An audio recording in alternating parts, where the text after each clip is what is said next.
In the year 2100, the world's technology developed to new heights. The research on the extension of human life has reached breakthroughs. A fitness craze started as humanity tried to preserve youth. That was when the holographic game, God's Domain, came into existence. It functioned by simulating players' movements and allowed it to rapidly rise to become the most popular game in the world. Many of God's Domain workshops appeared and stock prices of the financial groups backing them also rose exponentially. Later, in year 2100, a few figures could be seen approaching a player's gaming station in a gaming place called the Shadow Workshop. Ding, your account has been deleted. A player seated in his gaming station was surprised when he received the notification. Soon, a pile of papers was thrown at him. It was a termination agreement. Shi Feng, the man in the game station, stood as he heard the man in the suit ask him to sign the agreement. Shi Feng walked forward in anger. He sacrificed for Shadow to reach the pinnacle. He clenched his teeth. Just because he was against Shadow merging with other guilds, his account got deleted and now they want to calculate his pay. The man in the suit offered 5 million credit points and a mansion for Shi Feng to live in comfort, and told him to be content as the goons laughed in unison. Later, in the villa given to him, Shi Feng was drowning in his sadness as he thought about the value he brought to Shadow, a kingdom worth a gold mine. Shi Feng tore off the termination agreement. He would not let them cut him off as if he was a beggar. He then gulped the wine as he made himself comfortable on the sofa. Shi Feng would fight back even if he had to start from scratch. As time passed, a phone sound was heard. Soon, Shi Feng woke up with a headache after drinking. He picked up the phone, wondering why Blackie was calling him. Despite his astonishment, Shi Feng answered the call. He heard Blackie's voice from the other side, saying the Shadow Workshop was recruiting at their school. Blackie? Shi Feng questioned, wondering what kind of prank Blackie was pulling off as he just gotten fired. However, Shi Feng dropped his phone. In shock, Shi Feng looked at himself in the mirror as he heard Blackie question him about how much drink he had. Shi Feng continued staring at his reflection, confused about how he became so young. While Blackie kept on calling his name, Shi Feng picked up the phone and saw the date, April 19th, 2129. Shi Feng realized he had gone 10 years back in time. Later, Shi Feng came to school, never expecting to have another chance. He swore to himself he would get back against everyone who had betrayed him. Suddenly, we could see Blackie happily calling for Shi Feng to sign up.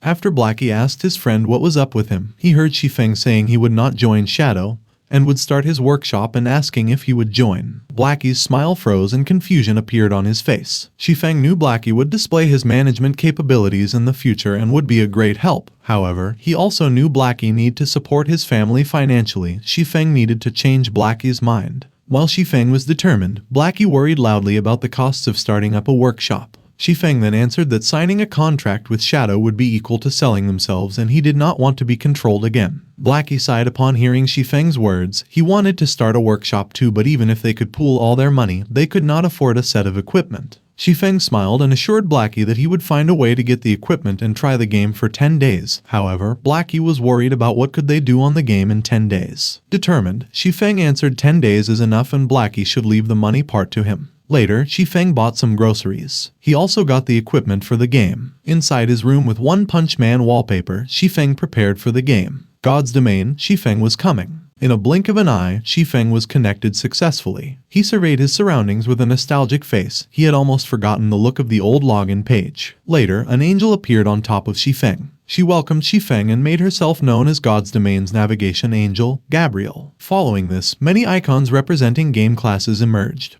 And with the jobs available, Gabriel instructed Shi Feng to select the job he liked the most. Shi Feng chose the job, Swordsman. After the job selection, Shi Feng used the same name he had before, Yi Feng. Shi Feng then adjusted the looks of his avatar to avoid other players from discovering his real identity. Shi Feng proceeded to select a birthplace in the Star Moon Kingdom, the White River City. On top of having a good geographical location and great prospects for future development, he could avoid skirmishes between the bigger guilds and maintain a low profile while he leveled up. After the city was confirmed, Gabriel informed Shi Feng he would be transported and wished him a pleasant gaming experience. When the countdown was finished, Shi Feng disappeared completely. He reappeared in Red Leaf Town. Shi Feng then observed his surroundings. The town now was full of people. They were surprised at how realistic the world is. Shi Feng went into a corner and checked his stats. He was level 0 with 4 attribute points. In his past life, he had prioritized increasing his strength for physical damage. However, this time would be different. Shi Feng increased his agility as it was best for melee jobs early on. It will also increase his movement speed and attack speed, a great help on newbies fighting in melee range. Later, Blackie called, saying he had chosen the course master class and was transported to Moonfall Town, after which he asked where Shi Feng was. Shi Feng then informed him he was in Redleaf Town, and as it was not too far from Moonfall Town, he asked Blackie to come and he would help him level up. However, Blackie was undecided as he would be left in the dust since he needed 7 hours to reach Shi Feng. Shi Feng smiled, asking about the small goal they had set and if they would gather enough funds just by leveling up, to which Blackie answered he did not think so. Shi Feng then asked Blackie if he knew a unique quest, making Blackie's eyes lighten up.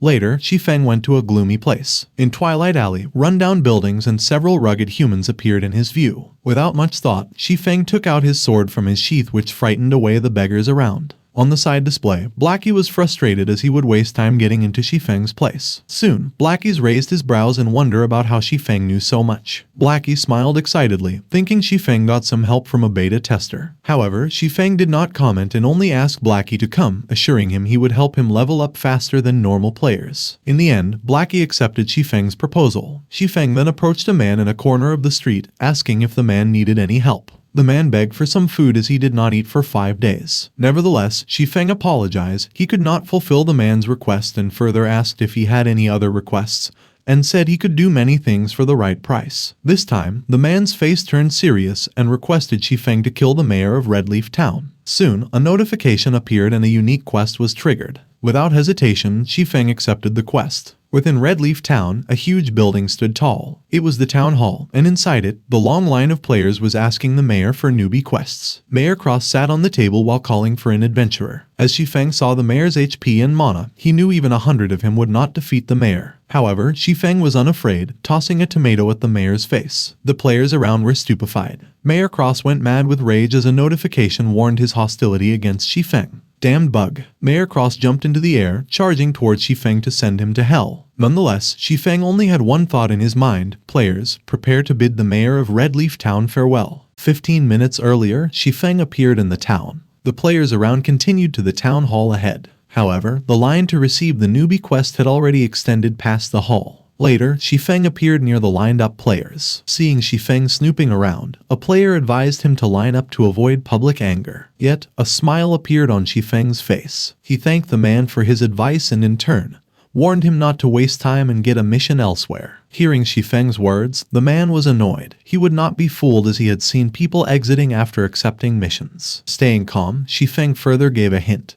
He advised the man to hunt monsters in the wilderness, and it would be more beneficial for growth than to waste time waiting in line. Unconvinced, the man stated the wilderness was already filled with players and the competition for prey was fierce, so he would rather wait and collect missions. Shi Feng whispered to the man there was a place where he could level up faster. A wide smile appeared on the man's face.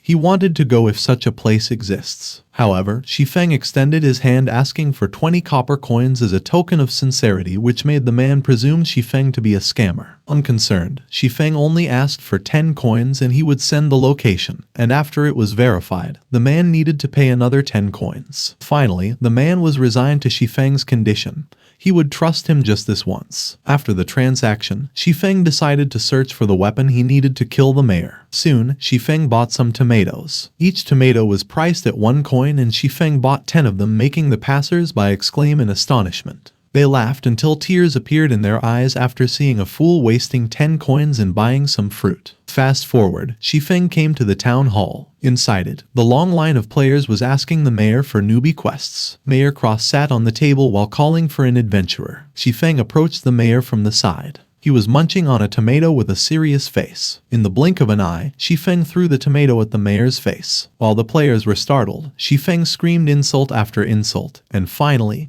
he proclaimed the mayor as undeserving of his position. "Adventurer, what are you trying to do?" The mayor crushed the tomato into mush as anger overcame his face. However, more tomatoes were tossed at the mayor's face. Unstoppable, Shi Feng continued to throw the tomatoes with unbelievable speed. The players broke into a sweat, realizing how insane and unafraid Shi Feng is. With his face in a mess, Mayor Cross gritted his teeth.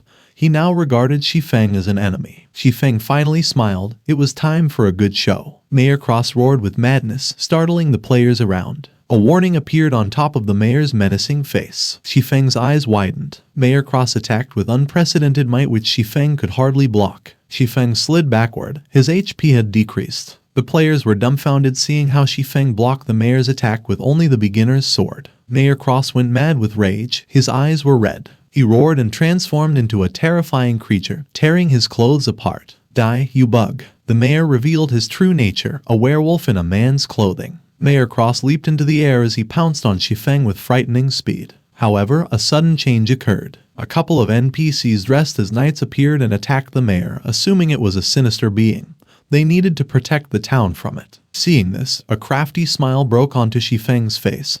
He angered the mayor with tomatoes to not cause any damage, and since the mayor transformed into a werewolf, and its attack reduced his HP, the guards would not turn a blind eye, and would not rest until they destroy the dark creature. The mayor's HP continued to reduce as the guards attacked relentlessly. Seeing the mayor's situation, the players were encouraged. The swordsmen rallied together and joined the guards in defeating the werewolf. The mages launched their magic one after the other. A myriad of blows hit the werewolf as it screamed in agony. A spear struck the werewolf's chest, and with a final roar, its HP was depleted. Eventually, the werewolf lay on the ground lifelessly. The players swore as the mayor did not drop a single item or even some experience points. In the end, everyone wondered where was the one who threw the tomato, as they assumed he would know something. Speaking of Shi Feng, he was in Twilight Alley, juggling the item he got after the mayor was killed. Shi Feng tossed the item into the beggar's hands, prompting a wide smile to appear on the man's face as his wish was finally fulfilled. In return, the beggar gave a box to Shi Feng. Shi Feng was rewarded with 2,000 XP, 20 free mastery points, and a luxurious accessory box. Nevertheless, Shi Feng was shocked as he realized the rewards were extravagant and assumed it was because he cleared the quest as a level 0 player. Shi Feng excitedly opened the box with anticipation. A beam of light shot through the sky.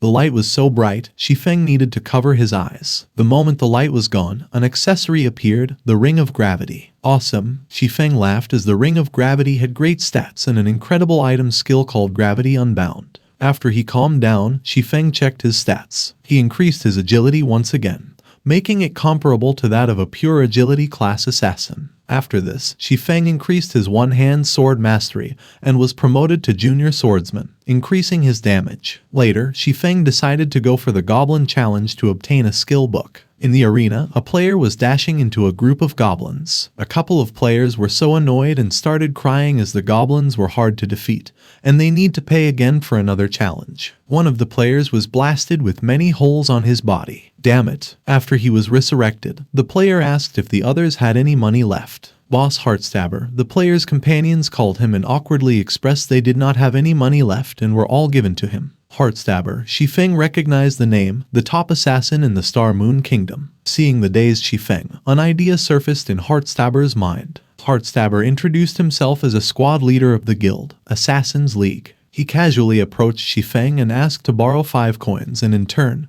he would pay back tomorrow and let Shi Feng join the Assassin's League. Shi Feng answered he would agree and muttered about returning the money. Heartstabber smugly thought Shi Feng would not ask him to return the money after he mentioned the Assassin's League. However, Heartstabber nearly choked to death when he heard Shi Feng wanted 50 coins in return.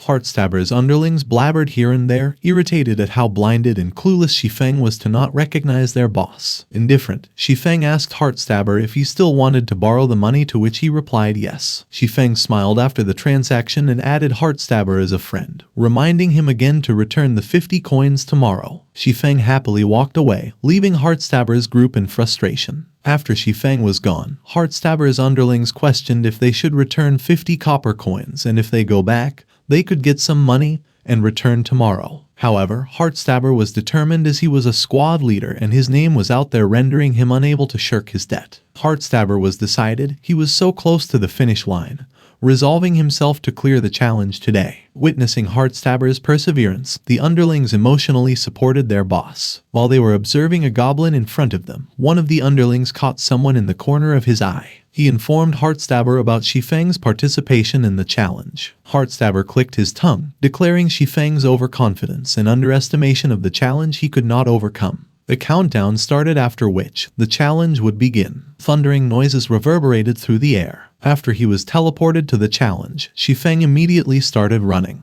The goblins started their attack. Shi Feng continued to charge toward the sea of fire. The goblins shoot at Shi Feng. However, like a phantom, Shi Feng ran with unimaginable speed, evading the bullets as they come his way. He was so fast despite the rain of bullets, he completely avoided them. One of Heartstabber's underlings claimed Shi Feng was faster than his boss. Shut up. He received an elbow on his stomach after Heartstabber assumed Shi Feng to be an athlete or someone who trained in martial arts. Heartstabber thought Shi Feng was so good as if he was a veteran of the arena, and must not be an ordinary guy. Shi Feng's movements were simple yet effective, making Heartstabber doubt himself if he could move as well as him. Nonetheless, Heartstabber smiled as he believed Shi Feng's doom would come after the goblin's attack pattern would change. Soon, Shi Feng reached the 15-yard mark. The goblin brought out their new weapons. Bullet after bullet burst out of the goblin's weapons with no end. A hail of bullets covered Shi Feng's path. However, Shi Feng brought out his sword and smiled. Is it finally my turn to cheat? Shi Feng greeted the bullets head-on as he continued in a straight path. Heartstabber's underlings roared in laughter upon seeing him. A newbie was a newbie after all. How could Shi Feng defend himself with a sword?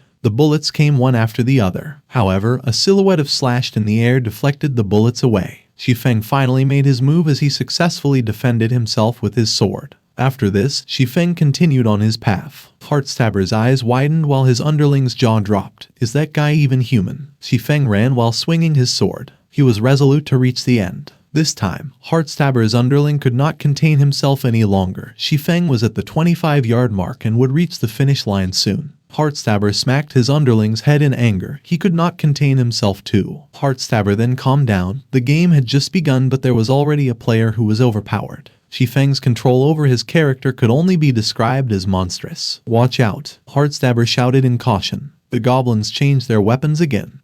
This time they were sure to send the challenger to hell. The weapons thundered as bullets exited out of their muzzles. Damn it. Heartstabber felt his heart get stabbed as he saw how goblins had no intention of letting any player pass the challenge. The mayhem continued in the arena as the bullets brought destruction wherever they struck. The goblins were decisive to kill the challenger. However, Shi Feng was unstoppable with his sword. With one swing, the bullets were sliced in two. In the arena, all Heartstabber could see was chaos amidst the sound of explosions. Heartstabber and his underlings broke into cold sweat seeing the current situation. However, amidst the explosions, Shi Feng's figure flew up in the air. He was near the end. His feet finally found their ground. Shi Feng had landed on the finish line. The goblins' hostility was gone as they waved their hands in the air and celebrated Shi Feng's victory as they congratulated him for clearing the challenge with a bronze ranking. Shi Feng was awarded 1 silver and the swordsman's skill, Thundering Flash. On the side, Heartstabber and his underling also cheered for Shi Feng's victory. This is awesome. After he received his rewards, Shi Feng was happy despite being tired. As he was deep in thought about the new skill he obtained,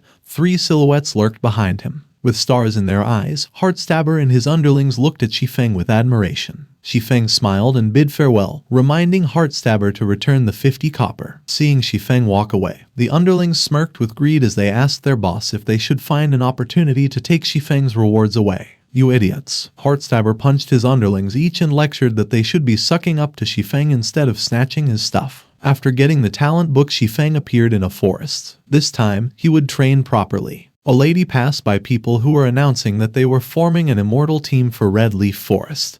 And they had 3 members, one being a healer, so they needed one last member, a damage dealer, urgently. As she continued to walk, she came across Shi Feng, who was looking at his inventory, complaining that he only had 30 copper left after buying 20 explosive berries, so he better kill mobs and earn some money. Shi Feng was currently at Red Leaf Forest, and he was looking over at the area where the recommended level was 1. He saw a team that had 2 warriors to tank at the front, a long-range damage dealer, and a healer. Shi Feng thought that experience would be split between the 4 members, but their hunting efficiency had increased a lot, and moreover, it was very safe to hunt that way. It was because the death penalty in God's domain was too heavy because players not only dropped 1 level but also lost their equipment. Suddenly, one of the warriors noticed that Shi Feng was looking at them, so he told them that the spawn point was theirs, so he shouldn't even think about stealing their prey. And in his mind, Shi Feng clicked his tongue as he thought that it was as if he would waste his time on them, scrambling for those low-level monsters. Shi Feng continued to walk, and as he arrived at the area where the recommended level was 5,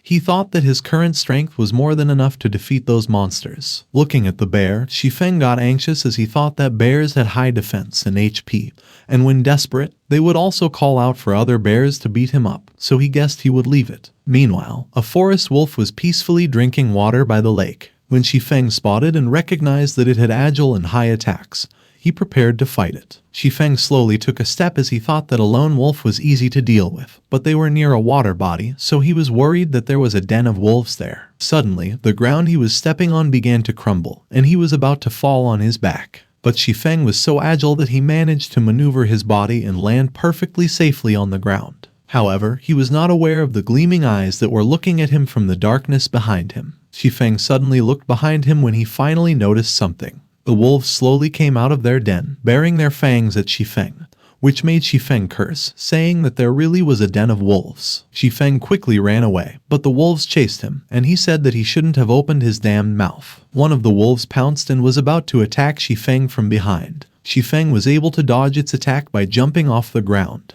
As he landed on the ground, he immediately dug his feet into the ground for driving force and used his skill gravity liberation. Shi Feng ran away so fast that the dust and debris around him were being blown away. Suddenly, Shi Feng stopped running. He was out of breath, and as he wiped the sweat off his forehead, he thought that he had finally gotten rid of the pack of forest wolves. Shi Feng arrived at the central mountain range, and the area's recommended level was 6. When he noticed that he was in the central mountain range, Shi Feng remembered that the forums mentioned a secret silver chest lying hidden at its peak, and he smiled as he thought that he would gladly take it. A few moments later, Shi Feng stopped walking. He stopped in front of a waterfall, and he said that the chest should be there. Shi Feng looked up and said that the central mountain range didn't have a path up the mountain, and the only way to climb is to use the hidden skill, flying steps, that players obtained after their agility passed the 40-point mark. But he said that, luckily for him, he got the ring of gravity. Shi Feng concentrated his energy on his feet as he prepared to jump.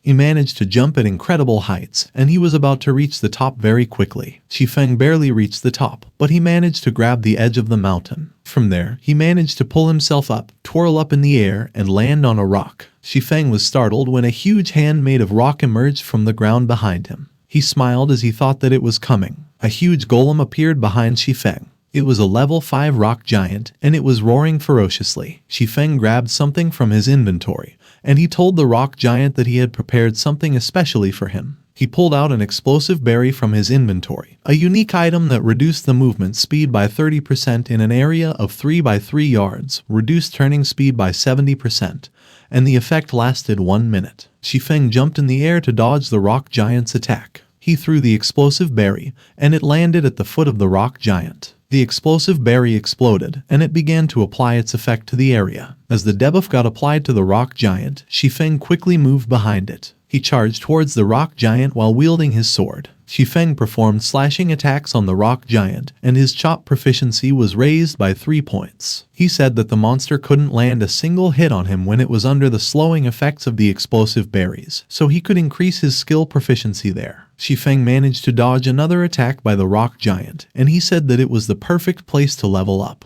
The rock giant swung its arms to deliver a powerful punch, but Shi Feng managed to dodge it by jumping and twirling up in the air, causing the rock giant to hit and destroy the ground. While he was still up in the air, Shi Feng swung his sword and prepared to deliver his attack. He performed multiple slashing attacks and directed them towards the rock giant. The rock giant screamed in pain as it got hit by Shi Feng's attack. Suddenly, an explosion occurred on the mountain. The explosion was caused by the rock giant, who lost consciousness and fell into the ground while Shi Feng was calmly walking away. Shi Feng sat on the head of the lifeless rock giant, and he said he was lucky because a piece of equipment, the ordinary gorgeous cloth shirt, dropped. Suddenly, a colony of bats was flying in the air, and Shi Feng noticed them. As Shi Feng looked where they were heading, he noticed they were going inside a cave. The cave was deep and dark. Shi Feng walked towards it, and as he got inside, he looked back to check his surroundings. A few moments later, he arrived at the end of the cave, where spiky, blood-colored rocks were protruding.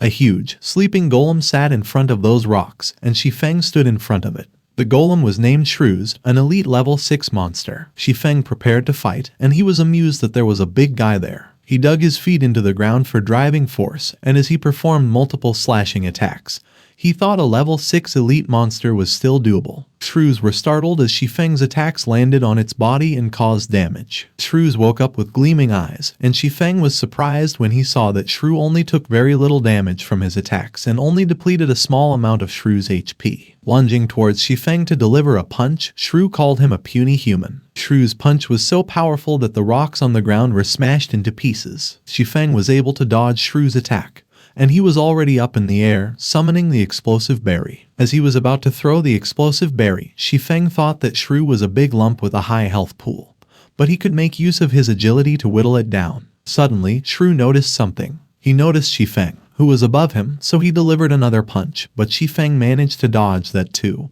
and while dodging, he threw the explosive berry towards Shrew's feet. Just after the explosive berry exploded on the ground and took effect, Shi Feng landed on the ground too. Shrew tried to stomp on him, but he managed to jump and maneuver his body, and in an instant, he was already charging towards Shrew with his sword. Shi Feng gritted his teeth as he prepared himself, and he bombarded Shrew with multiple slashing attacks. Shrew screamed in pain, but Shi Feng's attacks were only dealing single-digit damage to Shrew. Shrew tried to counterattack by swinging his fist, but Shi Feng took a step back and managed to dodge it. Shi Feng skidded as he landed on the ground. Suddenly, Shrew gained 18 health points, and when Shi Feng saw that, he said he was careless as he remembered that special elite enemies will recover 2% of their total health every 5 seconds. Both Shi Feng and Shrew charged towards each other, and Shi Feng thought his normal attacks couldn't keep up with Shrew's health regeneration. Before Shrew's punch could hit him, Shi Feng threw 2 slashing attacks, and he thought he didn't have a choice, so he got to use the additive damage effect of Thundering Flash to chip away at Shrew's health. Shi Feng landed on Shrew's left arm, and Shrew looked so enraged by it. While still on Shrew's arm, Shi Feng began performing slashing attacks, and he grinned as he said that it was working. Suddenly, Shrew released a powerful orb of energy and pushed back everything in the area, including the rocks and Shi Feng. Shrew jumped up in the air with his arms raised, and he Shi Feng that he was going to smash him into a pulp.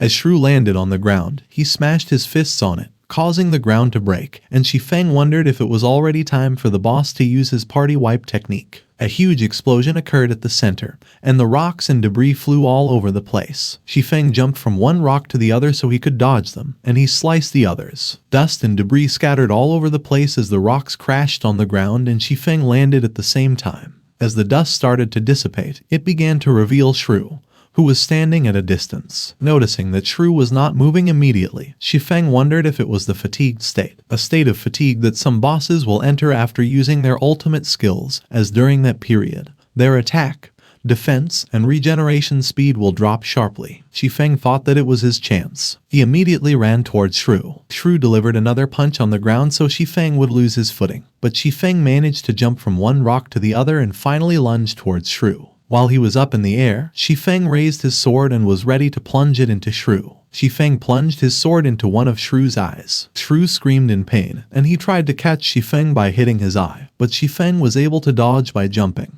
Shi Feng performed multiple slashing attacks. After landing his attacks, he jumped away from Shrew. As Shi Feng landed on the ground, he began attacking one of Shrew's legs. Shrew crouched on the ground and slammed his fist to hit Shi Feng. Suddenly, smoke began wafting out of Shrew, and he looked like he had overheated. But he suddenly stood up and released another orb of energy. Shrew suddenly disappeared, and Shi Feng was alarmed as he wondered where he went. Shi Feng was caught off guard when Shrew suddenly appeared behind him. He was not able to dodge Shrew's punch, so Shi Feng tried to block it with his sword. Shrew's punch was so strong that the ground under Shi Feng's feet began to crumble. As Shrew swung his arm, Shi Feng was sent flying at an incredible speed, and he crashed on the wall. The impact was so strong that it created a deep hole in it, and as Shi Feng tried to stand up, he began coughing up blood. Shi Feng only had 2 HP left, and as he wiped off the blood from the corner of his mouth, he said he was going to stake it all. He charged towards Shrew and used his skill, Gravity Liberation. After which, he used his skill, Thundering Flash. Shi Feng delivered a huge slashing aura as he passed by Shrew. He turned his body to face Shrew again, and as he raised his sword, he said he would deal the final strike. Shi Feng threw his sword at Shrew from behind, and it pierced through Shrew's body. Shrew began to crumble as Shi Feng's sword plunged into the ground. There were multiple items dropped around Shi Feng, As he picked up and inspected the items, he said that it was a windfall because not only did the boss drop equipment, it also dropped a skill book, and it was the skill parry, a skill that requires the user to have a melee class and could block one single frontal attack with a cooldown of 30 seconds. Shi Feng learned the skill, and he said that he should keep such a valuable life-saving skill for himself. A few moments later, Shi Feng wore the equipment he just got, and he thought that it was finally time for him to scale the mountain. He used his skill, Gravity Liberation, and jumped up towards the top of the mountain. Shi Feng successfully landed and arrived at the top. He found a village up there, and as he looked around, he thought that something was wrong. Shi Feng unsheathed his sword as he thought that there had never been such thick fog at the top of the mountain before. Suddenly, the system notified Shi Feng that he had discovered the Lost Lands and activated the hidden quest Past Glory, so his communication with the outside world will be temporarily disabled and he will not be able to leave the place until the mission ends. While Shi Feng was deciding if he would accept the hidden quest,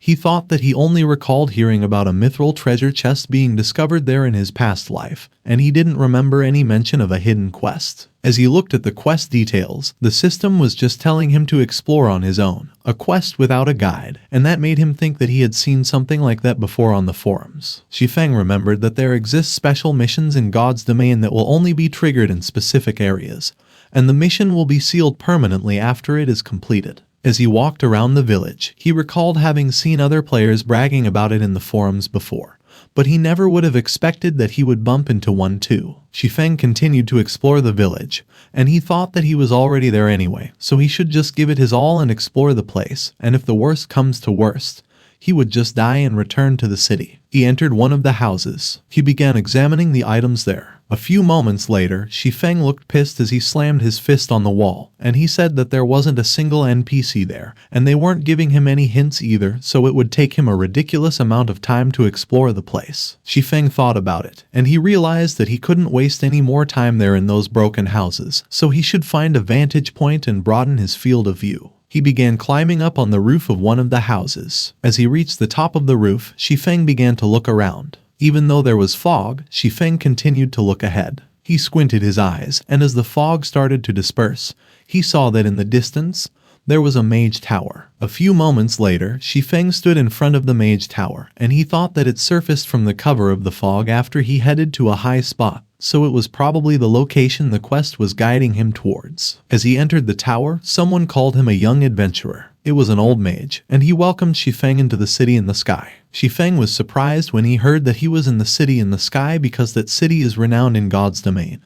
But it disappeared during the Third God's War, so he wondered why it would appear there. The mage called Shi Feng a warrior of an exotic land, telling him that he was sure that he wanted to become stronger, and that he could help him, so he asked Shi Feng if he would accept his test, which Shi Feng immediately accepted. As the mage Shi Feng that he would give him a choice between 3 levels of difficulty. Shi Feng cut him off and him to skip the introductions as he would choose the hardest hell difficulty. Shi Feng thought that he had already been reborn, so there was no way he could give up on a crazy challenge. The mage laughed, and Shi Feng that he has an amazing drive, so he has a great impression of him. The system showed the mission details, which said that Shi Feng has to face up against 1,000 monsters of the same level, and he has to kill a minimum of 50 to pass with the time limit of 4 hours, and the penalty for failure was that all his attributes would be permanently reduced by 10. The mage, still calling Shi Feng a warrior from an exotic land, him that he hoped he wouldn't regret his choice, and disappeared. A few moments later, dark energies began emerging from the ground. Those energies summoned a lot of level 2 Spectre warriors. All of them immediately began running forward.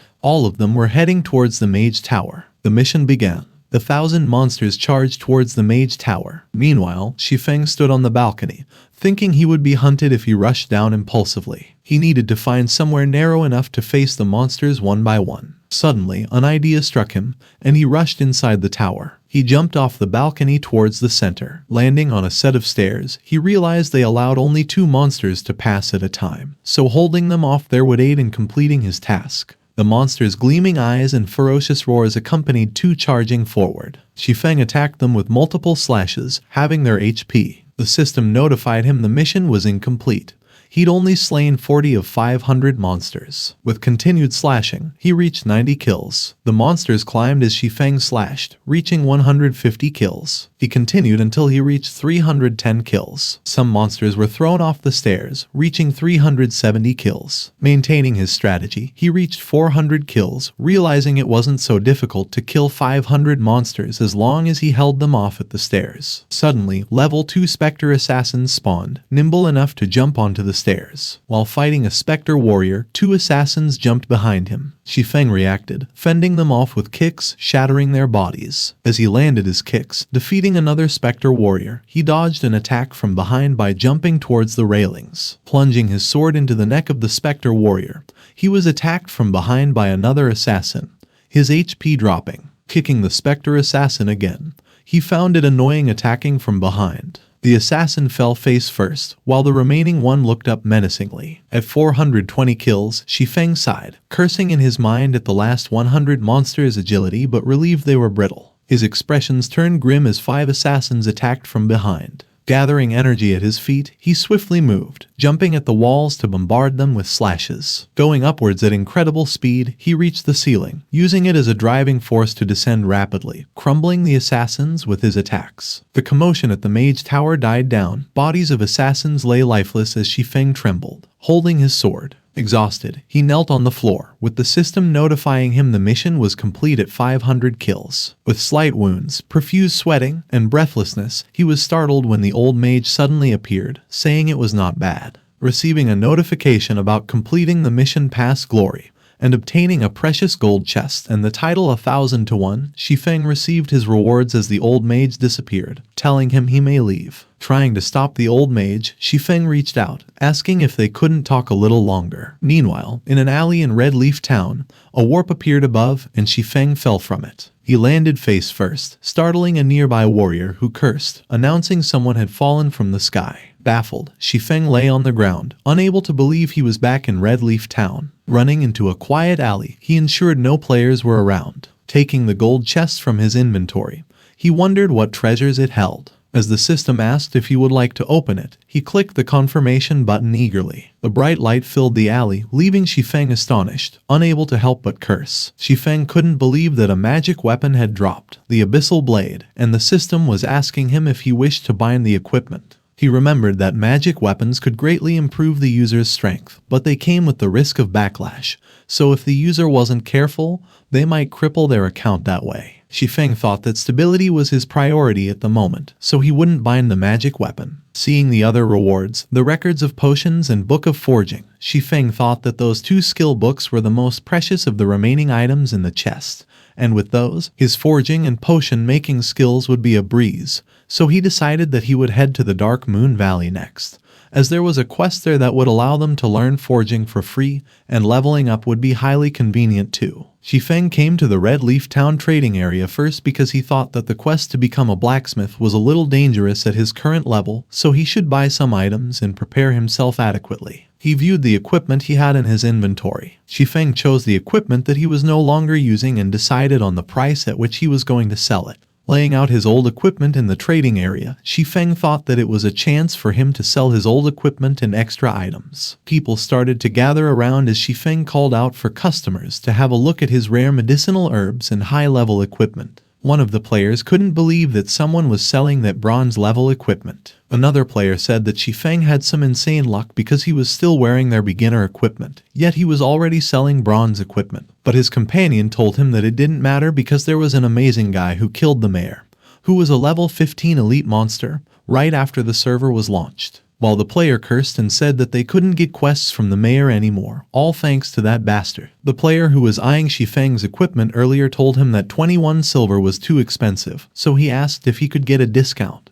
But Shi Feng apologized to him, saying that the prices were fixed. Suddenly, a player named Black Clouds Engulfing the Sun was inviting Shi Feng into a video call. It was Blackie, and he looked so worried as he told Shi Feng that he finally answered because he tried to contact him but couldn't reach him at all. Blackie asked Shi Feng where he was, to which Shi Feng apologized, saying that he had been grinding quests all that time, and he told him to come to the central square as he would help him level up later. Suddenly, Flaming Tiger, the leader of the shadow group in Red Leaf Town, told everyone to get out of the way because they had arrived and they would take everything in the stall so the rest of them could scram. Flaming Tiger asked someone if he was the stall owner. He was talking to Shi Feng, who confirmed that it was indeed him. Shi Feng recognized Flaming Tiger because, in his previous life, right after the server was opened to the public, he used him as his disposable chess piece time and time again, so he thought that he would repay him for that treatment. Aiming his axe on Shi Feng's neck, Flaming Tiger told him that he would hand him a silver coin and that he would take everything in the stand.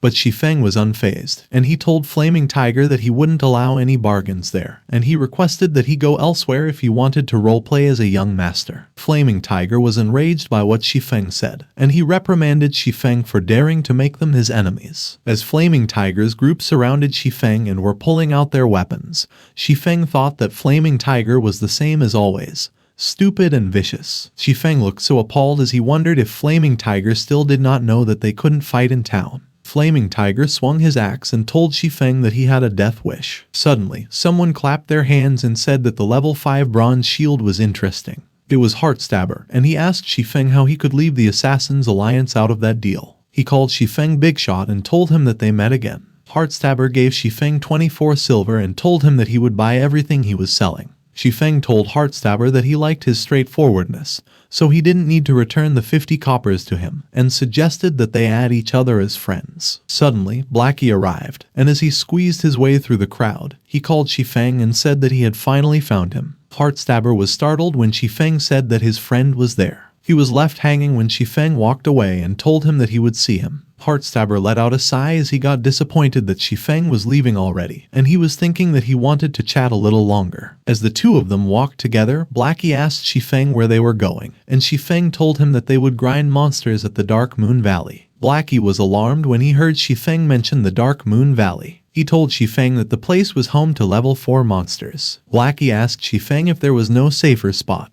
but Shi Feng told him not to worry and just follow him. Meanwhile, one of Flaming Tiger's group members asked him if they were going to let Shi Feng go just like that. Flaming Tiger looked so pissed as he told the member, whose name was Quiet Wolf, to keep an eye on Shi Feng because he would definitely make that brat regret making Shadow his enemy. In the forest, Blackie asked Shi Feng if they were really heading to the Dark Moon Valley because it was the territory of level 4 monsters, and he said that most players didn't dare hunt monsters whose level was higher even by 1 before forming a 3-man squad. So he questioned how the two of them were going to do that when Shi Feng was level 2, and he was level 0. But instead of answering his question, Shi Feng asked him instead if he was chickening out. Shi Feng asked Blackie if he forgot that he knew an expert who participated in the closed beta test. Otherwise, there was no way he would get the guts to drag him over there to train. But Blackie was still doubtful, and he asked Shi Feng if that expert could be trusted. Shi Feng reminded Blackie that only 10 hours had passed since the public server was launched, and as he asked him how many level 2 players he thought the entire server had, he told him that the majority of the elite and workshops were still at level 1, and he only managed to get to level 2 with the information that the closed beta tester gave him. Blackie admitted to Shi Feng that he was a fool, and he told him that they would stake it all, but he was surprised when he noticed something. Shi Feng continued to walk ahead, and when Blackie noticed, he chased him and asked him to wait up. But the two of them were unaware that someone was spying on them from behind. It was Quiet Wolf, and when he heard that Shi Feng was challenging a level 4 zone, he thought that there was definitely something strange about him. Quiet Wolf grinned as he thought that it was unfortunate for Shi Feng that he crossed his path. While they were walking through the area, Blackie found something, and he told Shi Feng to look, as there was a monster with a blue name. They saw a level 2 cunning snow fox, and it was carrying the prey that it had just caught. Blackie was startled when Shi Feng unsheathed his sword while telling him that his luck was amazing because the blue-named ones are rare elite monsters, and he couldn't believe that he managed to find one so quickly. Shi Feng charged forward while instructing Blackie that he should DPS from range and leave the rest to him. But Blackie looked worried, reminding him that the elite monster was at his level. While the cunning snow fox was busy eating its prey, Shi Feng hid on the rock behind it. Shi Feng delivered a surprise slashing attack to the cunning snow fox, and it was blown away by the force of the attack. But it only deducted 32 points from its HP. The cunning snow fox landed on all fours, and it skidded on the ground, preventing itself from getting pushed back even more. When Shi Feng saw that he only dealt 32 damage, He thought that that thing was pretty sturdy. Shi Feng prepared himself as he saw that the cunning snow fox was running towards him. The cunning snow fox lunged towards Shi Feng and used its skill, Fatal Blow. Shi Feng tried to counter the cunning snow fox's attack using his sword, but it dug its fangs into the sword. As they both deflected each other's attacks, Shi Feng dealt 5 damage to the cunning snow fox, while the cunning snow fox dealt 49 damage to him. Shi Feng gritted his teeth as he thought that the cunning snow fox was pretty strong too. Meanwhile, Blackie, who was watching the fight, cursed and said that Shi Feng was dead for sure at that time. Shi Feng yelled at Blackie, telling him to snap out of his daze and attack the cunning snow fox. Blackie was a bit hesitant, but he still told Shi Feng that he got it. He used his skill, Dark Arrow. Blackie's attack hit the cunning snow fox's body, and it screamed in pain. But the attack fizzled out, only dealing 5 damage.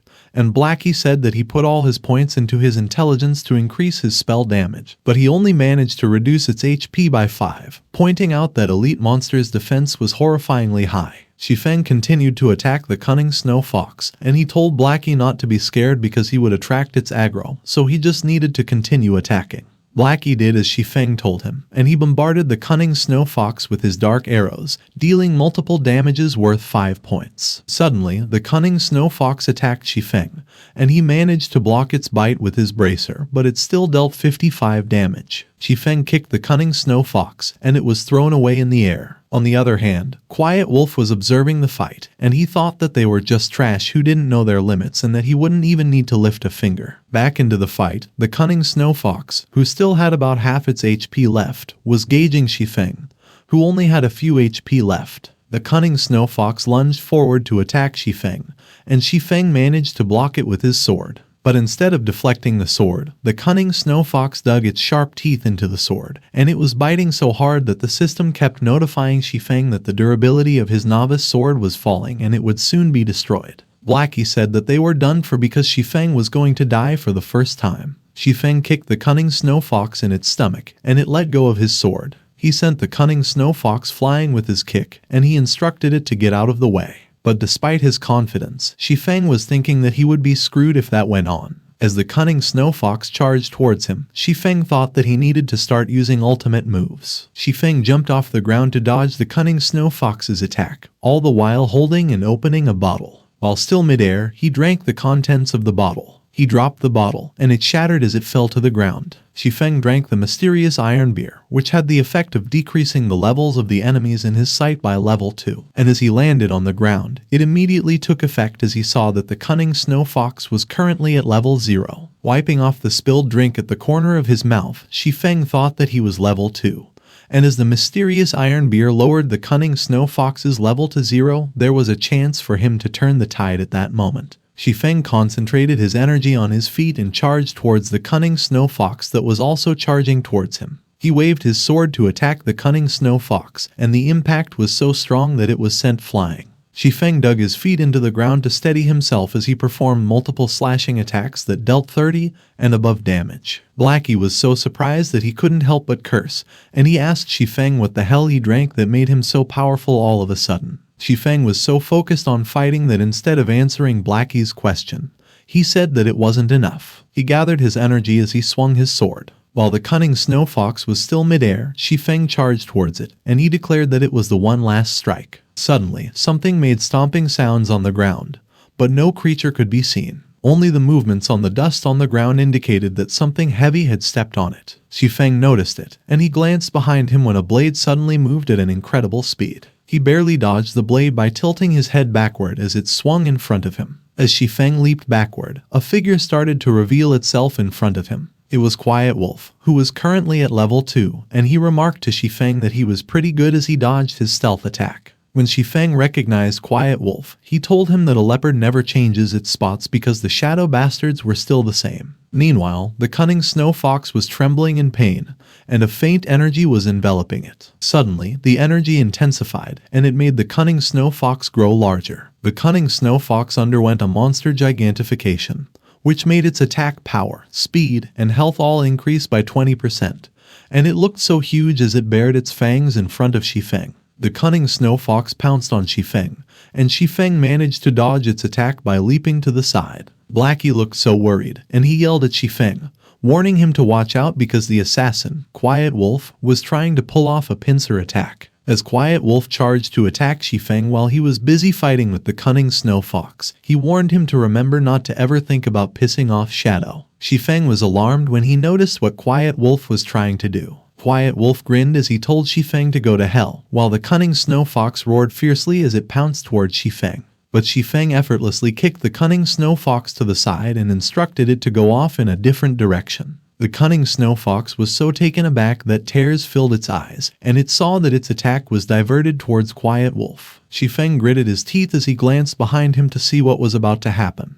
On the other hand, Quiet Wolf looked so horrified at the sight of the cunning snow fox pouncing towards him. Quiet Wolf was chomped by the cunning snow fox without any resistance. The cunning snow fox spat him out, and he was slammed to the ground. As he lay on the ground with his HP depleted, Quiet Wolf still looked so horrified as he wondered how it had happened. On the other hand, Blackie was also so surprised that he couldn't help but curse and ask how Shi Feng had even pulled that off. Shi Feng suddenly yelled at Blackie, telling him to snap out of it and continue attacking. Blackie did as he was told, and as the two of them bombarded the cunning snow fox with attacks, it was not able to do anything but scream in pain. As Shi Feng leaped away from the cunning snow fox, the system gave out a notice that a rare elite cunning snow fox had been killed, and they gained 10 XP. A common blackwood staff was dropped. Shi Feng informed Blackie that he could have the staff that the cunning snow fox had dropped. Blackie sheepishly informed Shi Feng that if it weren't for him, they wouldn't have been able to defeat the cunning snow fox. Shi Feng asked Blackie why he was being so polite with him and informed him that he was a cursemancer so that the staff would perform best in his hands.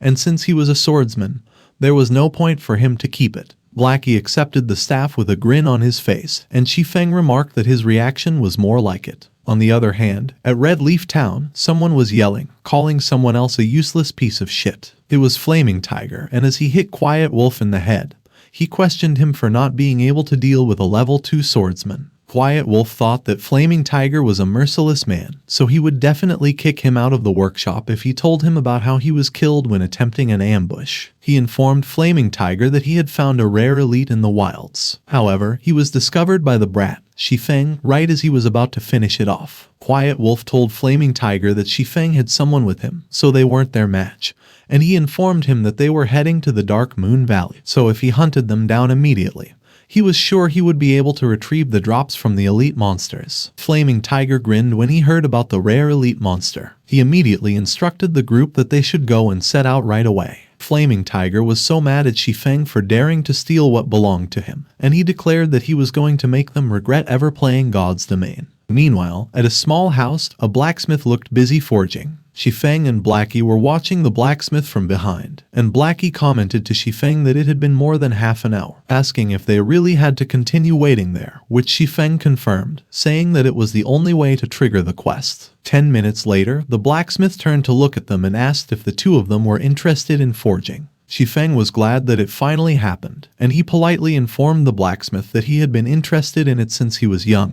The system notified Shi Feng that he had accepted the hidden quest, Road of Forging, and he was to give the blacksmith, Forge Master Jack, 100 pieces of meteorite ore from the Crimson Star Mine. A few moments later, at the Crimson Star Mine area, it had a recommended level of 4, and there were a lot of level 4 kobolds inhabiting it. Suddenly, someone used a smoke bomb that greatly reduced the visibility in a radius of 10 by 10 yards for 1 hour. It was Shi Feng, and he threw the smoke bomb towards the group of level 4 kobolds. As the smoke bomb hit the ground and spread its smoke, the kobolds seemed unfazed. Shi Feng instructed Blackie to attack them. Blackie looked so nervous, and he said that it was whatever because he was still at level 0, so if he died, so be it. He fired his dark arrow. It hit one of the kobolds in the chest. Blackie dealt 21 damage to the kobold, and the kobold looked around to see where the attack came from. The kobold looked so fierce as it continued to look around the area, which made Blackie extremely nervous, and he trembled. Shi Feng reassured Blackie to relax because the smoke bomb reduced the monster's vision by 10 yards,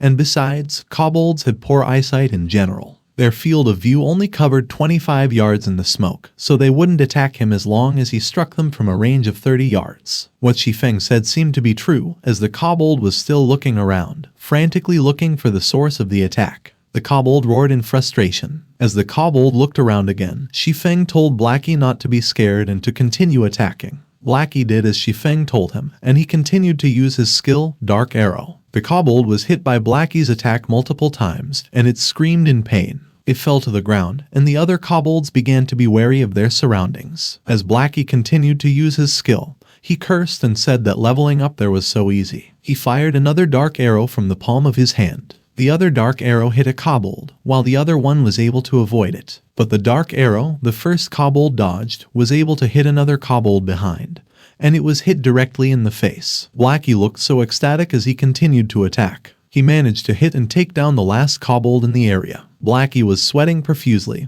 and he took a potion to recover. There were a lot of item drops, and as Blackie informed Shi Feng that the kobolds had dropped several pieces of meteorite ore, and that there was a level 3 cloth armor too, Shi Feng thought that the standard drop rate was 1 piece of meteorite ore per 100 kobolds. Shi Feng smiled as he thought that Blackie had only killed 10 odd monsters so far, and several ores had already dropped, plus they even got some equipment, so his luck was truly amazing. He charged toward another area, and he told Blackie that they would continue. Shi Feng landed in front of some kobolds. The group of kobolds looked at Shi Feng menacingly. Shi Feng dropped a smoke bomb and ran away as the kobolds started chasing him to lure them. Blackie continued with his attacks, and he looked so happy, saying that it was awesome. The two of them continued to gain 40 XP consistently, and they began to level up. They both upgraded their gear, and while Blackie was at level 2, Shi Feng was at level 3. As they defeated another group of kobolds, Blackie picked up a piece of bronze equipment, and he informed Shi Feng about it, saying that it was exactly what he needed. Suddenly, the tapping sound of footsteps appeared, and they were incredibly fast. Blackie froze in fear when a silhouette appeared behind him, signaling others to attack together, saying that they would get rid of the cursemancer first before dealing with Shi Feng.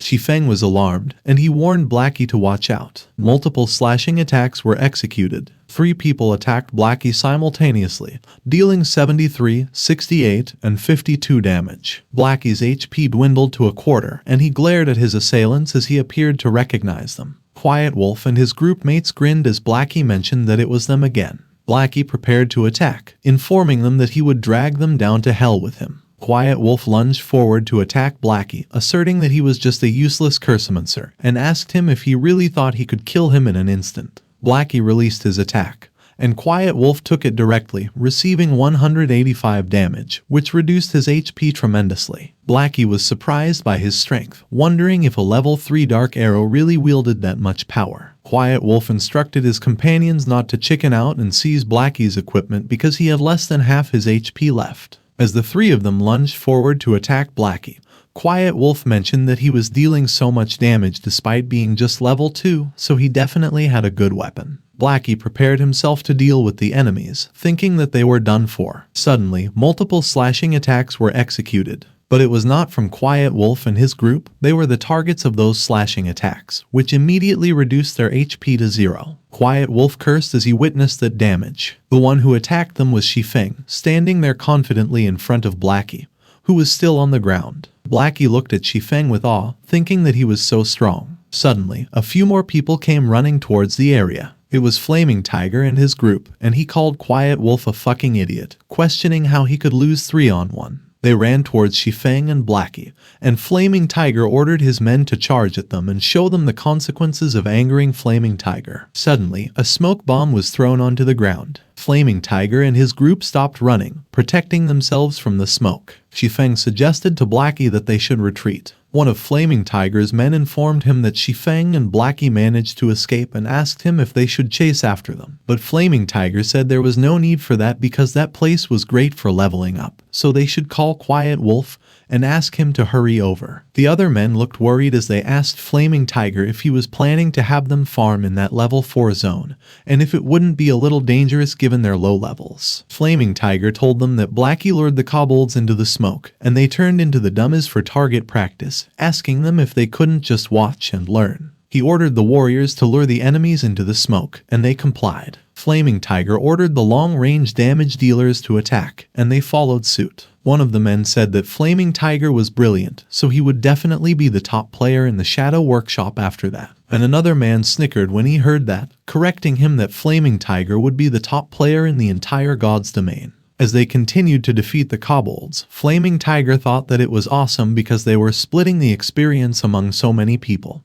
but each kobold kill still netted them a 2% increase in experience. Flaming Tiger thought that they could hunt there infinitely, so Shadow Workshop would definitely become the top guild in God's domain, and he imagined that when the time came, he would become its leader. One of his men informed Flaming Tiger that a rare swordsman's skill book had dropped, and he told them not to stop and continue hunting. Meanwhile, Shi Feng was just watching them fight, and Blackie asked him if they were just going to let things be. Shi Feng told Blackie that they would let them enjoy themselves in the meantime, but they would soon understand that great joy often begets sorrow. A few moments later, the smoke started to dissipate. One of the men noticed it and informed Flaming Tiger about it, but Flaming Tiger sounded surprised about it too. The men trembled when they saw the menacing glares of the kobolds directed towards them, and they told Flaming Tiger that it looked like the kobolds had noticed them. The kobolds could see Flaming Tiger's men, as their reflection could be seen in their eyes. The kobolds' eyes gleamed, and they all appeared menacing. Flaming Tiger's men all looked horrified as they informed him that the fog disappeared. One of the kobolds jumped and lunged towards them. It sliced one of the men with its axe. More kobolds charged forward to attack. They all began attacking Flaming Tiger's men,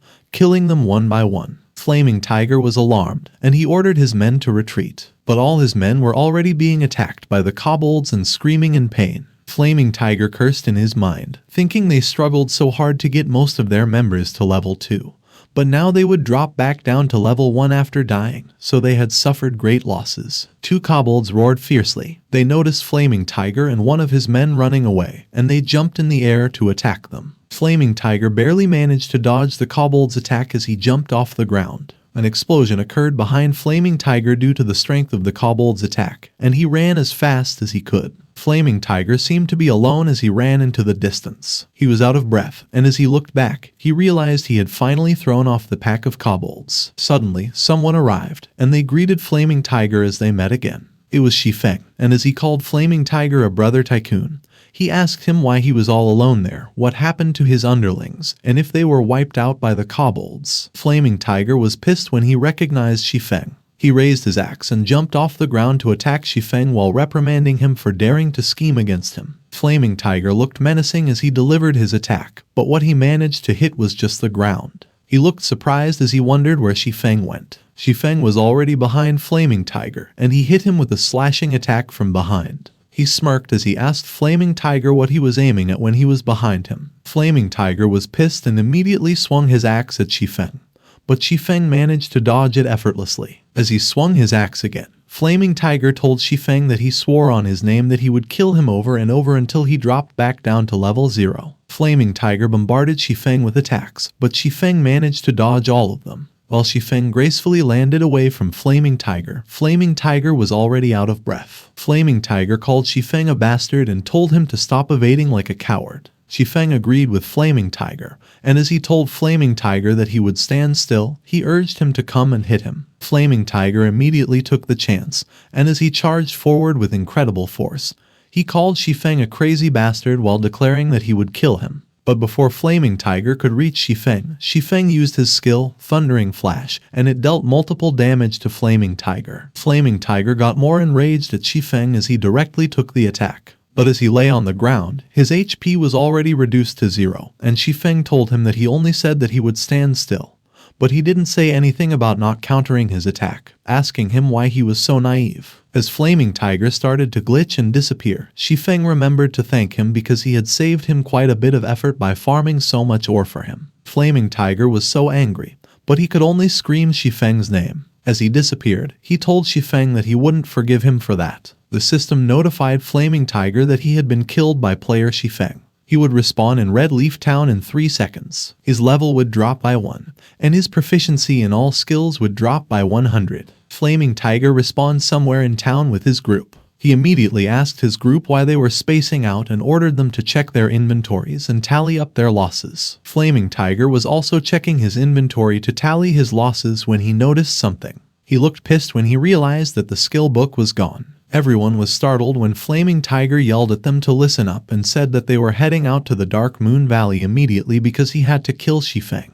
But an invitation to a video call interrupted him. Flaming Tiger slammed the accept button, and he immediately yelled, asking the caller who they were, if they had a death wish, and why they were pestering him at that moment. The person on the other line told Flaming Tiger that it had only been a day since they last saw each other. Yet his temper seemed to have gotten worse, which made Flaming Tiger's demeanor immediately change when he recognized the person as Brother Chang. And as he politely asked him why he called him, he explained that he was reprimanding his subordinates. So he requested that he don't take it to heart as those words weren't aimed at him. Brother Zhang looked pissed when he heard Flaming Tiger say that he was reprimanding his subordinates, telling him to look at what he had done, at how Shadow had developed in Red Leaf Town, and as he asked him why he was still trying to act imposing, he told him that he was no longer a squad leader as of that moment, and if he was not level 2 by the time he got to Red Leaf Town, he better get the hell out because Shadow doesn't need useless trash. Flaming Tiger looked worried when Brother Zhang abruptly ended the call. When everything sank in, Flaming Tiger got mad again, and he yelled Shi Feng's name. Shi Feng was checking his stats while Blackie picked up the ores from the ground. Seeing Shi Feng take the skill book, Blackie looked so happy as he informed Shi Feng that Flaming Tiger left such a valuable gift for them,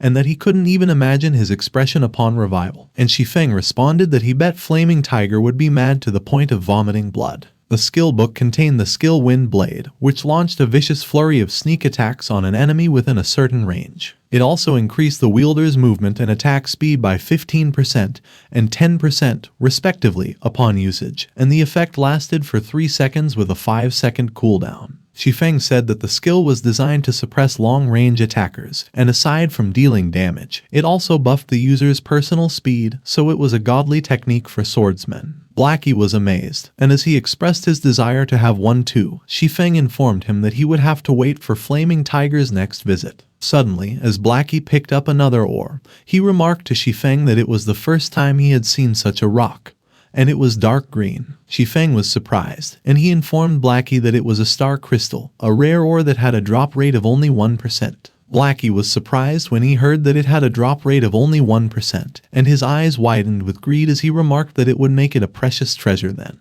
But Blackie was disappointed when Shi Feng informed him that the rock wasn't worth a single penny at the moment, but that its value would be worth entire cities as the game progressed. But Shi Feng stopped explaining and instructed him to just forget about it because he wouldn't understand even if he tried to explain, and that he would naturally get it when the time came for him to use it. Blackie smiled brightly as he acknowledged Shi Feng's words. The ores were stacked neatly in front of Forge Master Jack, and he remarked to Shi Feng and Blackie that it was not bad. He informed them that they had completed the first step. However, they needed to continue proving their strength. Shi Feng was startled when a system notification appeared in front of him, and he was surprised to see that there was a second stage of the quest where he was supposed to kill the elite kobold chieftain. The system notified Shi Feng about the hidden quest's second stage, Road of Forging 2, which required them to kill the elite kobold chieftain in the Crimson Star Mine with a time limit of 1 hour, and the time was already running. Shi Feng wondered why it was different from what he remembered, and he thought that he hadn't heard about the second stage in his past life. He looked worried as he considered that the elite kobold chieftain was only level 5, but it was a monster on par with a dungeon boss, so despite its level, players would only stand a chance at victory if they teamed up, and Blackie,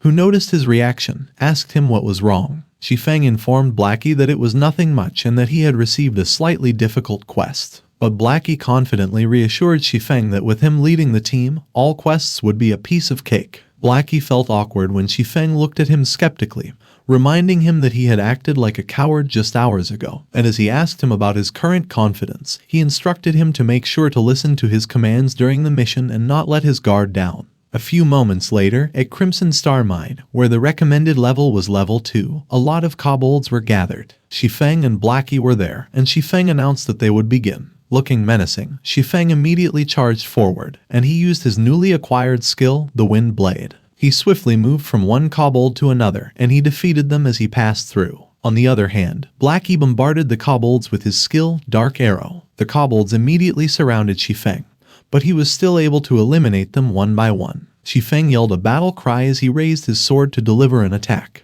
Harrowing screams could be heard as blood splattered all over the place. A few moments later, dead kobolds lay in the pool of their own blood on the ground. Blackie remarked that they were just killing kobolds there, so that mission didn't seem very difficult.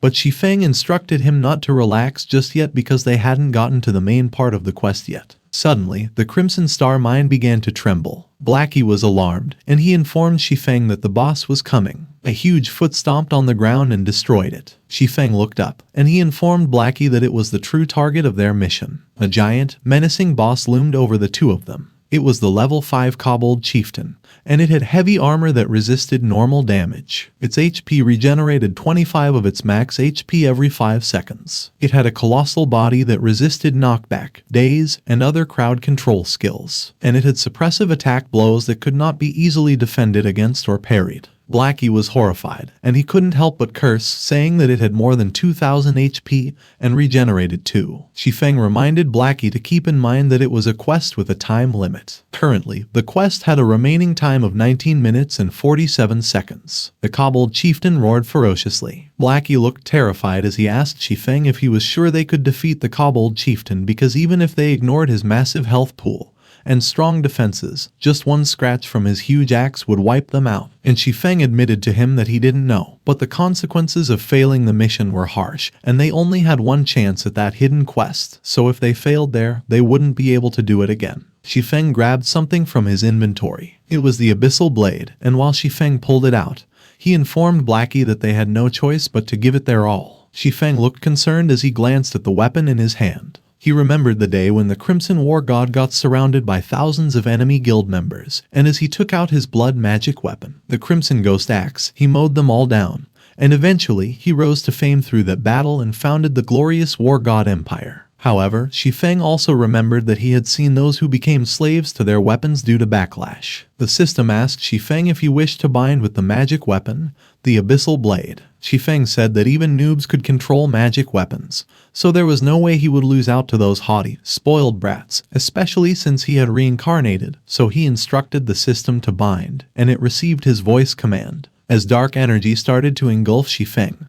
the system warned him that the binding was irreversible, and that he would be responsible for all consequences. A huge, dark dragon suddenly appeared behind Shi Feng, and it let out a dragon's roar. The dark energy that was engulfing the abyssal blade had also engulfed Shi Feng's arm, and the system notified him that he had successfully bound with it. Suddenly, Shi Feng's level began to drop, and the system notified him that his level would drop to 0. Blackie looked so concerned, and he asked Shi Feng why he had become level 0. As the dark energy continued to engulf his body, Shi Feng reassured Blackie not to worry because he was currently stronger than he was before. The Abyssal Blade is a one-handed sword with a required level of 0, 3 additional skills, Phantom Kill, Abyssal Bind, and 9 Dragon Slash, and it was also growable and evolvable, but that feature was not yet unlocked. Meanwhile, the kobold chieftain roared ferociously again, and he summoned a lot of kobolds. The group of kobolds immediately charged forward. Shi Feng instructed Blackie to hide somewhere first and leave things to him, and Blackie immediately agreed, saying that it was an amazing idea. The kobolds were all charging towards Shi Feng, who was preparing to attack. Shi Feng raised the abyssal blade in front of him. In an instant, he made multiple slashing attacks and eliminated all the kobolds attacking him simultaneously. Blackie was amazed, and he thought that Shi Feng was so strong. The kobold chieftain tried to stomp on Shi Feng, but he managed to dodge it by jumping to the side. The kobold chieftain looked so enraged as he glared at Shi Feng. He swung his axe, and Shi Feng was hit by it. Blackie looked so worried as he called out to Shi Feng, but Shi Feng used his skill, the Phantom Kill. The Phantom Kill instantly created a controllable doppelganger that had 50% of the original body's attributes and all of its skills. The user could switch positions with it at will. Its effect lasted for 30 seconds and had a cooldown of 5 minutes. The kobold chieftain was puzzled when he noticed the doppelganger. He looked behind and saw that Shi Feng was already ready to deliver his attack. Shi Feng looked so menacing as he lunged forward. He used his skill, the Wind Blade, and dealt 105 damage. Shi Feng performed multiple slashing attacks and dealt multiple 2-digit damages to the kobold chieftain. He raised his sword as he gathered his energy for his next attack. Shi Feng used his skill, Thundering Flash, and delivered huge slashing auras to the kobold chieftain. Those attacks dealt 128, 123, and 101 damage to the kobold chieftain, and he screamed in pain while his HP dropped to half. The eyes of the kobold chieftain gleamed ominously. It roared loudly and activated its skill, Enrage, which increased its attack power by 100%. Shi Feng grinned as he thought that the boss's attack speed was slow, so even if its attack power increased, he would still be able to dodge its strikes easily. The kobold chieftain charged forward, swinging its axe to attack Shi Feng. Shi Feng managed to dodge the kobold chieftain's attack by jumping off the ground. But to his surprise, the Kobold Chieftain immediately delivered another attack with its fist. The Kobold Chieftain activated its skill, Accelerate, which increased its attack speed by 100%. The Kobold Chieftain swung its axe at an incredible speed and bombarded Shi Feng with attacks, but Shi Feng was still able to dodge those attacks. In his mind, Shi Feng clicked his tongue as he thought that the Kobold Chieftain's attack speed had increased too. Suddenly, something hit the Kobold Chieftain in the face, dealing 30 damage. It was Blackie, and he used his skill, Dark Arrow, while calling the Kobold Chieftain a bastard and ordering it to eat his attack. But he was disappointed, thinking how embarrassing it was because his skill did the same damage as one of Shi Feng's normal attacks. Suddenly, the Kobold Chieftain turned its attention to Blackie. Shi Feng yelled at Blackie and instructed him to run. The Kobold Chieftain had already jumped off the ground and was lunging towards Blackie. Blackie fell to the ground due to panic, cursing as he was surprised that such a small amount of damage had made the Kobold Chieftain aggro at him. The Kobold Chieftain swung its gigantic axe to attack Blackie. Blackie couldn't do anything, so he just closed his eyes, cursing in his mind, and thinking that he would die for the first time there. But suddenly, chains made of dark energy appeared.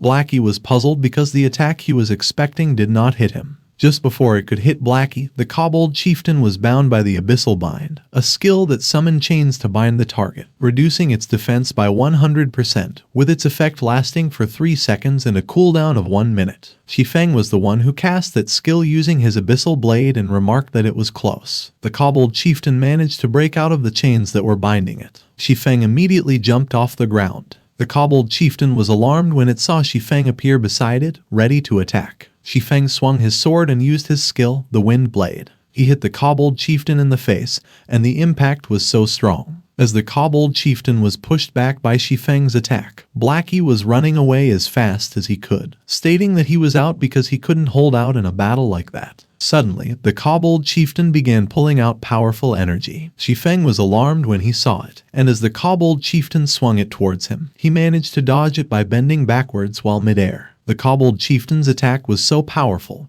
and it had a huge area of effect too. But Shi Feng managed to step away from the attack and landed safely on the ground. The Kobold Chieftain began gathering energy in its mouth. The energy turned into a huge portal where multiple ferocious monsters came out. They immediately ran and charged towards Shi Feng. Seeing that the system countdown only had 2 minutes and a few seconds left, Shi Feng realized that the boss was summoning mobs to buy time. Shi Feng thought that he couldn't let things drag on like that, so he had no choice but to use the skill 9 Abyssal Blades, although he didn't know how long he could control it with his current psychic power. Psychic power is a special mental attribute in God's domain, and excessive use of it will cause the player immense pain, which is also a mechanism implemented to protect the players because, unlike stamina, which paralyzes the player when it hits 0, the full consumption of psychic power will forcibly remove the player from the game, and in serious cases, it may affect them in reality, and what consumes psychic power faster are difficult battles and the usage of some special skills. Shi Feng raised the Abyssal Blade, thinking that he didn't have the liberty to care about it at that moment. He activated his skill, 9 Dragon Slash, a skill that instantly created 9 illusionary abyssal blades, with each phantom sword capable of dealing 30% of the damage of its original,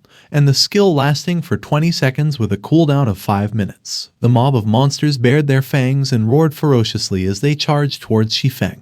The illusory abyssal blades immediately moved in all directions and obliterated the mob of monsters. After defeating the monsters, the illusory abyssal blades gathered together. Shi Feng gathered them near him, thinking that, just as he had anticipated, those 9 swords were really tough to control. He directed those illusory abyssal blades forward to continue attacking. They moved forward at an incredible speed. The illusory abyssal blades hit the Kobold Chieftain, and it screamed in pain. The HP of the Kobold Chieftain decreased tremendously, leaving only a few points. The illusory abyssal blades gathered together again. As they gathered near Shi Feng, he prepared to attack with them again, stating that he just needed one last strike. But suddenly, Shi Feng felt an extremely sharp pain. The illusory abyssal blades began to crumble. The system notified Shi Feng that he had been immobilized due to his psychic power being too low, and warned him that once his psychic power reached 0, he would be forcibly removed from the game and induced to sleep, so he would not be able to log in again for a period of time. As he saw Shi Feng kneeling on the ground, Blackie asked him if he was alright. The Kobold Chieftain began walking towards Shi Feng,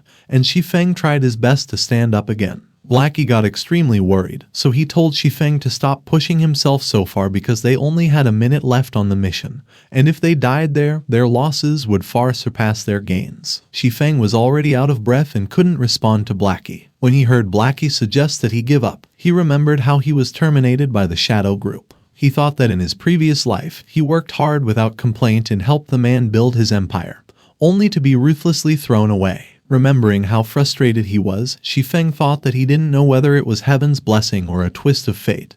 But he had been brought to the current time and space. He thought that there was no way he could give up at that moment. Shi Feng activated his skill, Phantom Kill, and stated that he would rewrite his destiny. He dug his feet into the ground for driving force. Shi Feng charged forward with his doppelganger and activated his skill, Gravity Liberation. The two of them jumped off the ground and charged towards the head of the menacing kobold chieftain. The two of them were both charging at an incredible speed. The kobold chieftain was alarmed when it saw that they were coming, but Shi Feng and his doppelganger were so fast that the kobold chieftain was not able to react, and they both pierced its eyes. The kobold chieftain screamed in pain, and the two of them began bombarding it with attacks. It tried to counterattack by swinging its axe, but Shi Feng and his doppelganger managed to dodge it while still in midair. Shi Feng stepped on the doppelganger's sword for driving force, and the doppelganger supported it with his arm. The doppelganger swung his sword and sent Shi Feng forward at an incredible speed. Dark energy began swirling around the abyssal blade and shrouding it. Shi Feng used his move, the Wind Blade, and he pierced through the kobold chieftain's chest. The kobold chieftain started to dissipate as Shi Feng finished delivering his attack. The system notified Shi Feng that he had killed the level 5 elite kobold chieftain with an experience boost of 50%, so he had gained a total of 2350 XP, and it also notified him that he had completed the timed mission, congratulating him for being the first player in God's domain to kill a chieftain monster, which made the drop quality of the kobold chieftain increase by 200%. And the Star Moon Kingdom's prestige increased by 10 points. Meanwhile, Blackie was sulking, thinking that he wasn't of any help to Shi Feng that time again. Shi Feng appeared so relieved as he released a sigh. While the two of them were surrounded by item drops, Shi Feng was eyeing a skill book near him when Blackie approached him and informed him that what he had done was incredible. Shi Feng took the skill book, and he informed Blackie that the boss had dropped a rare skill book for cursomancers, so his luck was insane. But instead of being happy, Blackie looked disappointed, as he thought there was no point in having such good luck when he wasn't able to help in any of Shi Feng's fights. Blackie asked Shi Feng if he could teach him how to properly play a cursomancer because he wanted to get stronger and help him out when the time came, and Shi Feng readily agreed, and he said that he would start with point allocation. Blackie confidently informed Shi Feng that that part was simple because cursomancers should invest all their points in intelligence. Shi Feng hit him on the temple and asked him who informed him of that. Blackie was confused, so he asked Shi Feng if cursomancers weren't a damage-dealing class. He was hit with the Axe of Truth when Shi Feng reminded him that 5 minutes ago, a giant axe had come flying in his direction that nearly took his life, and he asked him if he had already forgotten about that. Remembering what happened, Blackie said that he didn't forget and sheepishly admitted that he nearly died there. Shi Feng said that he was not surprised and told Blackie that if he hadn't saved him, he would have already respawned. Shi Feng asked Blackie what the point of having high damage was if he was dead, and he told him to listen and invest a portion of his points into agility because not only would it increase his movement speed, it would also increase his casting speed. He told Blackie that the kobold chieftain had dropped lots of items, and there was a robe there that he could wear. Blackie was in awe when Shi Feng handed him the rare skill book and told him to take it too. It contained the skill Evil Whip, a skill that used 5 thorns to bind a target in a fixed area, and if the target attempted to exit the area of effect, the thorns would break, each dealing a base damage of 20 points and an additional 30% spell damage, and its casting time was 3 seconds and the cooldown was 20 seconds. Blackie's eyes twinkled, and he asked Shi Feng if it was a super cool CC skill like his Abyssal Bind. Shi Feng told Blackie that there was a slight difference because Evil Whip had a casting time of 3 seconds, so he had to predict the enemy's movements, and Blackie nodded vigorously as he told Shi Feng that he would train hard. Shi Feng upgraded his equipment as he equipped himself with leather armor and black iron handguards. Blackie also upgraded his equipment as he equipped the violet blood leggings and violet blood robe. A few moments later, at the blacksmith's hut, someone commended the great works of young men. It was Forge Master Jack, and as he was telling Shi Feng and Blackie that they really did have the right to inherit his forging techniques, the system notified Shi Feng that the hidden quest, Road of Forging, was completed. He had learned the forging skill, so he was currently a basic forging apprentice, and he had obtained the forging talent, Forging Genius, and was rewarded with 1000 refinement steel. When Blackie saw the talent Forging Genius, he said that the name sounded so powerful, and Shi Feng told him that when he successfully forged an item, he had a chance of gaining 2 proficiency points. Hearing that it was only 2 points, Blackie said that it didn't sound very useful. But Shi Feng told him not to underestimate those 2 points because he needed 1,000 of them to advance to an intermediate forging apprentice, and in addition, forging common equipment only gave him 1 proficiency point. Shi Feng told Blackie that Forging Genius could greatly reduce the time and money he would spend on advancing his forging level. And as he asked Blackie if he didn't think it was useful, Blackie told him that when he put it that way,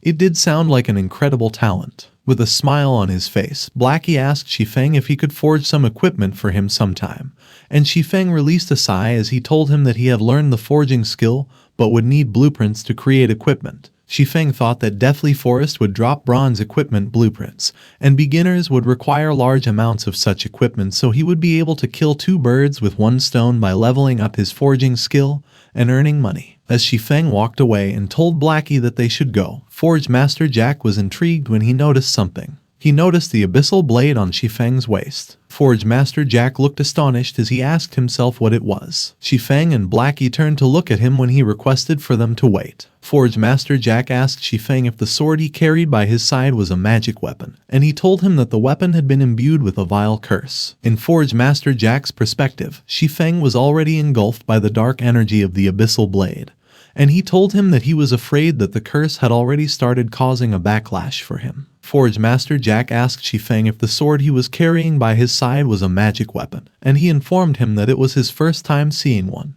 even though he was a smith with many years of experience. While Shi Feng was thinking that equipping a magic weapon probably triggered a hidden quest, Forge Master Jack eyed the abyssal blade with twinkling eyes and asked if he could have a look. Shi Feng agreed, and he handed the abyssal blade to Forge Master Jack. As he examined the abyssal blade, Forge Master Jack stated that it was the famous sword forged by the renowned craftsman Ulysses from the fang of the Black Dragon King, and it ranked 31st among the 36 famous swords in God's domain. Looking at the hilt of the sword, Forge Master Jack explained that the Black Dragon King's fang had provided the sword with incredible power, but it had also imbued a vile curse on it, and every once in a while, the sword caused a backlash on the wielder, and if they were unable to suppress it, they fell prey to the Black Dragon King's curse, and all their attributes got permanently halved. He informed Shi Feng that the backlash effect of the curse had already started. Shi Feng asked Forge Master Jack if there was any way to get rid of the curse, and Forge Master Jack informed him that nobody could break the curse,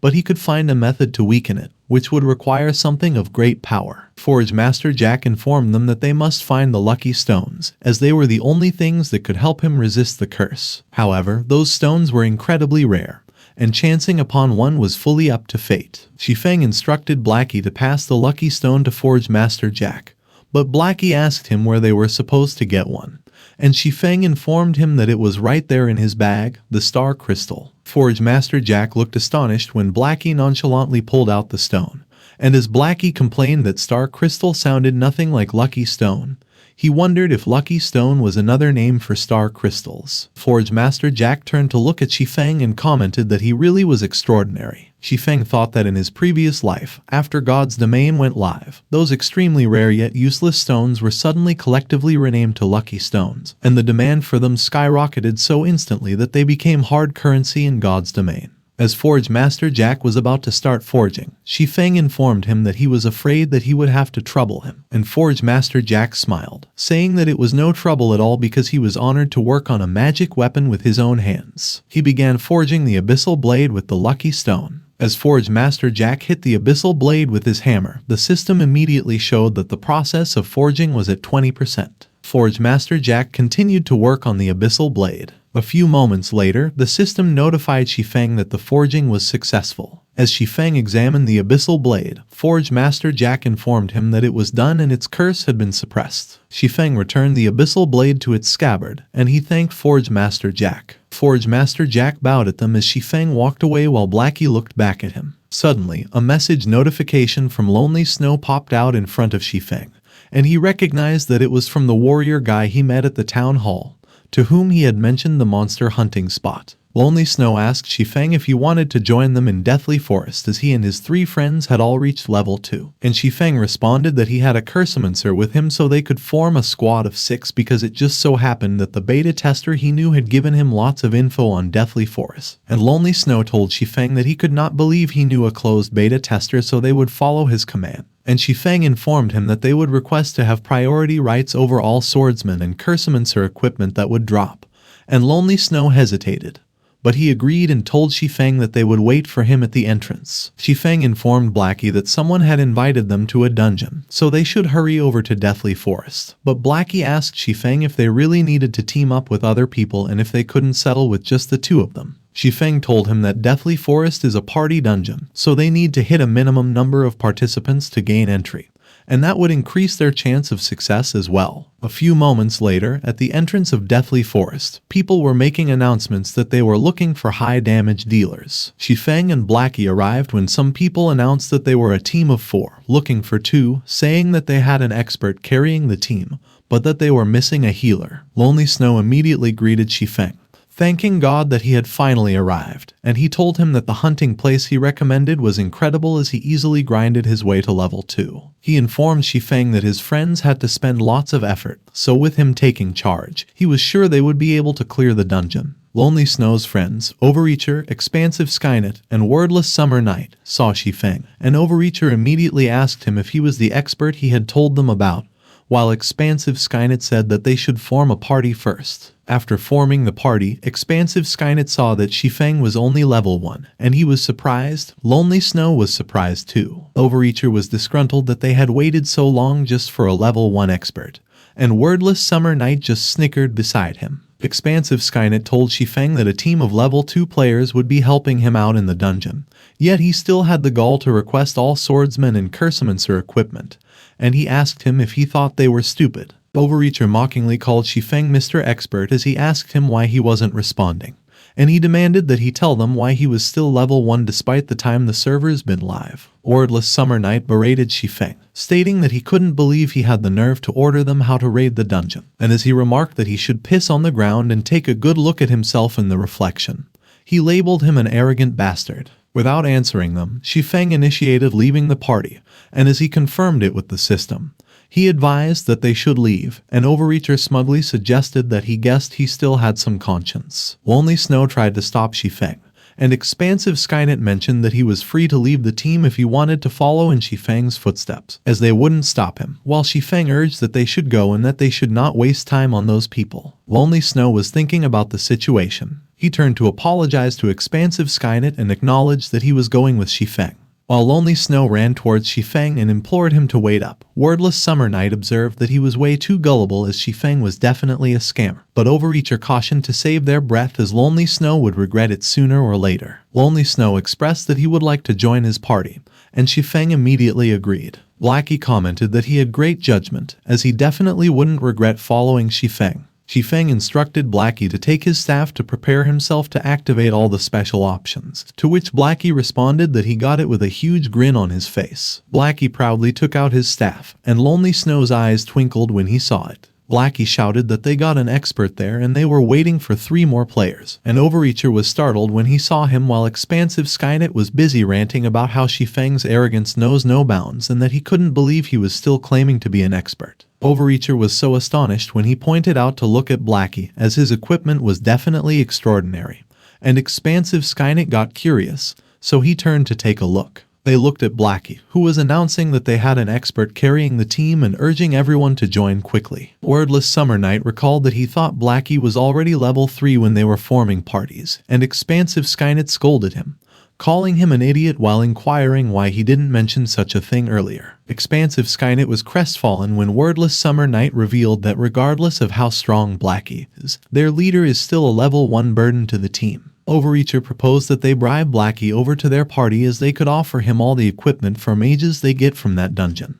And as Expansive Skynet concurred that it was a pretty good idea, Wordless Summer Night felt threatened. Expansive Skynet messaged Blackie, offering him all the mage equipment that drops, and as Blackie replied with multiple dots, Expansive Skynet exclaimed that Blackie replied so quickly, so they got it. But Overreacher and Expansive Skynet were disappointed when Blackie told them to screw off while Wordless Summer Night snickered. Expansive Skynet was so mad that he cursed as he questioned Wordless Summer Night what he was so happy about, while Wordless Summer Night was still grinning, thinking that it was awesome because all of that equipment would be his. Blackie flipped his middle finger on Expansive Skynet while making a face, which made Expansive Skynet more mad, and he insulted Blackie, calling him a stupid fool who couldn't even recognize his gesture of goodwill. Players started to gather around Blackie as he continued to announce that they were a Deathly Forest party with an expert leading them, that they were missing tanks and healers, and that they needed 3 more players. Lonely Snow was speechless as the players checked their profiles and noted that they were a bunch of noobs trying to enter the Deathly Forest, wanting them to carry them. One of them even cursed when they saw that Shi Feng wanted to challenge the dungeon at level 1. Lonely Snow sighed as he observed that it looked like finding more members wouldn't be easy. Shi Feng reassured not to worry and that they should take it slow when Lonely Snow noticed that the players had disappeared, so he inquired where everyone went. Lonely Snow saw that the players were all running in the same direction, like mad dogs, so he questioned what was going on. The men's eyes all turned to hearts as they all looked in the same direction. Blackie, who noticed the commotion, was so surprised that he exclaimed that they've got to be kidding him and wondered if he was dreaming. And his reaction made Shi Feng curious. Someone has just arrived at the area near the entrance of the dungeon. It was a beautiful, voluptuous lady with black hair. She was with 2 more beauties who were at level 2, Zhao Yuru and Xiao Yuer. And as Xiao Yuer asked Zhao Yuru why the situation was like that again, Zhao Yuru replied that no matter where they go, there will always be men dreaming of someone way out of their league. The men behind them were all acting mad as they called Bai Qingsu their goddess, and they were pleading for her to accept them. Bai Qingsu was the black-haired beauty, and she was currently at level 2. Shi Feng seemed to have recognized Bai Qingsu, as he was surprised and pondered why she was there too. Blackie acted mad like the other players. Suddenly, something was hit really hard, creating a loud impact. It was Blackie, and Shi Feng struck him on the head while Lonely Snow just looked at him with pity and remained silent. Meanwhile, one of the men declared that they would pay to party up with Bai Qingsu, while another man questioned him about whether he had the skills for that and argued that a goddess such as her should party up with an expert like him. And Xiao Yuer remarked that the men wanted to invite them to their party. Zhao Yuru let out a sigh, and she commented that they were just smitten fools and none of them were good players. Suddenly, Expansive Skynet emerged as he greeted Bai Qingsu, calling her goddess, and introduced himself as a first-class ranger, so he was surely the best candidate, as his 2 teammates were extraordinary too. He claimed that if they formed a party, they would definitely be able to clear the small dungeon while he was leaning on Overreacher's shield and Wordless Summer Night was fanning on him with his hat for dramatic effects. But he berated Wordless Summer Night, demanding that he fan gentler as he couldn't even speak properly. Zhao Yuru was enraged, and as she reprimanded them for daring to call themselves first class, she ordered them to get out of her sight before she cut them down, to which Expansive Skynet immediately complied, and Wordless Summer Night admitted that he really embarrassed himself there, so he instructed him to shut up while calling him an idiot. Meanwhile, the other men continued to fawn over Bai Qingsu, calling her gorgeous, praising her for being strong, and inquiring if they could add her as a friend. But they were all terrified when Zhao Yuru snapped at them too, telling them that the same goes for them too, so they should get out of her sight. Xiao Yuer grimaced as she observed that she scared all those men off, and Zhao Yuru clicked her tongue as she opined that the ones who ran away were all trash. Blackie was also terrified by Zhao Yuru, and he expressed that the sexy girl was so scary, while Shi Feng recalled that there was a reason why Zhao Yuru was known as the Flame Witch in his previous life. He recollected that she was once harassed by the guildmaster of the Central Plains Clash Guild, and as a result, the 10,000-member guild disbanded overnight as the guildmaster was repeatedly defeated by Zhao Yuru until he dropped back to level 0, and the matter only ended after he vowed that he would never set foot in God's domain ever again. While the other men continued to try and get Bai Qingsu's attention, she noticed Shi Feng, and she inquired if he was ignoring her. Shi Feng turned his head, and he was surprised when he saw Bai Qingsu. Zhao Yuru was also startled when she noticed that Bai Qingsu fully directed her attention to someone and mentioned that he was a little strange. Zhao Yuru inquired Bai Qingsu who she was talking about while following her gaze. Seeing Shi Feng, Zhao Yuru asked Bai Qingsu not to tell her that she was interested in that level 1 guy. Zhao Yuru bet Shi Feng was acting like he didn't see them to attract her attention, as she had seen all the tricks men tried to pull, and she was unaware that Bai Qingsu was already making a move. The men stepped aside and created a path as Bai Qingsu walked forward, and Zhao Yuru was surprised when she noticed what Bai Qingsu was doing. Following Bai Qingsu, Zhao Yuru inquired Shi Feng if he dared to enter the Deathly Forest when he was only level 1. And Shi Feng confirmed that the fact that he was searching for party members shows that he has a way to clear the dungeon. Shi Feng asked Bai Qingsu if she would like to join them, and while Lonely Snow and Blackie grimaced at what Shi Feng did, Zhao Yuru got mad at him for being impudent and dared to speak so casually to Bai Qingsu. Bai Qingsu stopped Zhao Yuru, and she suggested that Shi Feng may only be level 1. But his teammate is a cursomancer equipped with 3 bronze rank items, so he definitely has some sort of talent. She urged them to take a look at Shi Feng's weapon. Zhao Yuru queried Bai Qingsu if that piece of junk could even be called a weapon.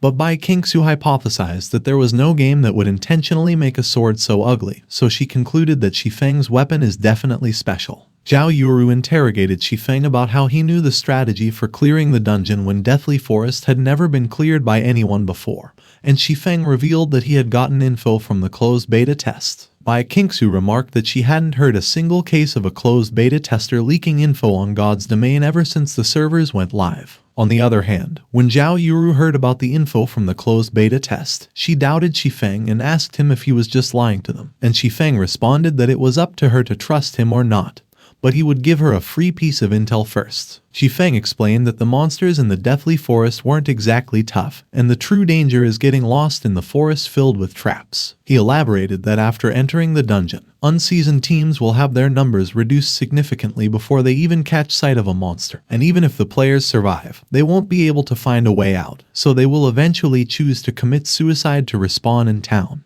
The other players listened, and as one of them challenged him to stop scaring people, another one inquired if that was really true. Pointing at the players who were sitting in front of the dungeon entrance, Shi Feng assured them that he was not misleading them and that they could simply ask those men over there who just respawned. Bai Qingsu found it interesting, and Zhao Yuru expressed alarm, asserting that Shi Feng was definitely spouting nonsense. But Bai Qingsu had already approached Shi Feng, telling him that he seems to know the Deathly Forest well, so she was sure they wouldn't be able to clear it without his help, and Shi Feng acknowledged that it was not too late to join them yet. Bai Qingsu announced to Zhao Yuru that they would be joining Shi Feng. Zhao Yuru agreed, and she was blushing as she gazed over Shi Feng, and Shi Feng was puzzled when he noticed it. Meanwhile, Zhao Yuru expressed her distrust in Shi Feng, labeling him a liar, and accused him of definitely having other plans for her. But Bai Qingsu suggested that they will know if Shi Feng is lying after they enter the dungeon. The system notified Shi Feng and his group that Bai Qingsu, a level 2 swordsman,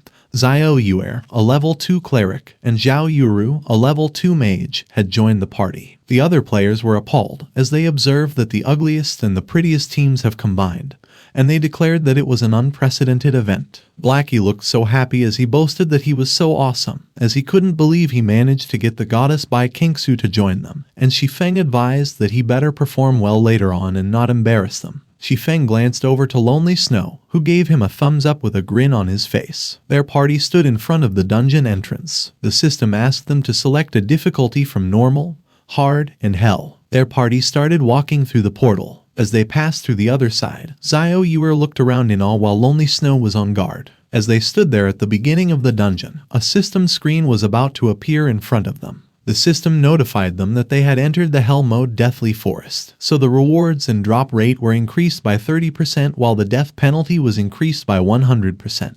Everyone was surprised that Shi Feng chose the Hell difficulty, even his teammates, and Zhao Yuru confronted him about it. Lonely Snow was anxious, while Blackie remarked that he couldn't believe he selected the Hell difficulty for the Deathly Forest. On the other hand, Zhao Yuru asserted that if he was trying to screw them over, he would send him straight to the hell that he chose, while Bai Qingsu was simply baffled. Shi Feng assured not to worry, as he wouldn't have made a choice that he was not confident in, and as he tapped Blackie on the shoulders, Blackie nodded. Meanwhile, Lonely Snow was looking at the multiple paths ahead of them, and he asked Shi Feng which road they should take. Shi Feng explained that the map of the Deathly Forest shows numerous twists and turns, and it was easy to get lost there, so they should make sure to follow him properly. The three of them started walking ahead, and he indicated that it was the way, which startled Zhao Yuru. Zhao Yuru turned to ask Bai Qingsu if they were really going to follow Shi Feng, and Bai Qingsu confirmed that they would trust Shi Feng at that time. The party proceeded to walk deeper into the Deathly Forest. Shi Feng recalled that in order to conquer the Deathly Forest, the Shadow Guild sent hundreds of players to explore the areas in batches, and only did they finally chart out a map of it. The Deathly Forest has a total of 36 paths, and there were many intersections and loops between them. However, there were only 3 that led to the first boss. The 6 of them continued to walk in the Deathly Forest, with Shi Feng leading them. Zhao Yuru asked Bai Qingsu if she was sure that the path Shi Feng was leading them on was the right one,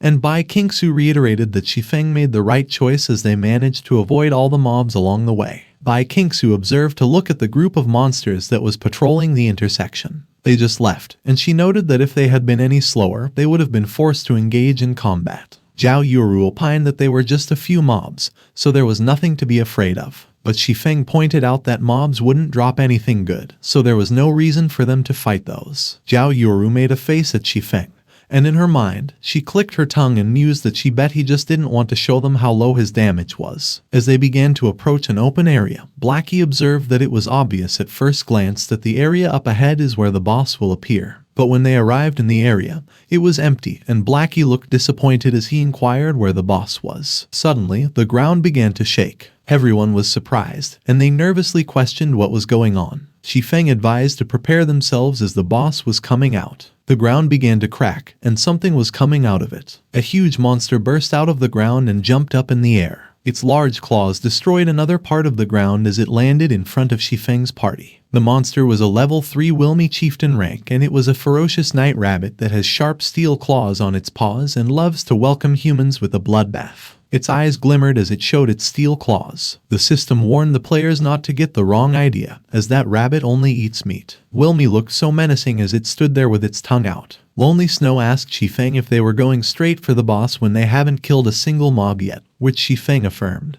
And he mentioned that small mobs have poor drops, so it was more efficient to go straight for the boss. Bai Qingsu quickly prepared herself for battle and stood in front of Zhao Yue to protect her. Shi Feng requested Lonely Snow to play the role of the tank at that time and make sure he kept Wilmy's aggro on him. And as for the rest, he reminded them to make sure not to steal the aggro. Hearing Shi Feng's instructions, Zhao Yue asked what tank and aggro meant. Shi Feng clarified that the role of a tank is played by those whose class offers them high health and defense, and their responsibility is to make the monsters focus their attacks on them. He stated that the tank should maintain the boss's aggro so that other players could attack it safely. He elaborated that stealing the aggro meant that a player gains a higher aggro value than the tank, and if that happens, the boss attacks them instead, and those with lower health and defense could easily be one-shot by the boss. Shi Feng encouraged not to worry as he would give clear instructions later, and he directed to go. Lonely Snow immediately charged forward with all his might when Shi Feng signaled to go, and Shi Feng was left there, puzzled. Shi Feng asked Lonely Snow what he was rushing for when Zhao Yue hadn't even buffed them yet. Lonely Snow was surprised, and he revealed that he couldn't stop the charge skill halfway through. Wilmy was puzzled when Lonely Snow tripped on a stone, trying to stop his charge skill, and was thrown in the air. Realizing the situation, Wilmy ferociously charged with his claws. Lonely Snow turned pale when he saw that, and he proclaimed that he was dead. But suddenly, Blackie used his skill and asserted that it was not on his watch. Huge vines suddenly emerged from the ground and wrapped around Wilmy as Blackie used his move, Evil Whip. Lonely Snow thanked Blackie for it. He charged ahead, filled with determination to do it. Lonely Snow gritted his teeth as he headbutted Wilmy, and he inflicted 11 damage.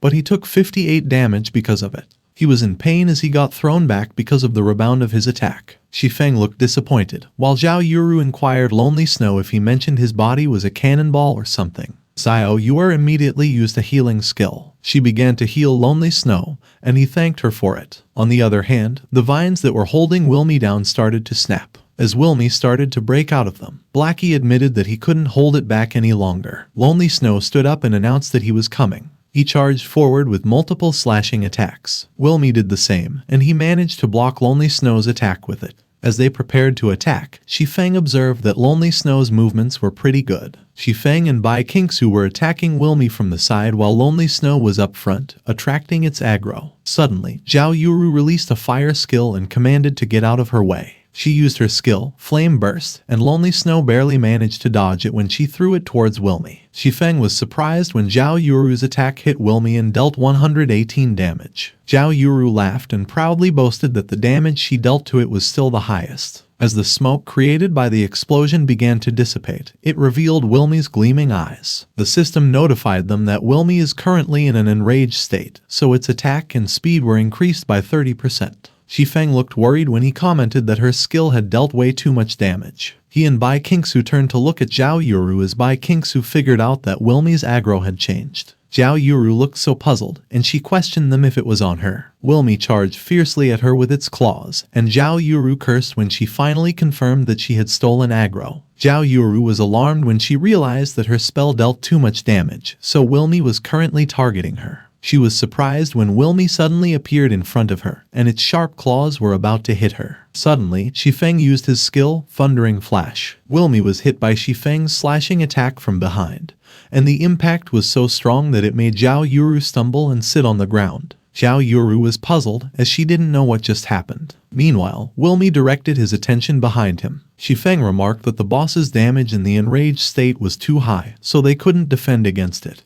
And since he has high agility, they should let him attract its aggro. As Wilmy turned his attention towards Shi Feng and was about to attack him, Zhao Yuru quickly fled the scene and asserted that she would leave it to him then. Bai Qingsu was alarmed when she saw it, and she tried to warn Shi Feng to watch out. But Wilmy was able to hit Shi Feng and send him flying. Shi Feng didn't seem to have taken a huge amount of damage, as he managed to land safely on the ground and skidded backwards. While Shi Feng was still trying to regain his footing, Wilmy had already jumped in the air and lunged towards him. Wilmy used his skill, Death Claws. Multiple slashing attacks were directed at Shi Feng. Those attacks rained down on Shi Feng, and he managed to deflect them with his sword. Wilmy landed back on the ground, and the ground was destroyed as he dug his claws into it. He started turning at an incredible speed that looked like he was mimicking a wheel. Wilmy used his skill, Killing Feast, and rolled towards Shi Feng at an incredible speed, looking like a tornado. Shi Feng was alarmed when he saw it. He took a sidestep to try evading Wilmy's attack, but it was so fast that he couldn't dodge it anymore, so he just blocked it with his abyssal blade. Even though he blocked it, the attack was so strong that its splatters damaged Shi Feng and depleted his HP. Suddenly, someone jumped off the ground. It was Bai Qingsu, and as she offered Shi Feng that she would lend him a hand, she kicked Wilmy away from him. Wilmy crashed and bounced off the ground multiple times. He looked so exhausted after he managed to regain his footing. Zhao Yuru used her healing spell. While Shi Feng was regenerating, he announced that the boss has weakened, so they should deal damage to it while its defense is low. He turned to look behind him and advised to remember not to steal its aggro at that time. Shi Feng was talking to Zhao Yuru, who was embarrassed, but she was cursing in her inner feelings because a stinky man like Shi Feng dared to scold her. Everyone charged forward and began attacking Wilmy simultaneously, and Wilmy was not able to react. Blackie encouraged to hang in there because Wilmy barely has any HP left. Shi Feng delivered slashing attacks that sent Wilmy flying. Zhao Yuru used her skill, Flame Burst, and she proclaimed not to dare look down on her. Multiple explosions occurred, and they hit Wilmy while he was still up in the air. A bright light appeared after the explosion, and multiple items dropped. Both Lonely Snow and Blackie's eyes twinkled when they saw it, and Blackie predicted that he was sure that it dropped lots of good loot. Shi Feng immediately took out a potion, and he instructed everyone to recover first before rushing to split the item drops. Everyone did as Shi Feng instructed, and they started drinking their potions. Shi Feng explained that the final boss often catches players by surprise, but it is not difficult to defeat it as long as they fight it correctly.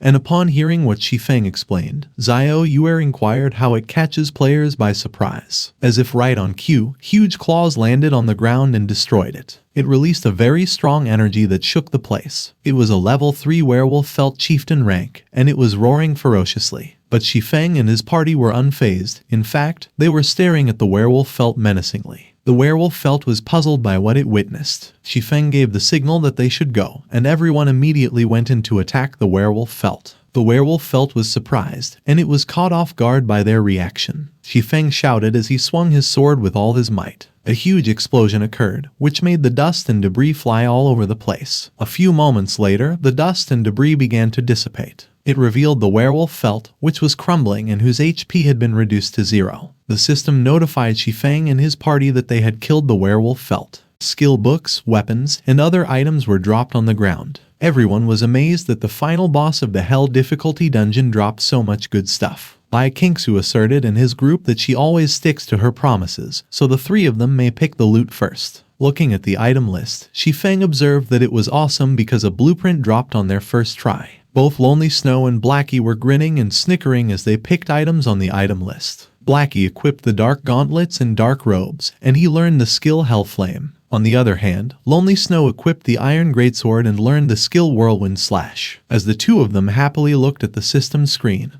Blackie proclaimed that it was awesome, as he bet it would be great against mobs. And when Zhao Yuru saw their reaction, she suggested that they had probably split all the good stuff amongst themselves. Zhao Yuru insisted that they wouldn't be able to clear the dungeon without Shi Feng's commands, so it was only right for them to have priority in looting. Suddenly, Bai Qingsu was startled when she saw the item list. Bai Qingsu expressed gratitude to Shi Feng, and Zhao Yuru, who took a peek at the item list, was also startled. A potion recipe for the beginner's strength potion was left on the item list. Zhao Yuru was baffled that Shi Feng left such a precious potion recipe for them, so she inquired of him about it. Shi Feng mentioned that they all played an important role in the dungeon raid too. Zhao Yuru was caught off guard, and she blushed when she heard Shi Feng's response. Meanwhile, at the entrance to the Deathly Forest, one of the players announced that the elite team of the Heaven's Crown Guild has arrived, so the first clear of the Deathly Forest will definitely be theirs. But another player countered that it was bullshit because they bet that the Assassin's Alliance will be able to clear it first. Suddenly, the system notified everyone that the challenge had been cleared, and it congratulated Shi Feng's squad for being the first team to clear the Deathly Forest dungeon. Everyone's jaw dropped due to shock, and they felt like they were hit by lightning when they saw the system notification. Shi Feng and his party emerged from the portal, and as one player urged to look because they were back, another player was so amazed that they cursed when they saw that they had all equipped new gear, and he admitted that he was so envious. Bai Qingsu inquired of Shi Feng if he wanted to join their Ouroboros guild, but Shi Feng explained that he was used to playing solo, so he was not interested at the moment. Bai Qingsu conceded that it was fine if he didn't join, as she would respect his decision.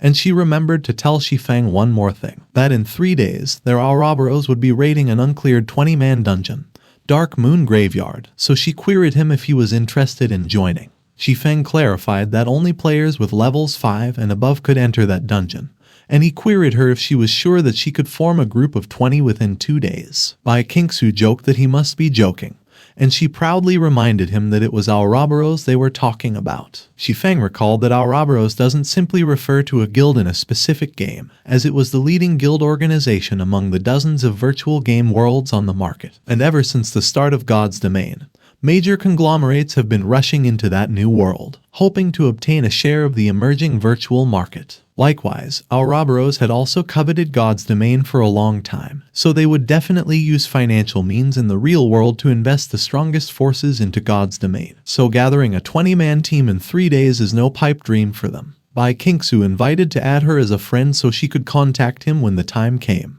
Shi Feng affirmed that he believed in Ouroboros' strength and asked her to reserve him a spot if she could let him have the first pick of swordsman equipment and blueprints, and Zhao Yuru chimed in, asking him if he did not have a single humble bone in his body. But instead of answering her question, Shi Feng just reassured that it was no problem.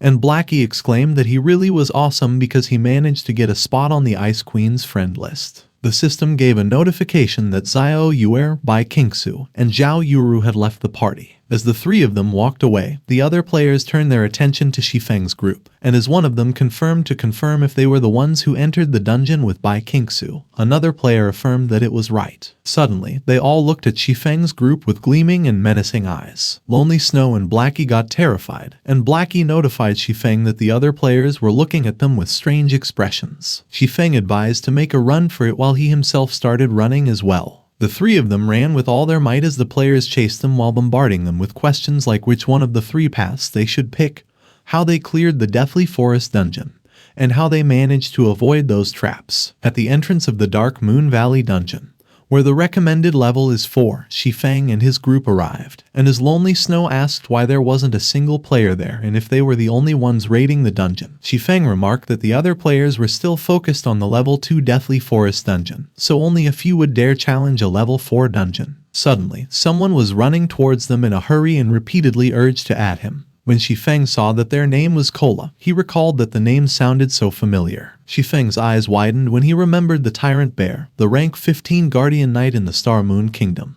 Kola looked tired, but he was so happy as he proclaimed that he had finally found someone. Shi Feng remembered that Kola was perpetually depressed in the early days of God's domain due to his inability to fulfill his ambitions, and some fools even kicked him out of a third-rate guild. Later, Kola joined the Radiant Stars Guild, changed his name to Tyrant Bear, and became quite famous. Shi Feng grinned when he found out that Kola hadn't joined Heaven's Crown yet, so he considered he would have a much smoother time raiding dungeons if he got him over to his side at that moment. Kola explained to his group that he was clearing mobs along the way, and arrived there, but he couldn't find anyone to group up with, so he was so glad he met them. Blackie was skeptical that Kola cleared mobs alone and got all the way there. Kola proudly asserted that it was all thanks to him dragging the fights out. Blackie grimaced when he heard what Kola reported, and as he asked him how many attacks he received, he mentioned that his defense is insane. And Lonely Snow asked him how high his survivability must be to mow down mobs and get all the way there. While Shi Feng was swiping over his system screen, Lonely Snow confirmed that he was sure that Kola would be a dependable tank. Kola received a notification that Shi Feng wanted him to join the Shi Feng squad and asked him if he would like to proceed. When Lonely Snow saw that, he cheered and exclaimed that he could finally play as a DPS. Kola asked if they were missing a healer and sheepishly suggested to Shi Feng that he has a healer friend. But he is an oracle. Lonely Snow noted that oracles have the worst healing abilities among the healer classes, and in fact, they are the most useless class out of all. But Shi Feng argued that if they look at healing alone, they are not the strongest, but oracles have high HP, and their signature skill, Life Payment, allows them to turn the damage they take into healing, so the pressure on their tank will greatly decrease with him around. And Kola looked so excited as he voiced that it was as expected of an expert. A few moments later, a player named Drowsy Sloth joined the Shi Feng squad. Drowsy Sloth was a level 2 player, and as he thanked Shi Feng and his group, he expressed that he had finally found a team that would take him in. Drowsy Sloth confided that he was kicked out by several Deathly Forest teams previously, so he even considered deleting the account and starting over. But Shi Feng conveyed that no class is better or worse than another because the player behind the character is what matters, and Drowsy Sloth promised that he would definitely prove his worth. Shi Feng announced that they had formed the party, and as they walked towards the dungeon's entrance, he proposed that they should start. As soon as they entered, they were greeted by a horde of level 3 gnomes who were laughing and taunted in gnome language that some adventurers had finally come hurtling towards their deaths. But they were startled when someone commanded to go. Kola immediately bulldozed towards them with his skill, Shield Strike. He grinned, and as he raised his shield, he activated his skill, Taunt, a skill that taunts all monsters within a 10-yard radius and maintains a higher aggro value than the monster's targets, and the user's aggro value is boosted by 100% and lasts for 10 seconds. Lonely Snow began swinging his sword at an incredible speed. He utilized his skill, Whirlwind Slash, and eliminated the gnomes surrounding him. On the other hand, Blackie employed his skill, Hellflame. The gnomes around him were scorched, and they were screaming in pain. Multiple slashing attacks were made. It was Shi Feng's attack, and he sliced all the gnomes as he quickly passed through them. The gnomes were all terrified as they received bombardment with attacks, and Blackie grinned as he observed that the dungeon was way too easy because that bunch of gnomes was all spooked off. Seeing all the ore lying around them, Kola marveled that he couldn't believe those mobs dropped so many ore pieces, and Drowsy Sloth acknowledged that it was a huge profit. Suddenly, the area went dark, and as Kola inquired why the sky had turned dark, he and Drowsy Sloth were startled when they looked up. A huge mechanical creature suddenly appeared in front of them, and it destroyed the ground as it landed. Drowsy Sloth was so surprised that he questioned why a boss suddenly popped out. The system notified them that it was a sudden event,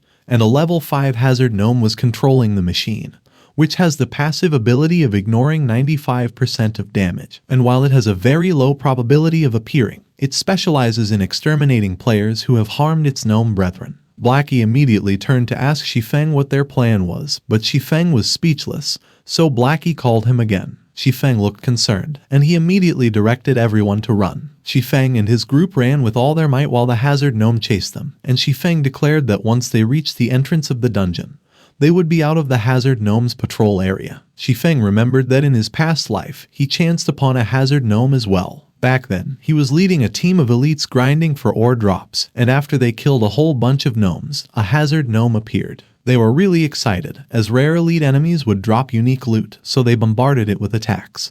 But the machine was unfazed, and unfortunately, their attempt ended in disaster. They were in tears when they got revived after being eliminated by the hazard gnome. Back into the present, while the hazard gnome was chasing them, it inquired if they were trying to escape in gnome language. It began firing its machine gun. Bullets rained down on Shi Feng and his group while they were running for their lives. The hazard gnome laughed hysterically as it continued to rain them down with bullets, and Blackie, who was behind the group, exclaimed when he saw what was behind him. Blackie used his skill, Dark Arrow, and he questioned the hazard gnome if he thought he was the only one who could attack from range. But when his attack hit the machine, it only dealt 1 damage. When Blackie saw that, he wondered if that mech was made of a turtle shell and how it was so tough. Shi Feng explained that it has a 95% damage reduction, so most attacks would just barely tickle it, and Shi Feng suggested that he save his mana and only use deceleration and crowd control skills on the machine. Blackie turned to face the machine as he affirmed that he had it. He used his move, Evil Whip, and held the machine in place with huge vines. The machine fell to the ground as the vines dragged it down, while Shi Feng and his group continued to run away. Suddenly, the machine started taking 2-digit damage from the vines. Shi Feng noticed the damages, and as he observed that something was off with them, he realized that the machine must be weak against plant-based skills. He ordered everyone to stop, and as Lonely Snow inquired why they should, Shi Feng revealed that he just realized that the boss is weak against plant-based skills, so it was time for them to retaliate. Shi Feng outlined that the plan was very simple, as they would just drag things out, and he took charge of dealing damage with the Evil Whip while the rest of them would take care of the aggro. Lonely Snow immediately gathered his energy and prepared to attack, as he confirmed that he had it. He charged forward with a determined look on his face. Lonely Snow used his skill, Whirlwind Slash, and created a tornado that hit the machine. His attack made the machine dizzy. Blackie used his skill, Evil Whip, and as his vines wrapped around the machine, a huge amount of its HP was shredded. He was surprised when the machine broke free from the vines and was about to attack him. But suddenly, Cola jumped in the air, and while calling the machine a tin can, he challenged that he was its opponent. He used his move, Divine Strike, a skill that strikes ferociously the enemies in front with divine power, and deals 130% physical damage while increasing the target's aggro towards him. The machine was enraged, and it attacked Cola, which he managed to block with his shield. But even though he blocked the attack, half of his HP was shredded, which made him curse, and he complained that it deals so much damage. Blackie used his skill, Evil Whip, again. The machine's HP was reduced greatly, but it retaliated by attacking Cola, and while he managed to dodge it, he urged Drowsy Sloth hurry up and heal him because he would be a goner if he was hit one more time. Drowsy Sloth was healing Cola slowly, and he assured that he was only an oracle, so he was already trying his best. Shi Feng suddenly appeared behind the machine, and he instructed to let the boss switch its aggro to him. He used his skill, Abyssal Bind, and as it held the machine in place, Cola continued to run while repeatedly stating that he was out. Shi Feng used his skill, Thundering Flash, and hit the machine with it. He dealt multiple, powerful slashes to the machine, and it started to lose its balance. In gnome language, the hazard gnome taunted that Shi Feng must have a death wish. The machine chased Shi Feng, so he used his skill, Gravity Liberation, so he could get ahead. The machine bombarded Shi Feng with bullets. Shi Feng turned around and used his skill, Thundering Flash. But instead of hitting the machine, he hit the rocks on top of the valley. Huge boulders came falling down on the machine, and they dealt huge damage to it. With the machine immobilized and its HP low, Blackie boasted that he bet the hazard gnome never expected they would have a trump card like that and that all they needed to do at that moment was take their time attacking it. Suddenly, the machine's hatch opened, and it ejected something. It was the hazard gnome who was wearing a jetpack, and he laughed as he bade farewell to Shi Feng and his group, calling them adventurers. Blackie cursed when he saw the hazard gnome, and he accused that the bitch was trying to escape. Shi Feng was enraged, and he released his dark aura as he warned not to even dare try to escape. As he used his skill, 9 Dragon Slash, Shi Feng commented that wild monsters with such high intelligence were very rare, and the system always has a reason for making some of them so smart, so he would definitely be rewarded for killing them. He directed the phantom swords towards the hazard gnome. The hazard gnome was alarmed when he saw the swords that were flying towards him. He turned and fired up his jetpack to accelerate and dodge the swords. As the hazard gnome flew up in the sky and escaped, the system notified Shi Feng that Arcus Maddox had successfully fled. Shi Feng was startled when he found out that the hazard gnome was Arcus Maddox. He recalled that Arcus Maddox was a famous Grandmaster engineer in God's domain, and in 3 years, he will shock the world and create the Sky Fortress Twin Snake Ring, which will bring him to the heights of his fame, and later he will create the Gnome Empire, which will signify the start of one of the most famous expansions of God's domain, emergence of the New World. Shi Feng looked concerned, as he never revealed that he had nearly killed a future big boss right there. Suddenly, Drowsy Sloth, who was inspecting the machine, discovered that there was only one chest inside it. As Shi Feng opened the chest, he obtained Arcus Maddox's key and a treasure map. Shi Feng expressed delight that it was great and that getting his hands on that treasure was worth it. He assured that there wouldn't be any other rare elite gnomes around to disturb them, so they all should stay there and continue grinding. And as he instructed them to contact him once they reached level 4, Blackie asked him what he would be doing. Shi Feng replied that he would go get the treasure. He recalled that 900 years ago, alchemy master Molotov used all his power to create a treasure called the Philosopher's Stone, which made even regular humans able to easily use alchemy and the elements to refine their work, while an alchemist would be able to turn stone into pure gold and even revive the deceased. So once the Philosopher's Stone became known to the world, many countries in God's domain started to fight over it. However, the Philosopher's Stone disappeared during the war, becoming an unsolved mystery in God's domain.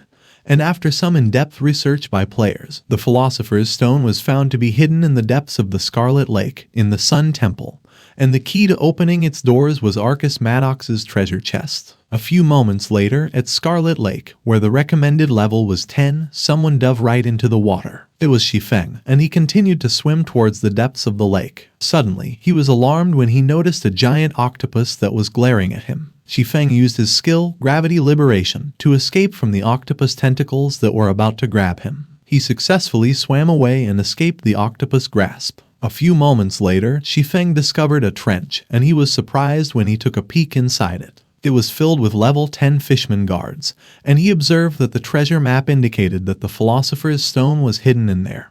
But the guards at the door weren't that easy to defeat. He used his skill, the Phantom Kill, and when one of the fishman guards noticed him, he declared that he was not going to fight them, so he would just use the doppelganger from the Phantom Kill to pull the guards away from the door. The fishman guards quickly swam out to chase Shi Feng's doppelganger, while Shi Feng was hiding behind a rock, waiting for them to leave. When the area was clear, Shi Feng immediately swam towards the entrance. He was surprised when he was met with a gigantic gate. Shi Feng summoned the key he just got. The key inserted itself into the keyhole in the gate's mechanism. The gate started to open, and it was slowly revealing what was inside, which was emitting a powerful, bright light. It seemed like a huge portal, and Shi Feng approached it. Shi Feng peeked inside the portal, and he was speechless when he saw what was on the other side. He was brought to the Sun Temple, which has an unknown recommended level, and a magic array was waiting for him at the top of the staircase. 2 huge statues were guarding the magic array on each side. Shi Feng began to walk up the stairs. As he approached the chest that was protected by the magic array, a system screen popped up in front of him. After confirming something with the system, Shi Feng watched intently as the magic array let out a powerful pillar of light. But he looked disappointed when he saw what was in front of him. He was trembling as he held the Philosopher's Stone in his hand, and as he questioned if it was the Philosopher's Stone,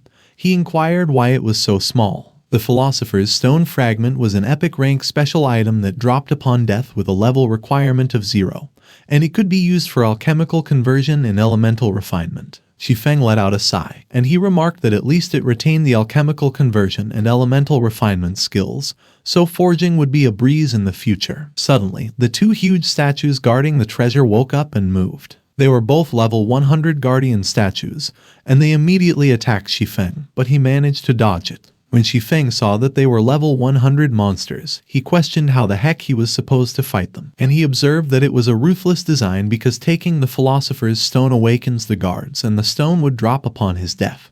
But he realized that the creators of the game wouldn't have left players without a way out. Suddenly, Shi Feng noticed the skeleton by the wall, which seemed to be holding something, and upon closer inspection, he recognized that it was a transportation scroll. Shi Feng used his skill, Gravity Liberation, to dodge the attacks of the 2 guardian statues and charged towards the transportation scroll. He immediately grabbed the transportation scroll, opened it, and input his destination, Red Leaf Town. But the system showed him a notification that his transportation was in progress, and Shi Feng was so surprised that there was a loading time. Meanwhile, one of the guardian statues has started gathering energy in its mouth. It fired a powerful beam towards Shi Feng. Shi Feng was alarmed when he saw the powerful beam approaching him at an incredible speed. He looked anxious as he stared at the beam when, suddenly, the system notified him that the transportation was complete. The guardian statue's attack hit the ground. Suddenly, a powerful, blinding light appeared. The fishman guards saw rocks start crumbling towards them due to the impact of the guardian statue's attack. One of them screamed and announced in fishman language that the precious treasure of the Sun Temple had been stolen, so they would exact revenge on mankind.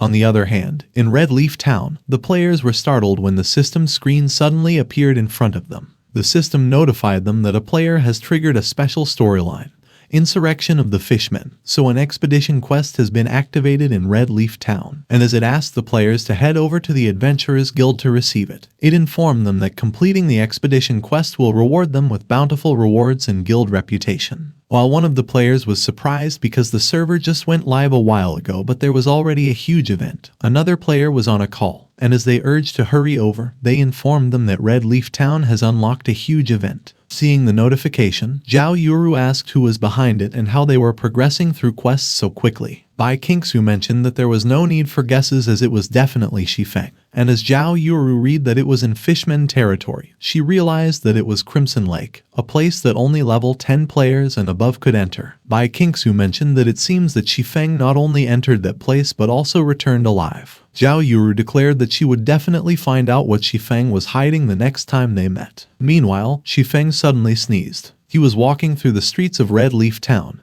and he wondered who was talking about him behind his back. Shi Feng let out a sigh when he remembered what just happened, and he mentioned that that was truly a close call as he nearly died there. A few moments later, Shi Feng arrived at the auction house. As he entered the place, one of the players was complaining that he barely sold any of the materials he spent the entire day collecting, and his companion consoled him and suggested that they would take it slow. Shi Feng opened his system screen to put up a sale, and he was deciding its price and sale duration. He declared that it was perfect and that he would list the excess equipment he obtained from the Deathly Forest for sale. Suddenly, the players in the auction house were startled, and as one of them inquired if his eyes weren't playing tricks on him, another player wondered why so many pieces of amazing equipment just got listed. On the other hand, Shi Feng was surprised when he saw something on his system screen. He saw that a lot of stones were on sale, and he contemplated that with the Philosopher's Stone in hand, he would be able to refine even the most common stones and magic essence into ores,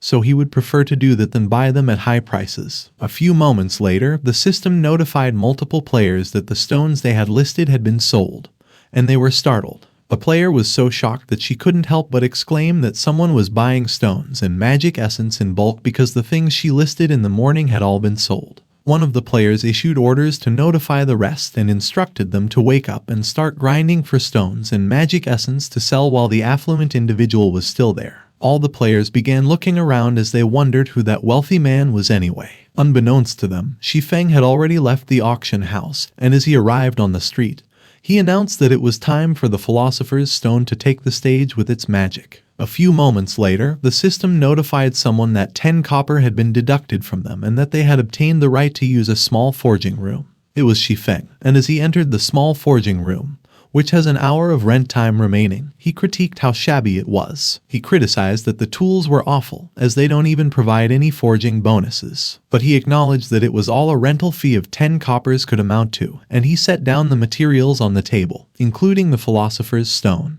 The stone was set up on the magic circle for refinement. An elemental refinement allows one to extract the metal element from stones, to turn it into various ores. Shi Feng utilized the Philosopher's Stone, which increased the probability of success to 20%, and he pressed the refine button. The refining began its process, and Shi Feng watched in anticipation as he awaited the results. Suddenly, the magic circle turned red, and it informed Shi Feng that the refinement had failed. Shi Feng placed more stones on the table, and he lamented that he wasn't lucky on his first try, but he was confident he would be able to create some more if he persevered. The refining began its process again, and Shi Feng appeared disappointed when he observed that it failed again. Shi Feng pondered if his luck could be that bad, and he resolved to give it one more attempt. He persisted one more time over and over again until the pile of stones he had started to dwindle. Shi Feng let out a sigh of disappointment as he managed to create a huge heap of crushed stones in front of him, and he speculated if his success rate was so low because he only had a fragment of the Philosopher's Stone. Suddenly, Shi Feng noticed something different in that pile of crushed stones. When Shi Feng grabbed it, the system notified him that his refinement had succeeded, so he had obtained 1 bronze ore,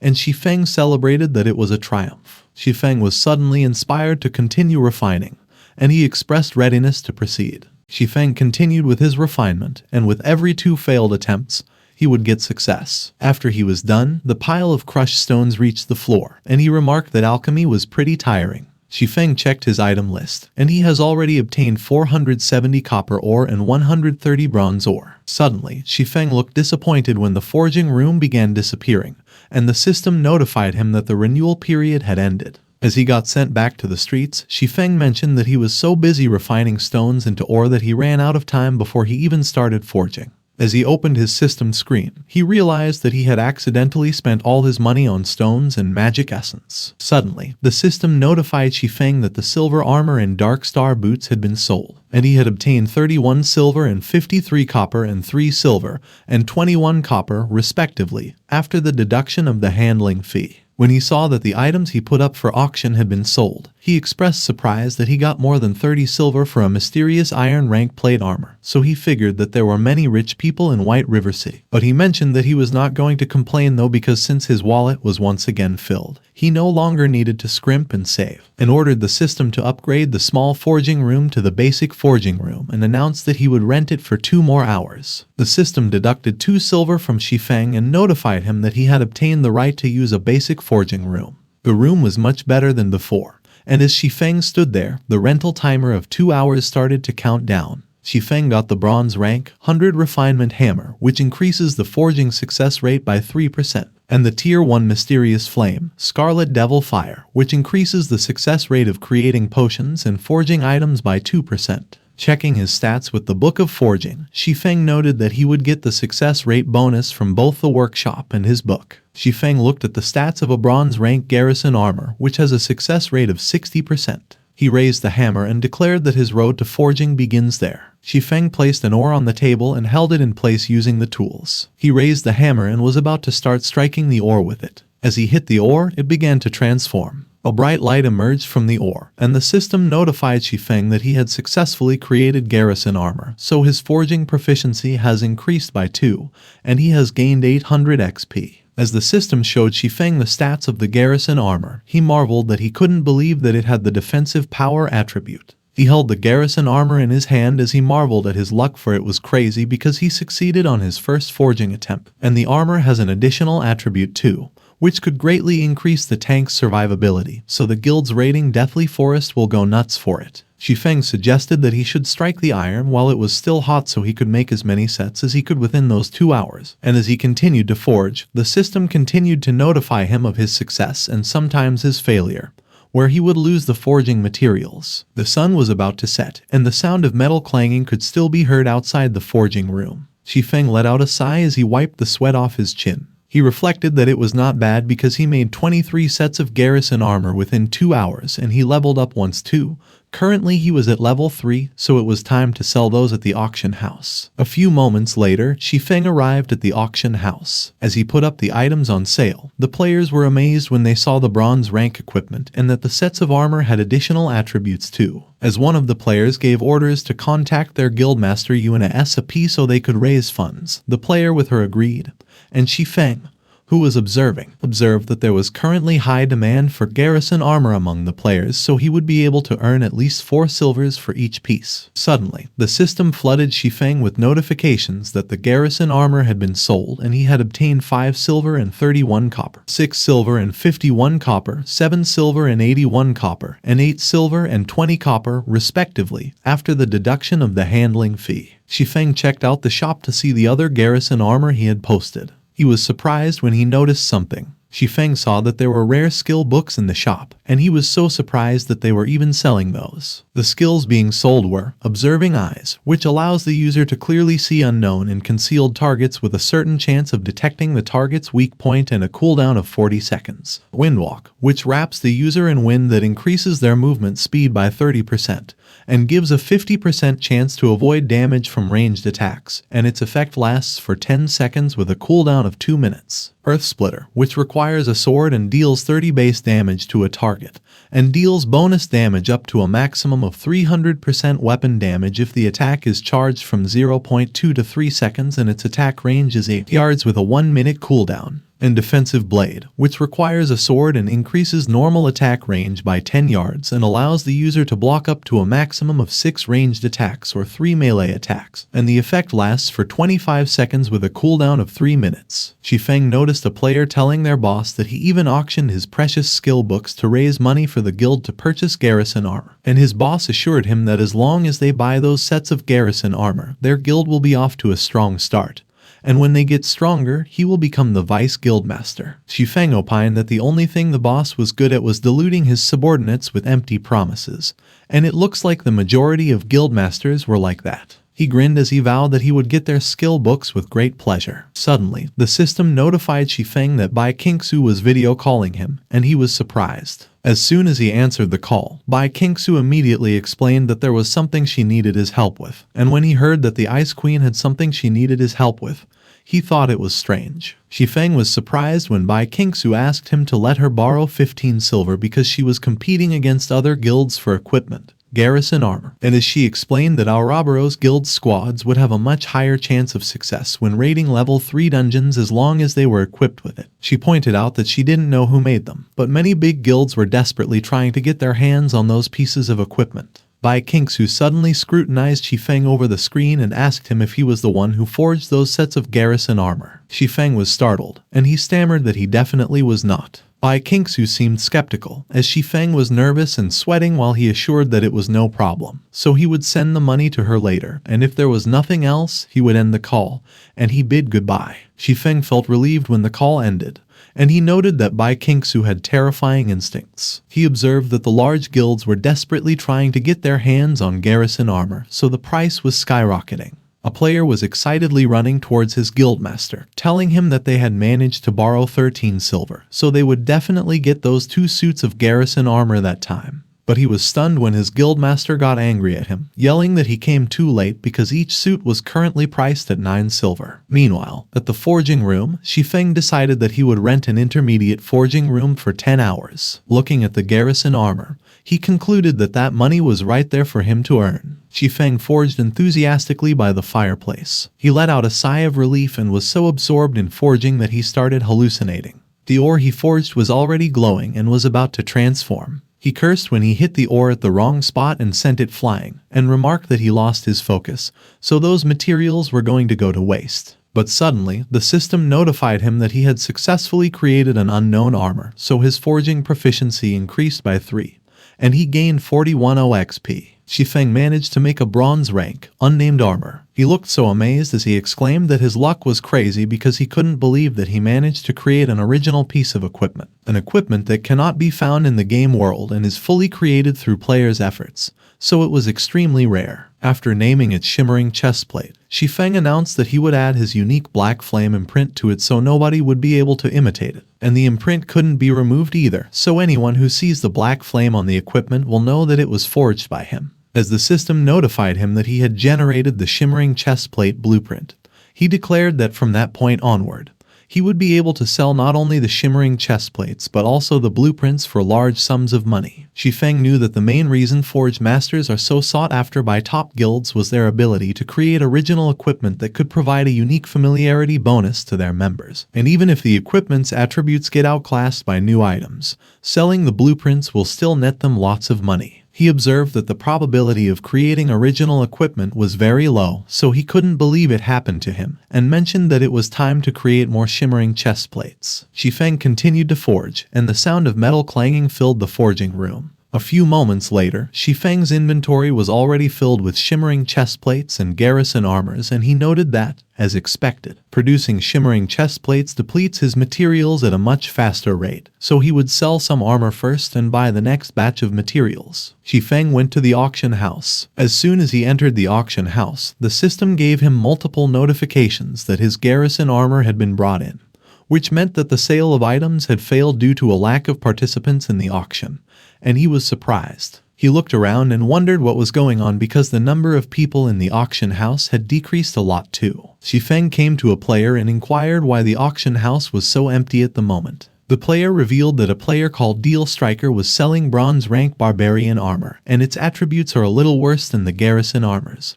But there was no limit, and each one's being sold at 4 silver, so the guild's logistics departments have all placed their orders for them, which is why no one would bother to bid for garrison armor there. When he heard the name Deal Striker, Shi Feng immediately recognized who it was. He recalled that in his previous life, Deal Striker was the one who discovered the Forge Master's hidden quest, and due to the forging skill he obtained as a reward for the hidden quest, his name quickly spread throughout White River City, and he received an invitation to the Shadow Workshop. Shi Feng remembered that Deal Striker was also the one who fanned the flames that led to his expulsion from the Shadow Workshop, all for the sake of obtaining a higher status in the guild, and so he realized that Deal Striker was truly his nemesis. Suddenly, Shi Feng got a push notification from the God's Domain forum, and it was a post Deal Striker made a minute ago. The post was calling Shi Feng a wicked forger who was rotten to the core, as the starting bid for the garrison armor was 5 silver, and he argued that the cost price for his barbarian armor was around 4 silver, so he would be taking a stand by not limiting the amount of barbarian armor sets sold and by only taking the cost price. Shi Feng looked pissed when he read that Deal Striker was calling him a wicked forger, and he countered that it looked like he was trying to make a name for himself by tarnishing his name. He realized that the server had opened just recently, so the item prices were high and the fluctuations were great. So there was no way he could buy the ores needed for forging with only 2 silver, which made him realize that Deal Striker must be making a loss for the sake of increasing his renown. Shi Feng wondered if Deal Striker was planning to screw him over in that life too, and he scoffed that it would only be in his dreams. He listed the shimmering chest plates at a fixed price of 4,000 G.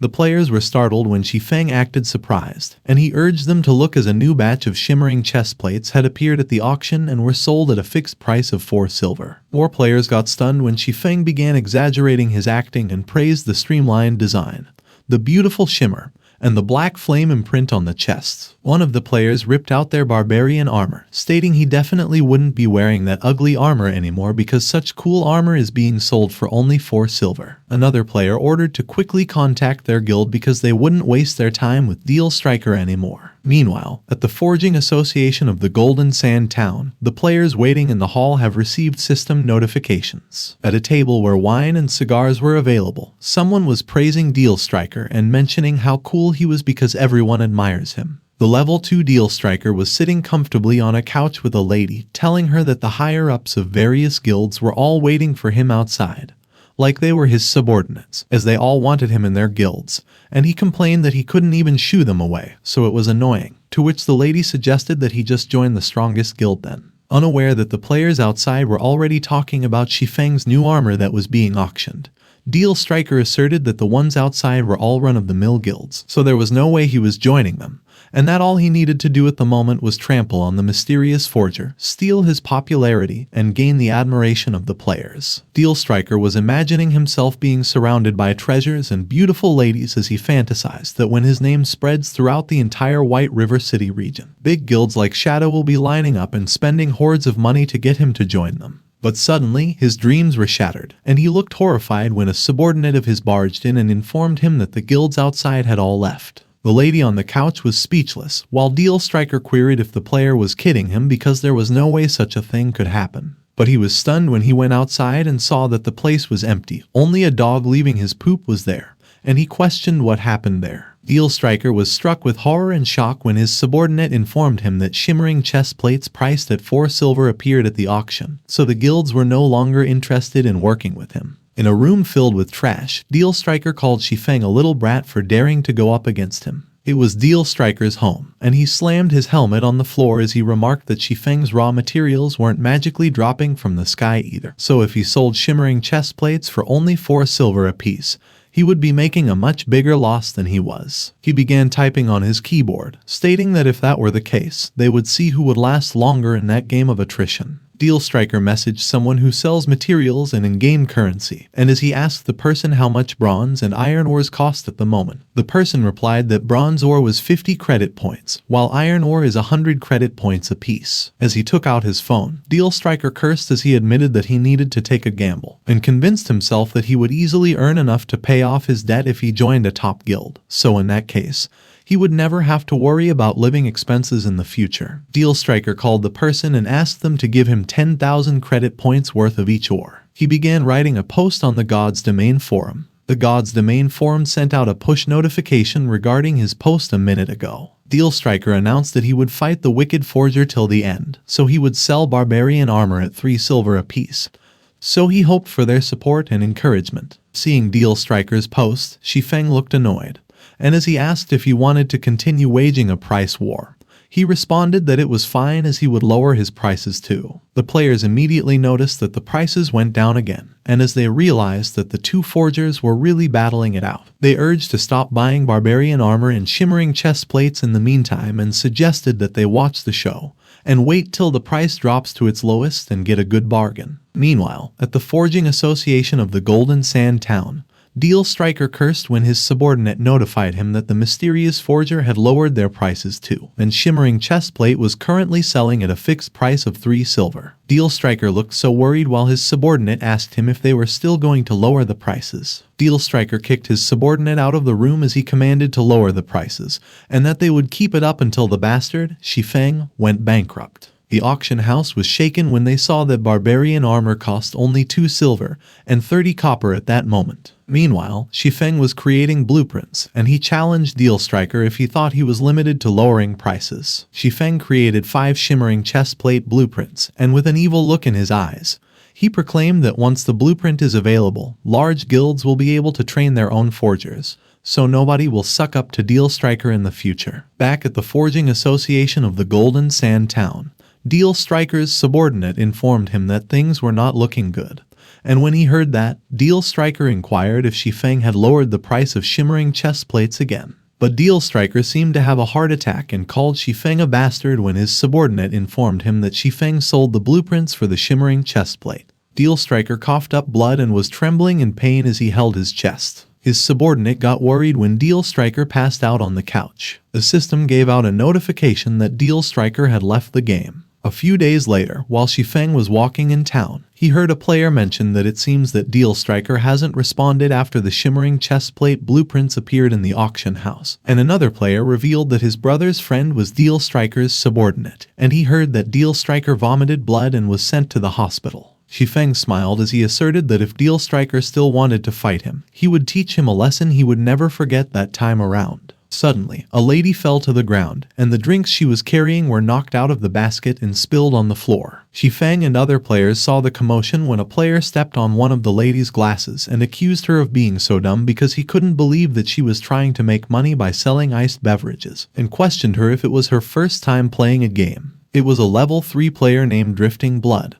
and he informed her that he had messaged her his IRL address, so she should come find him as he would teach her how to earn money there step by step. One of the players called Drifting Blood shameless for bullying a girl. Drifting Blood grabbed the player's collar, and as the player queried him what he was doing, Drifting Blood declared that he was giving him a chance to be the lady's knight in shining armor. Drifting Blood raised the player off the ground, explaining that he would let the girl go if he repeated what he just said, but in exchange, he would kill him over and over again until he was back at level 0, and the player, while stuttering, immediately apologized to him. The other players also got terrified as Drifting Blood asserted that all of them were just trash pretending to be heroes while hiding in the crowd, so they should get the fuck out of his sight. The lady, who was a level 1 player named Violet Cloud, called Drifting Blood a bastard while tears welled up in the corners of her eyes. Shi Feng was surprised when he noticed Violet Cloud, and he remembered that she would become one of the greatest clerics in the future. He stepped up, and he vowed that since he was picking on Violet Cloud, he got to teach him a lesson. Shi Feng recalled that at the beginning of God's Domain,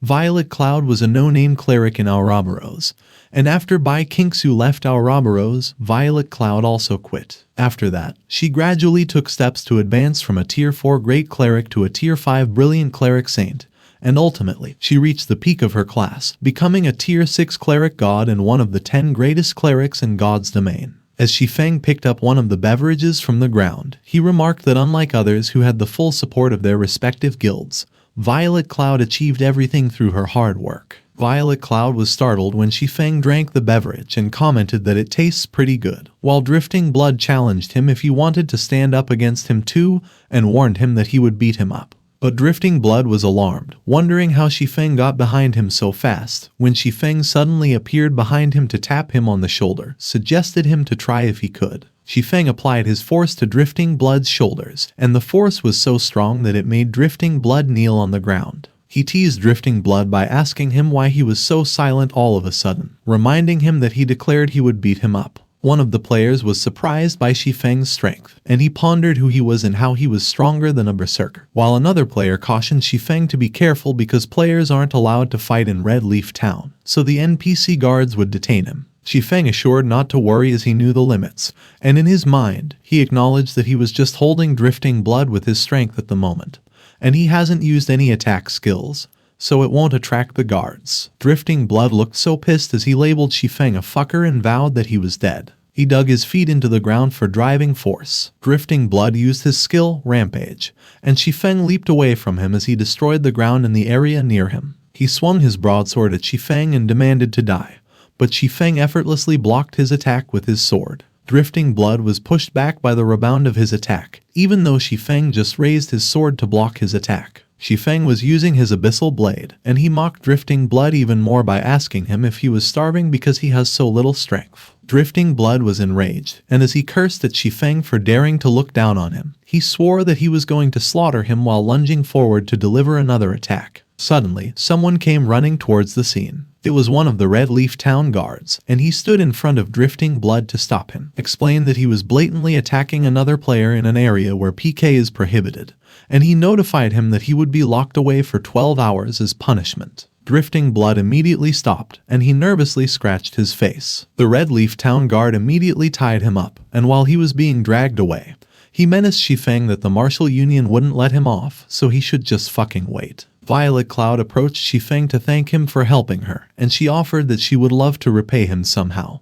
But she was a newbie and didn't have much money. Shi Feng didn't respond, and he just looked at Violet Cloud intently. Violet Cloud was taken aback by Shi Feng's stare, and she blushed while nervously addressing him as sir. She bashfully turned away from Shi Feng and clarified that the only thing she sells is fruit juice, so she won't sell her body, which baffled Shi Feng. Shi Feng handed a coin to Violet Cloud, indicating that it was the deposit, and Violet Cloud was surprised and confused about what the deposit was for. So Shi Feng explained that he needed a cook, and he mentioned that she would be a good fit, so it was her advanced salary. Violet Cloud asked Shi Feng if cooking was really the only job he would assign her to, which made Shi Feng sigh and inquire if she would rather follow him or continue putting up with harassment on the streets, telling her that it was up to her to decide whether to trust him or not. Violet Cloud hesitantly accepted the coin and agreed that she would do it. Shi Feng handed a bag of money to Violet Cloud, instructing her to take it and buy the ingredients she needed and to rent a kitchen too, because that way, nobody would be able to harass her. Violet Cloud asked Shi Feng why he was treating her that well, and Shi Feng admitted that he wanted to hire her when he saw how diligent she was. As Shi Feng walked away, Violet Cloud promised that she would definitely do a good job.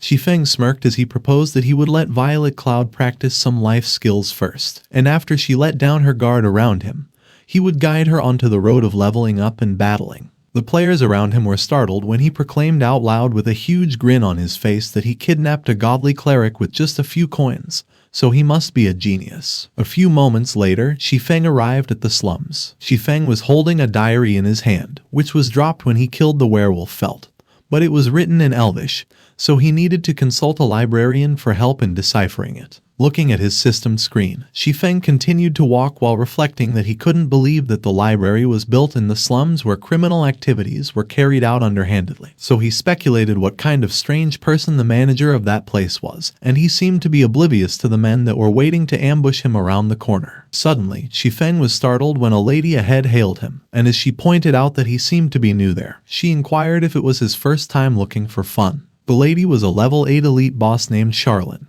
and she invited Shi Feng if she would like to come in, promising that she would give him a special night full of passion. Shi Feng questioned Charlene if she wasn't just trying to lure him into a dead end to spank him. But Shi Feng realized how bad it sounded, so he requested Charlene to wait to let him rephrase that, which left Charlene speechless, and he admitted that she just wanted to have some fun with easy prey, realizing that it was not it either. Charlene commanded the men what they were waiting for, ordering them to go, and men immediately came lunging towards Shi Feng, rebuking him for daring to harass their big sister and warning him that he was done for. But Shi Feng utilized his skill, Thundering Flash. The men were sent flying after Shi Feng delivered his attacks. As the men lay on the ground, Charlene approached Shi Feng and acknowledged that he was pretty good. Charlene clapped her hand, and she inquired to tell her where he wanted to go because she knew all the ins and outs of the slums. Shi Feng clarified that he wouldn't bother her as he already knew the way to the library, and that surprised Charlene. She revealed her hand as she noted that it was a coincidence because nobody knows that place better than her. Charlene immediately transformed into a level 20 divine official named Holy Sister Charlene,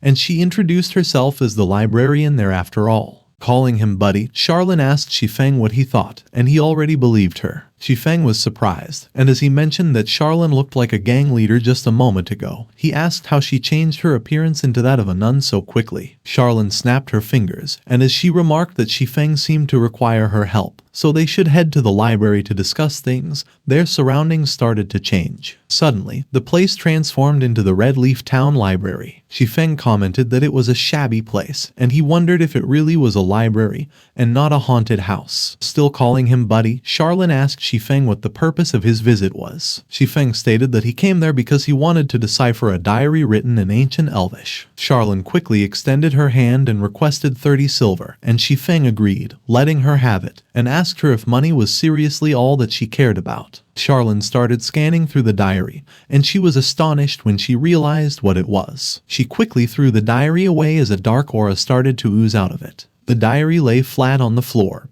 and the dark aura continued to come out of it. The great demon's phantom emerged, and it looked so enraged. Charlene used her skill, Evil Begone, and as a magic circle appeared on the floor, the great demon's phantom questioned how a mere divine official dared to think about sealing him. But Charlene rebuked him, saying he was just a phantom demon, so he shouldn't dare brag in front of her. She used her skill, Divine Spear, and pierced the great demon's phantom with it. The great demon's phantom easily crushed the divine spear in his chest, and he mocked Charlene for having such arrogance. Charlene was alarmed, so she closed her eyes. She summoned a golden magic circle in front of her while the great demon's phantom charged towards her. The great demon's phantom was surprised when he realized what Charlene was doing. Charlene declared that he should be gone. She used her skill, Divine Light, and filled the place with a bright, golden, destructive light. As the great demon's phantom started to disappear, he called Shi Feng and warned him that they would meet again. Shi Feng was surprised by what he heard. While the great demon's phantom laughed menacingly as he returned to the diary, the system notified Shi Feng that he had been cursed by a great demon, so all his attributes were reduced by 50%,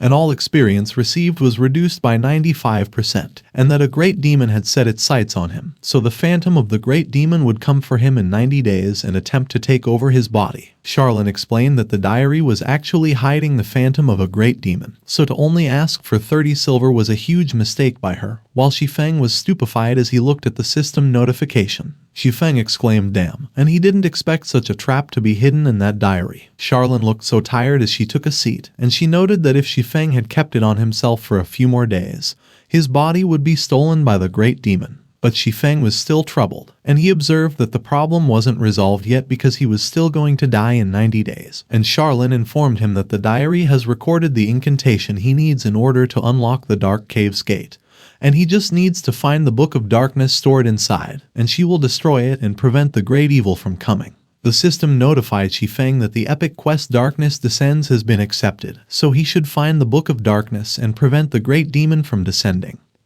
But the rewards are unknown. Shi Feng explained that in his previous life, the one who completed that quest was a player named Fantasy Extinguisher, but he never revealed anything regarding how they did it. So he called Charlene, the esteemed divine official, and asked her where exactly the Dark Cave was and requested if she could give him a hint. Charlene stated that Shi Feng will have to pay 10 gold for that information, but she knew he didn't have that much on him at the moment, so she suggested that she help him remove the great demon's curse first, and he would earn back that money later. Shi Feng looked annoyed. He remarked that Charlene gets so excited when the topic turns to money, and he asked if breaking the curse wouldn't be free either. Charlene responded that Shi Feng is indeed smart because a ritual must be held if they want to break the curse, and she would just take 3 gold for that, and Shi Feng was astonished, wondering how Charlene knew that he had just a little more than 3 gold in his inventory at the moment. Charlene gave Shi Feng a teleportation orb and informed him that it could take him to the Moonlight Forest, where he will collect 30 moonstones,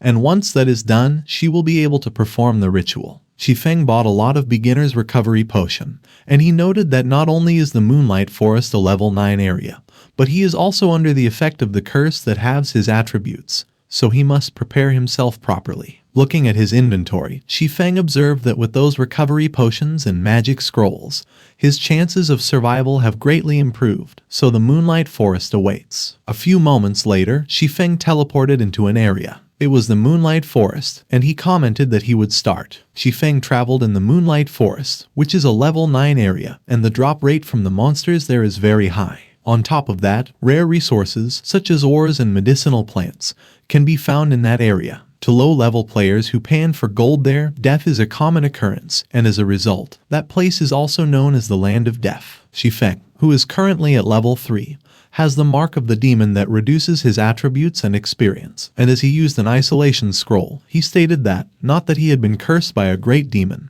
those monsters are getting tough to fight. Suddenly, his entire body becomes transparent as the isolation scroll greatly decreases the player's presence, and allows them to enter a stealth mode, which lasts for 30 minutes but will be immediately cancelled once the player launches an attack. Shi Feng passed through the monsters at an incredible speed, and none of them noticed him. He continued to run forward and pass through other monsters as well. Shi Feng looked so focused on what was ahead as he continued to run while in stealth mode. A few moments later, Shi Feng seemed to be mining at the edge of a cliff. He was mining the moonstones. Suddenly, he noticed a group of monsters that were walking in an orderly manner. Shi Feng immediately recognized that it was a mountain beast warrior patrol party, so their camp must be nearby, and he mentioned that there is an extremely high chance for treasure chests to spawn in a monster camp. Moreover, the first chest always drops the best loot. Looking at them, Shi Feng remarked that he was sure no other players had entered the Moonlight Forest yet. Shi Feng grinned and commented that the early bird catches the worm, so he will be the one to open the chests in that case. A few moments later, Shi Feng stood near the camp while still in stealth mode. He was standing on a tree branch and reported that he had found them. The mountain beast warriors in the camp were all busy working.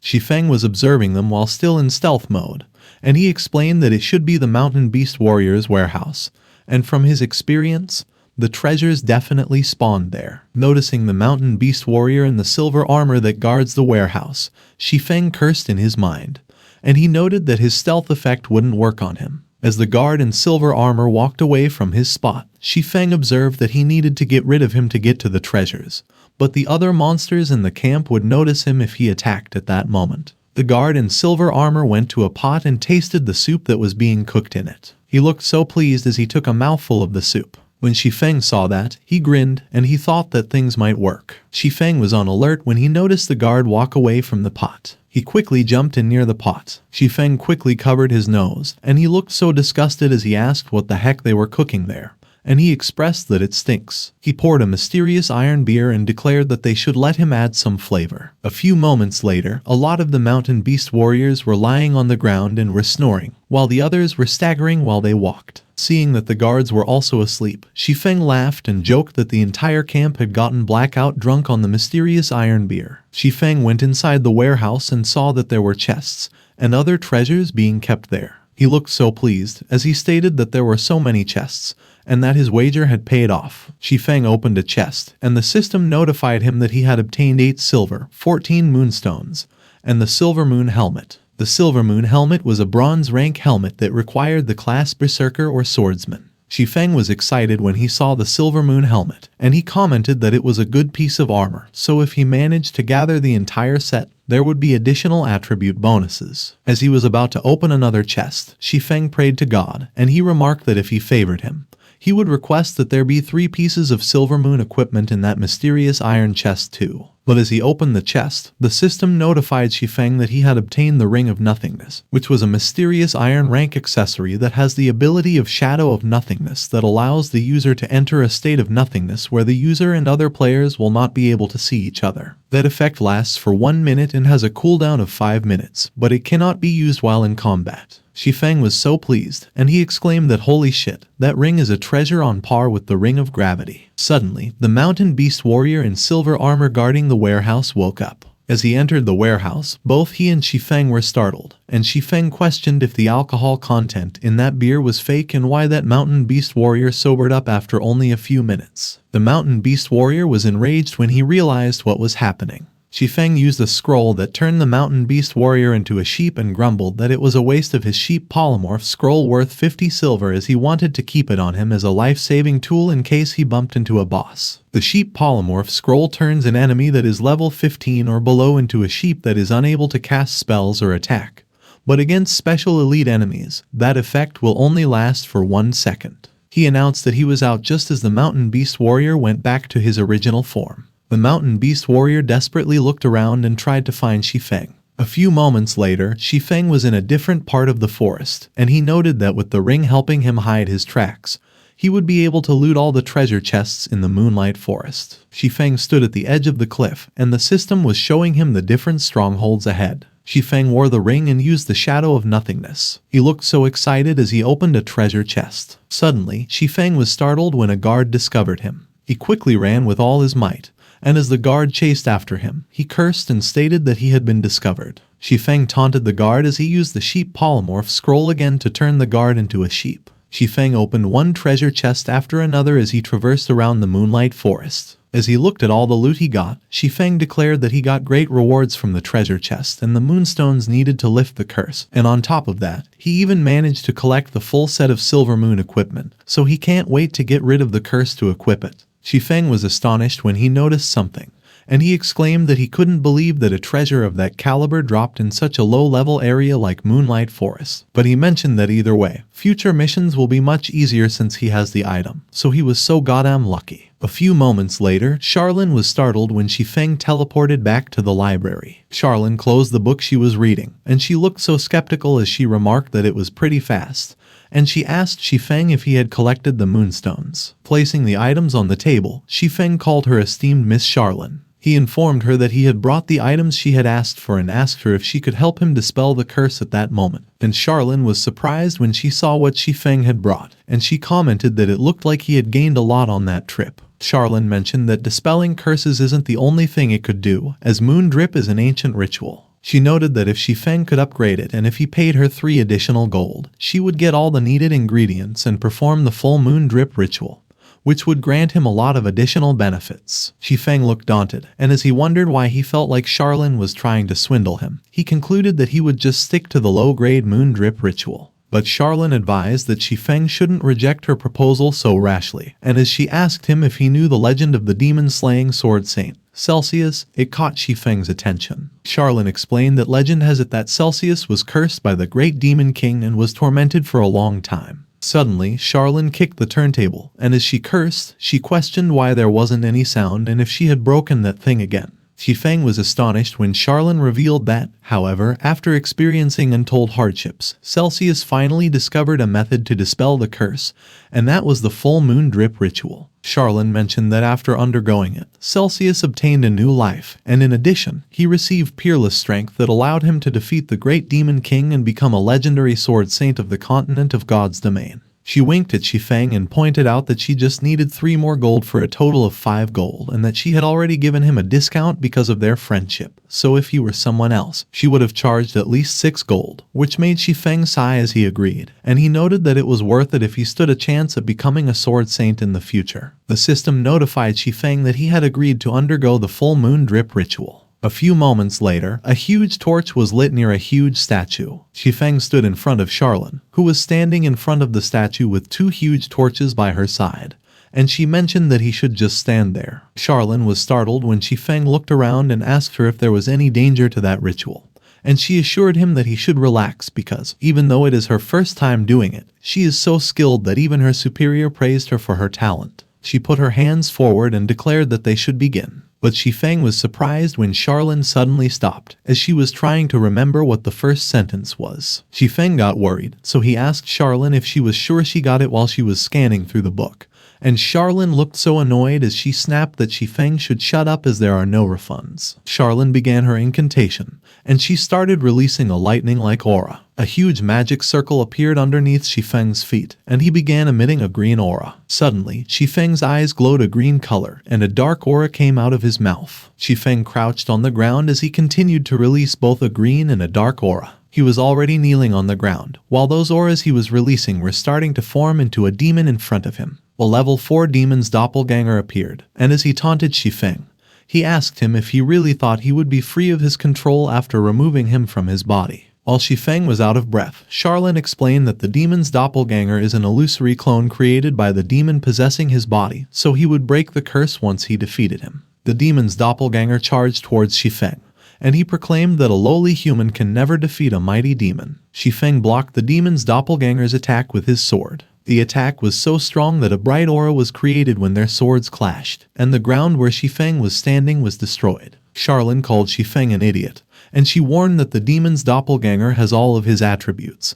But unlike him, he isn't affected by the curse, so he would die if he fought him head-on. The demon's doppelganger swung his sword, and he hurled Shi Feng flying. Shi Feng dug his feet into the ground, and he skidded as he tried to stop himself from being pushed back further. He exclaimed that Charlene had to be kidding him, and he questioned himself about whether the demon's doppelganger was more than twice as strong as him. The demon's doppelganger lunged at Shi Feng for another attack, and Shi Feng tried to block it again with his sword. As their swords met, the demon's doppelganger proclaimed that Shi Feng should yield to him and that he would grant him immeasurable strength, as he would no longer be limited by his pathetic human body. But Shi Feng asked him if he wanted him to become his puppet and retorted that he should dream on. Shi Feng was pushed back again as the demon's doppelganger swung his sword. The demon's doppelganger charged at Shi Feng again, which Shi Feng blocked with his sword again. But Shi Feng was pushed back yet again when the demon's doppelganger swung his sword and created a powerful slashing attack. Shi Feng crouched on the ground as he tried to stop himself from being pushed back any further. The demon's doppelganger raised his sword again and declared that if Shi Feng didn't wish to yield, he should die.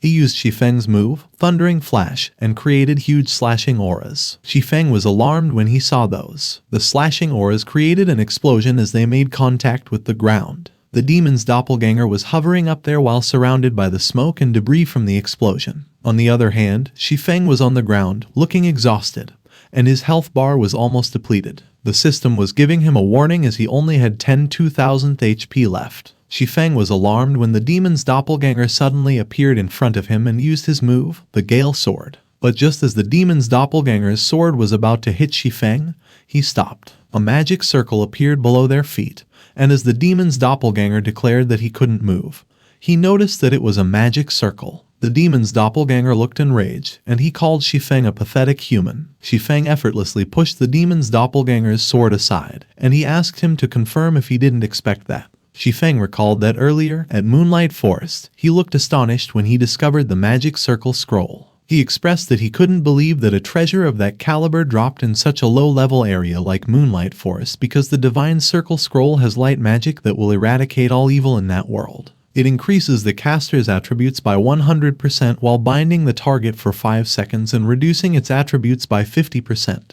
And that effect is doubled against evil beings. Shi Feng remarked that future missions would be much easier since he had the scroll, so he felt incredibly lucky. Shi Feng shared that while he and the demon's doppelganger were fighting, he sent his doppelganger to set up the magic circle. Shi Feng's doppelganger started activating the scroll on the ground. One of the 6 points of the magic circle was successfully set up, and the system gave the instruction to coordinate reading. Shi Feng's doppelganger continued placing his hand on the ground, and the points started connecting. As the points connected, the system gave a notification that it was a successful setup. Back to the present, when the magic circle had been fully set up, Shi Feng mentioned that setting up the circle took so much time that he nearly died in the process, and the demon's doppelganger accused him of tricking his venerable self. Shi Feng commented that it was a shame to waste that precious magic scroll on the demon's doppelganger right after receiving it, which enraged the demon's doppelganger. As he insulted Shi Feng, calling him a damn brat, he inquired if Shi Feng was looking down on him.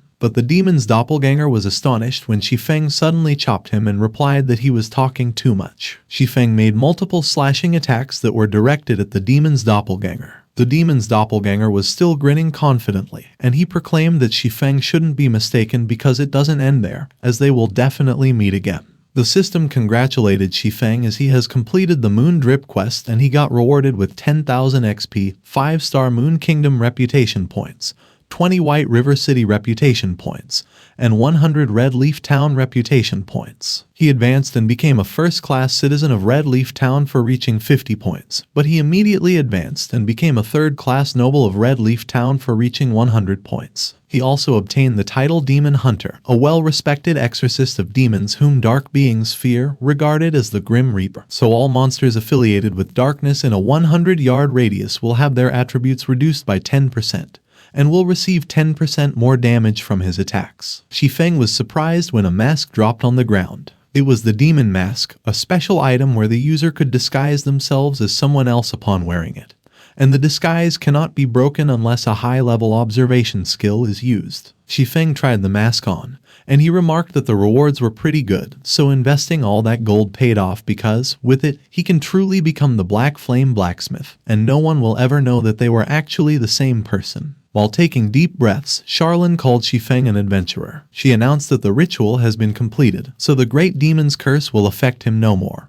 And Shi Feng was startled when he saw Charlene's condition, so he asked her if she was all right. Creating a portal, Charlene declared that the ritual has significantly weakened her, so she will be recovering for a while. As she walked through the portal, she mentioned that if Shi Feng needs her, he should find her in White River City. Shi Feng noted that the date of the Dark Moon Graveyard dungeon raid that he promised by Kingsu was right around the corner, so he needed to speed up his leveling. A few moments later, Shi Feng just arrived at Red Leaf Town Square when one of the players commented that recently, the guild's exchange rates for in-game currency have increased a lot, and they could get 600 credits for just one silver coin at the moment. Another one pointed out that the server has just opened, so large guilds like Ouroboros are offering sky-high prices, but they won't be able to profit like that once the price stabilizes. While checking out his system screen, Shi Feng passed by a player who had no equipment on. The player was talking to another player and stated that he should follow in his footsteps and sell all of his equipment to exchange the in-game currency for money because he has only been playing for a couple of days but has already earned enough to feed himself for 2 months. Unaware of the person who stood in front of him, Shi Feng continued to walk while looking at his system screen, and he mentioned that it was great as he had reached the attribute requirements for equipping the Silver Moon set after defeating the demon. Shi Feng noticed the people in front of him,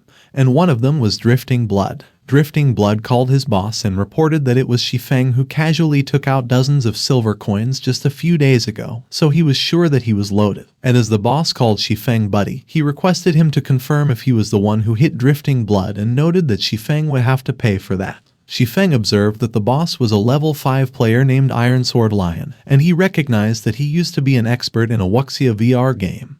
But due to the shutdown of that game, he was forced to move to God's Domain. He recalled that it didn't take long for Iron Sword Lion to form the martial union, and he was really powerful. Shi Feng stated that in his past life, Iron Sword Lion killed Flaming Tiger single-handedly twice, and even Heartstabber of the Assassins Alliance was put at a disadvantage against him. However, since he has the Abyssal Blade and the Silver Moon set at the moment, there is no reason for him to fear Iron Sword Lion. He confidently passed by Iron Sword Lion like he was nothing.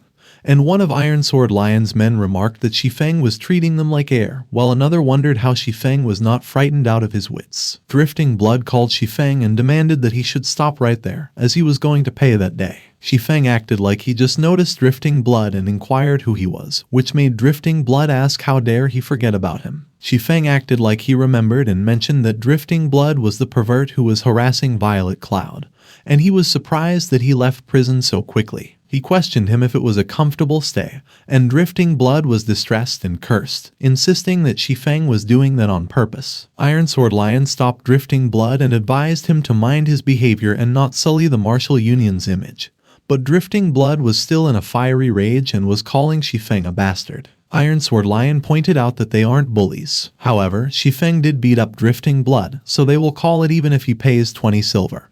But if he refuses, he shouldn't blame them for ganging up on him. As the other players watched what was happening, One of them asked how Shi Feng provoked that pack of rabid dogs, and another player noted that drifting blood of the martial union harassed a female player, and was taught a lesson by Shi Feng a few days back. A player looked worried, and he commented that Iron Sword Lion was already level 5 and had great equipment, and Shi Feng seemed to be in trouble, so he asked his boss, Heartstabber, if they should help out. Heartstabber replied that he shouldn't be in such a hurry as they will make their move when the situation is dire, as it will make their help seem more valuable. And another player observed that Heartstabber is so thoughtful. But they were unaware that Heartstabber revealed that either way, he wanted to see how the mysterious expert would settle that kind of situation. Meanwhile, Shi Feng queried Iron Sword Lion if it was only 20 silver, and if it wasn't a bit too little, while pulling out 50 silver from his inventory. Iron Sword Lion immediately looked excited, and as he noted that Shi Feng is so rich, he proposed that they should exchange their contacts, which made Drifting Blood sigh, and he added that Iron Sword Lion still hasn't gotten rid of his money-loving habits. Suddenly, something was hit. Iron Sword Lion hit Drifting Blood, and he conceded that considering Shi Feng's sincerity, he will protect him in the future, so if anyone tries to bully Shi Feng, they will be going up against the Martial Union. With a huge smile on his face, Iron Sword Lion sent a trade request to Shi Feng and suggested that they should come and make the deal. But suddenly, dark chains appeared. Shi Feng used his skill, Abyssal Bind, and Iron Sword Lion was startled when he got restrained by it. Shi Feng was smiling evilly as he exuded a powerful, dark aura, while Iron Sword Lion gritted his teeth and demanded to know how Shi Feng dared do that. But Shi Feng did not waste time talking to him, and in a flash, Shi Feng made multiple slashing auras and directed them at Iron Sword Lion. Heartstabber was astonished, and he mentioned that it was fast, while a player he was with noted that Shi Feng was being way too rash because he killed someone in a safe zone. As Iron Sword Lion disappeared, the other members of the Martial Union were startled as Shi Feng turned to look at them and asked them who else wanted 50 silver, and one of them cursed and declared that Shi Feng had defeated their boss. Drifting Blood stated that Shi Feng will regret his arrogance because he just openly killed someone in the safe zone, so he should just wait as the guards will soon come to lock him up. As if right on cue, a guard appeared, and as one of the players expressed their concern and remarked that the guards arrived so soon, another one commented that Shi Feng may be brave, but he will have to pay a lot for his audacity. Drifting Blood quickly came running towards the guards with tears in his eyes and called him his savior. The guard felt awkward and was speechless when Drifting Blood grabbed his leg while crying, called him Uncle Guard, and explained that Shi Feng killed his boss, so he should lock him up, and requested that he punish him severely. Drifting Blood was secretly grinning evilly as he claimed that Shi Feng was done for because not only will he drop a level, but he will also be locked up for 24 hours, and besides, he will be considered a low-class citizen after leaving prison, so he should just wait and let it be a lesson to him. But the guard addressed Shi Feng as Lord Demon Hunter and indicated that he was a noble. But he did kill a man there, so according to the laws of Red Leaf Town, he will have to pay a fine of 4 silver coins, and if he refuses, they will have no choice but to escort him to prison. Drifting Blood coughed up his saliva due to shock when he heard that Shi Feng was a noble, while Shi Feng just stood there confidently. Shi Feng knew that nobles enjoy many special privileges in God's domain, and demon hunters are considered as such wherever they go. If a civilian player provokes a noble, they will be imprisoned at best and executed at worst. While on the contrary, the guards will not care even if a noble beats up a civilian player in a safe zone. That is the difference in status. The guard was again speechless when Shi Feng handed him 20 silver and mentioned that he was going to kill 4 more. The remaining 4 members of the Martial Union were all astonished when they heard what Shi Feng declared. The 4 of them quickly ran away from Shi Feng, and as the other players watched, one of them laughed while calling the Martial Union and pointed out that into each life some rain must fall. Another one yelled that they should run, and another one also laughed, called them cowards, shooed them, and exclaimed that they should get out. A team was raiding a dungeon, and their leader asserted that they should clear the mob first, or else their attack wouldn't work against the boss. One of them was a dual-wield player, and she slashed through one of the mobs swiftly. Suddenly, a tank yelled that someone should watch out from behind. He was warning the dual-wield player because a huge monster was about to swing its sword from behind her. She was so surprised when she looked behind her. Suddenly, another fierce player was charging towards her and exclaimed that she should get down. The dual-wield player did as she was told, and while she sat on the ground, the other player used her move, consecutive cuts, on the monster. It was Bai Kingsu who saved her, and she advised that if the player doesn't have enough stamina, she should fall back and take a rest, and the player agreed. Bai Kingsu started moving towards the mob of monsters ahead. She lunged forward and eliminated multiple monsters at once with her attack. Bai Qingsu used her skill, consecutive cuts, and eliminated more monsters in her way. The other monsters were startled and terrified when they saw what Bai Qingsu did. Bai Qingsu was exuding a powerful force as he continued to slaughter the monsters. Her eyes lit up, and she declared that they should die. Bai Qingsu used her skill, domain of consecutive strikes, and eliminated a lot of monsters surrounding her as she landed on the ground. Suddenly, the boss started creating two huge dark orbs by gathering its energy, and Bai Qingsu warned that everyone should watch out because the boss was about to use a skill. Each of the boss' two heads fired a powerful beam to attack the players. Bai Qingsu informed that after that, the boss will enter a vulnerable state, so all long-range damage dealers should attack. Zhao Yuru and the other mages created a huge magic circle as she responded Roger. A huge explosion appeared when they launched their attacks. The dust and debris that filled the area were starting to dissipate. Bai Qingsu requested a report on their losses, and Zhao Yuru reported that they have lost 5 people, including their main tank, 2 melee damage dealers, 1 long-range damage dealer, and a healer. Bai Qingsu let out a sigh, and she directed Zhao Yuru to pass on her instructions to everyone to clean up the battlefield and take a break because in 10 minutes, they will go to the Fizzy's Canyon. Suddenly, a portal appeared. When the group saw that, they were surprised, and they inquired if the battle was not over yet. A mysterious man in a cloak emerged from the portal. Everyone was startled when the man called for their attention and apologized for disturbing them there, but they should let him introduce himself. It was Shi Feng, but he claimed that his ID is Black Flame, while he mentioned that his reputation in Red Leaf Town had increased.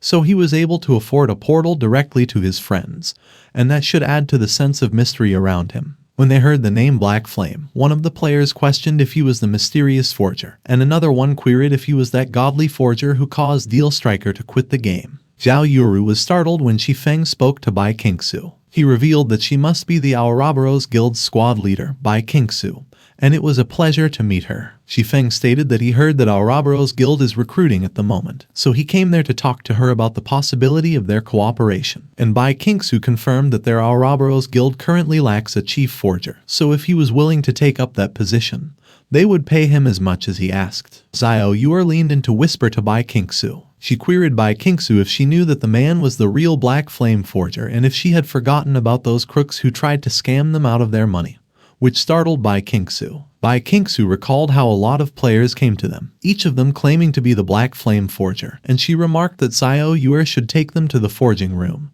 and Zhao Yuru agreed. She was horrified when the extremely troubled Zhao Yuru came back to her and revealed that the materials in their storage had all been wasted by those players within half an hour. Plus, none of them managed to make even a single shimmering chest plate. Bai Qingsu declared that the man appeared before them in such a mysterious way, so he is definitely an expert. Bai Qingsu called Bai Qingsu Miss Bai and requested that she don't wish to be mistaken. He stated that he wishes to work with Aorabaros Guild as an equal, but if she wanted him to become a part of her guild, he was afraid that he would have to take his leave. Zhao Yuru looked pissed as she pointed out how arrogant Shi Feng was, and she asserted that in order to cooperate with the Aorabaros Guild on an equal footing, he must at least represent a top guild just like them. And Bai Qingsu added and mentioned that there aren't many people who are qualified to negotiate with them, let alone solo players, and she inquired what makes him think he was up to the task. Shi Feng snapped his finger, and the system displayed multiple forging designs. Bai Qingsu was astonished as she recognized that those were advanced forging designs, and Zhao Yuru asked Shi Feng how he got his hands on so many of them. Shi Feng didn't answer Zhao Yuru's question. Instead, he queried Bai Qingsu if he was already qualified to negotiate with her. Shi Feng asked Bai Qingsu if he was already qualified to negotiate with her, while Zhao Yuru asked him where he got all of those advanced forging designs. Shi Feng replied that it was a trade secret of his, and Zhao Yuru got annoyed.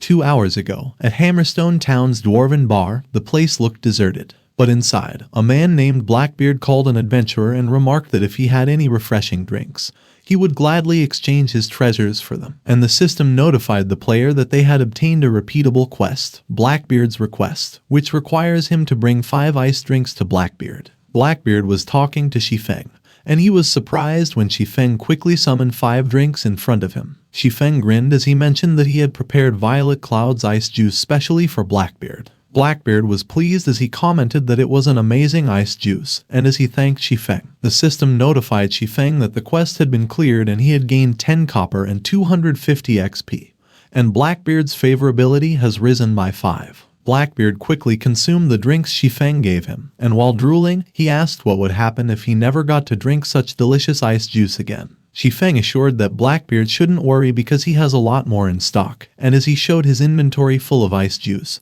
Blackbeard's eyes twinkled. The system notified Shi Feng that he had cleared the quest, Blackbeard's request, minus 340 times, and he had gained 3,400 copper and 85,000 XP. It also notified him that the town mayor's, Blackbeard's, favorability had risen to 1,000 and reached the level of revered, so he got the rewards. Blackbeard's key and 10 advanced forging designs. Back in the present, Shi Feng stated that not only had he reached level 5, he also got his hands on lots of advanced forging designs and the secret reward Blackbeard's key, which is the source behind those designs. Meanwhile, Bai Qingsu was thinking hard, and she admitted that she couldn't let someone who has so many advanced forging designs work with other guilds. Everyone was surprised when Bai Qingsu suddenly declared that she accepted Shi Feng's terms. But Shi Feng walked away and asserted that she was no longer interested, which startled everyone.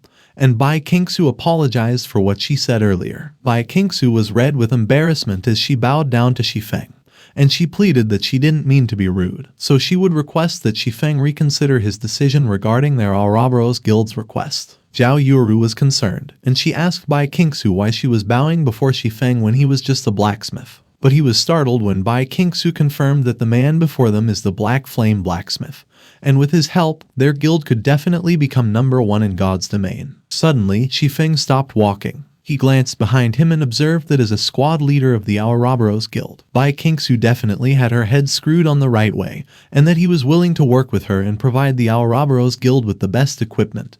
But of course, for the right price. The two of them shake hands, and Bai Qingsu expressed that, as the squad leader of the Ouroboros Guild, she sincerely hopes that their partnership will be as strong as a rock. While shaking Shi Feng's hand, Bai Qingsu was surprised, and she wondered why it felt familiar. Bai Qingsu inquired that their party is going to farm in the Fizzy's Canyon, and she asked Shi Feng if he would like to join them. Shi Feng agreed and disclosed that he happened to have a quest that he needed to complete there. While the system showed him that the quest details for Blackbeard's key require him to go to Fizzy's Canyon's fallen meteorite lands and retrieve the Titan's heart. On the other hand, Bai Qingsu remarked that it was great as they would be able to test Shi Feng's strength like that. As they began moving forward, the tank inquired if Black Flame wasn't just a weak blacksmith and if he was really worthy of joining Bai Qingsu's party. The dual-wield player commented that the tank shouldn't worry because they will be able to see the Black Flame's embarrassment soon. A few moments later, at Fizzy's Canyon, the air was filled with a ton of level 6 harpies. Bai Qingsu's team arrived in the area,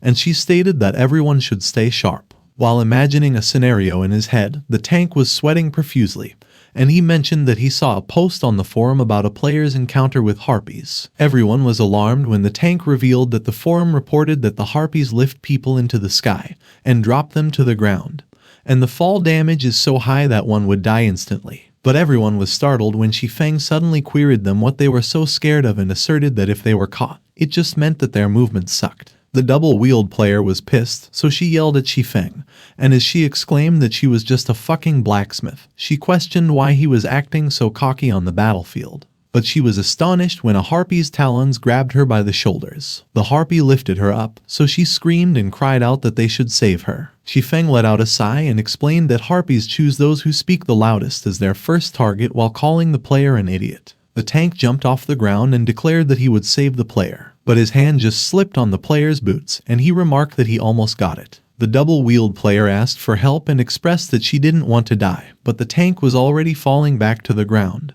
and he apologized. Zhao Yuru suddenly used her skill, Flame Burst. Her attack hit the harpy, which made it drop the player it was carrying. The player screamed from the top of her lungs as she fell headfirst towards the ground. She crashed into the ground, and the impact was so strong that dust and debris flew all over the place. The player mentioned that she thought she was done for as she took 1530 damage and her HP almost got depleted. Zhao Yuru commented that she was pathetic. The player blamed that it was all the forger's fault for distracting her, and Shi Feng observed that she definitely excelled at blaming others. Suddenly, another harpy was charging towards them. It was coming from behind Shi Feng, but he was unfazed. He simply swung his sword and released a powerful slashing aura, which cut one of the harpy's wings off. The dual-wield player was speechless when she saw that the harpy was blown away towards her. She managed to dodge it, but she fell face first on the ground while the harpy crashed behind her. The player was speechless as she looked at the harpy on the ground, and Shi Feng noted that it was a piece of cake. She got pissed at Shi Feng again, so she yelled at him and insisted that he should get that smirk off his face because he only managed to cut its wing because he got lucky. But the player was startled when the harpy suddenly stood up and was about to stomp on her. She managed to dodge the harpy's attack, which was so powerful that it destroyed the ground. Shi Feng quickly swooped in,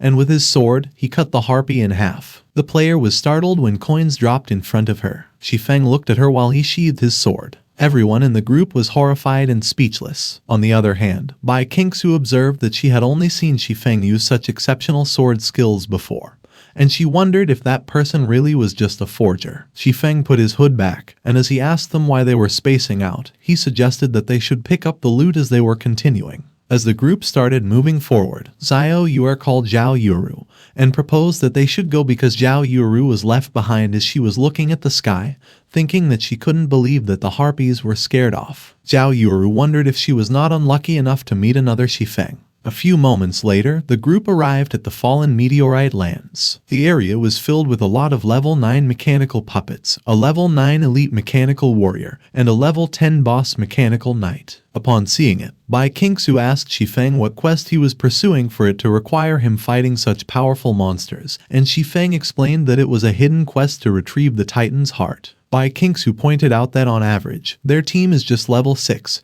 so going up against monsters that are level 9 and above was no different from seeking death. Bai Qingsu instructed that to ensure their safety, they would have to defeat them one by one. And she turned to Zhao Yuru and instructed that she was in charge of luring the enemies with magic spells. She directed that after that, the shield warrior will take over the aggro and they will destroy the monster. And Zhao Yuru confirmed that she will go prepare right away. But Zhao Yuru was startled when Shi Feng suddenly halted her and advised that she should wait. Zhao Yuru expressed her annoyance, and she questioned Shi Feng if he was doubting his strength. But she was speechless when Shi Feng stated that mechanical monsters are often much quicker than biological creatures, so if her agility isn't high enough, she won't be able to outrun it. And he inquired the group if there was anyone whose agility was above 14. Xiao Yue disappointedly remarked that she only had 4 points, which made Zhao Yuru call her a silly girl, and she observed that mage classes naturally have lower agility. Bai Qingsu declared that he had enough. The shield warrior noted that his was 12, and the dual-wield player mentioned that hers was exactly 14, and she questioned Shi Feng what was up. Summoning a scroll, Shi Feng announced that they will stack agility buffs on her and Bai Qingsu because the two of them will need to lure all the mechanical monsters at the periphery to one location using their high speed, and they could leave the rest to him. Bai Qingsu affirmed that she trusts Black Flame's plan, but she doesn't need that speed scroll. She lunged towards the mechanical monsters and exclaimed that they wouldn't be able to catch up to her. Bai Qingsu was running as she was being chased by the mechanical monsters. The double-wield player was also doing the same. As the two of them ran together towards the team was startled, and they were speechless. Seeing those mobs of mechanical monsters, Zhao Yuru wondered what Black Flame planned to do after luring all those monsters. Shi Feng suddenly summoned a scroll. He opened it, and as he placed it on the ground, a powerful aura started swirling around it. Zhao Yuru was surprised, and she remarked that it was a strong magical power. A magic circle appeared in the ground, and a sword came out of the scroll. It was a blazing sword. Shi Feng stood there and faced the mechanical monsters, while Bai Qingsu and the dual-wield player ran past him. He raised his sword and called for his second-tier magic. Shi Feng used his skill, Flame Blade Dance, and huge fireballs appeared in the sky. The raging fireballs moved forward at an incredible speed. The entire area was filled with explosions as each of the fireballs landed on the ground. The mechanical monsters were alarmed and terrified when they saw that, and the explosions started eliminating each of them. The explosions were so strong that the gust of wind it produced blew the dual-wield player away while the shield warrior used his huge shield to protect himself from the wind. On the other hand, Bai Qingsu was guarding herself with her arm from the strong gust of wind, and she mentioned that it was a strong power. As the smoke and debris that was stirred by the explosion started to dissipate, the area that was filled with multiple item drops was revealed. Shi Feng has increased his XP, and he is currently at level 6. On the other hand, Zhao Yuru, Xiao Yue, and Bai Qingsu have leveled up to level 7. Everyone was startled again when Shi Feng announced that the dropped equipment was weaker than what he could forge himself, so they should feel free to take it. Bai Qingsu commented that they originally planned to slowly grind out their levels, but they managed to level up in an instant thanks to Shi Feng, and that she doesn't know how to thank him enough. But Shi Feng reassured that there was no need for that because all of them have helped him get there safely. Bai Qingsu expressed that it would be too risky for her squad to continue forward, so she was afraid that he would have to proceed alone. Shi Feng reassured that it was no problem as they have already helped a lot by luring the monsters out, and he summoned another scroll and suggested that Bai Qingsu should take those city teleportation scrolls as they will help them get back faster. Zhao Yuru chimed in, and as she called Shi Feng Black Flame Brother, she requested that they would be raiding a level 5 co-opus dungeon the next day, and she invited him to join them, and Bai Qingsu agreed and noted that the probability of success would greatly increase with him around. But Shi Feng walked away and explained that he was pretty busy, so they could discuss that later. Bai Qingsu acknowledged that it was as expected of the famous forger, while Zhao Yuru just let out a disappointed sigh. Shi Feng was startled when the system suddenly notified him that he had received a friend request from Zhao Yuru, and asked him if he would accept. He rejected the request. Zhao Yuru was so pissed when she saw that Shi Feng rejected her request, and Shi Feng observed that she was probably angry because she got embarrassed again. A few moments later, Shi Feng stood in front of a huge concrete door. There was a device near him, and he inserted Blackbeard's key into it. He turned the key. Suddenly, the place trembled and rocks started falling as a magic circle appeared near the key, and multiple symbols lit up around the device. A gust of wind filled the place as the huge doors started to open. Meanwhile, the mechanical monsters in the area were alarmed. Shi Feng was startled when he saw that the mechanical monsters had noticed him and that a mob was coming in his direction. He quickly pulled out Blackbeard's key from the device beside him. The doors began to close, and Shi Feng hurriedly went inside before they completely shut. As soon as Shi Feng entered, the system notified him that he had discovered Steel Fortress Barusha. At Barusha, which was a level 11 area, the system notified Shi Feng that the mission had been updated and he had to find the Heart of Steel in Barusha. Shi Feng walked through a corridor, and as he saw a light at the end of it, he remarked that it was there. When Shi Feng reached the end of the corridor, he stood at the landing of a staircase that leads downstairs. Shi Feng also saw that there was a huge smelting pot just right in front of him. Instead of using the staircase, Shi Feng jumped off the railings of the landing. As he was falling, he activated his skill, Gravity Liberation. Shi Feng flew towards a small hole in the wall. When Shi Feng entered the hole, he saw that a small box was inside.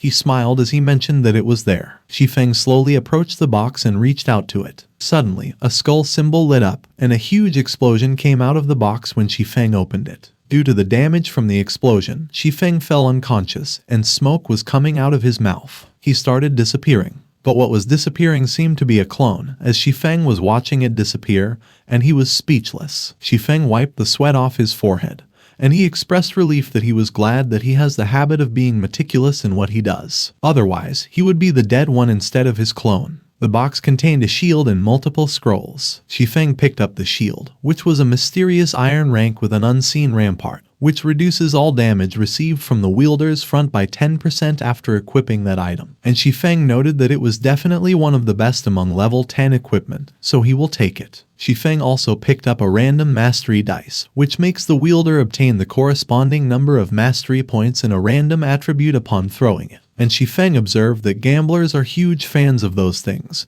so many people paid lots of money to buy that thing back then. But he observed that he is not short on money at the moment, so he might as well keep it for himself, and he threw the random mastery dice on the ground. Shi Feng was surprised when he rolled a 20. The system notified Shi Feng that he had unlocked the achievement, Gambler's Delight, by rolling a 20 and obtaining double the amount of points as a reward, which increased his one-handed sword proficiency by 40, and as a powerful aura surged through Shi Feng. He declared that nothing could stop that luck. Shi Feng also took the fire, ice, and lightning resistance scrolls, which reduced the next instance of fire, ice, and lightning damage received by 50%, respectively, and he declared that he would take all the good stuff there too because they might save his life someday. Suddenly, Shi Feng felt something, and she quickly looked over his shoulder. He was on high alert, and he cautioned that he shouldn't overstay. Shi Feng jumped out of the hole, and he was diving towards the water. He started swimming towards the bottom. A few moments later, Shi Feng came out of the water and he gasped for air. He arrived at the Steel Fortress Barusha core region, which was a level 12 area, and he was floating at the center of a huge pool of water. Suddenly, the system notified Shi Feng that his VP helmet trial period was about to end, and he remarked that he got there after so much effort.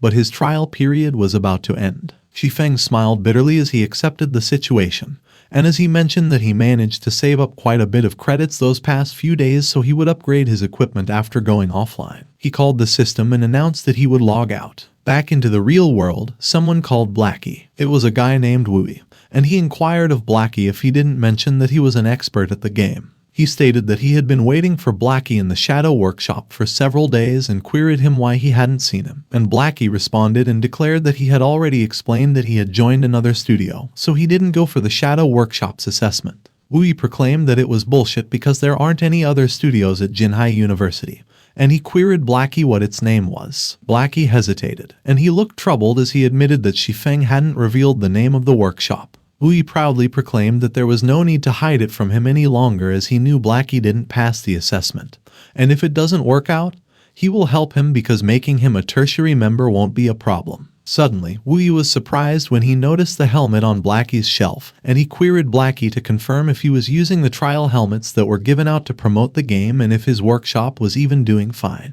Blackie remained silent while Wui proudly smiled at him and assured that if he joins Shadow Workshop as a substitute, he will be given an official version of the helmet. He claimed that the main members will each be equipped with a low-latency helmet worth 20,000 credits, and he questioned Blackie if that doesn't sound great. Wui asserted that, seriously, he bet that Blackie was scammed by the black-hearted trash of a boss. But he was startled when someone barged into the room and exclaimed that he was the trash who founded the workshop. It was Shi Feng, and he challenged Wui if he had a problem with it. Wui pointed at Shi Feng's forehead, and he claimed that he had no idea Jinhai University had people like him. He questioned how someone who couldn't even afford a helmet wanted to open a workshop. Shi Feng's expression turned grim as Wui kept poking at his forehead and declared that he must be dreaming. Suddenly, Shi Feng grabbed Wui's finger and cracked it. While Shi Feng interrogated Wui if he finally knew that Jinhai University had him, Wui was on the floor cursing, and he exclaimed that his finger was broken. Shi Feng called Blackie as he casually walked into the room with two men carrying boxes, and he announced that they had delivered the stuff, which surprised Blackie. Blackie noticed the boxes the men were carrying and noted that they were the God's Domain Illusion 210 Pro,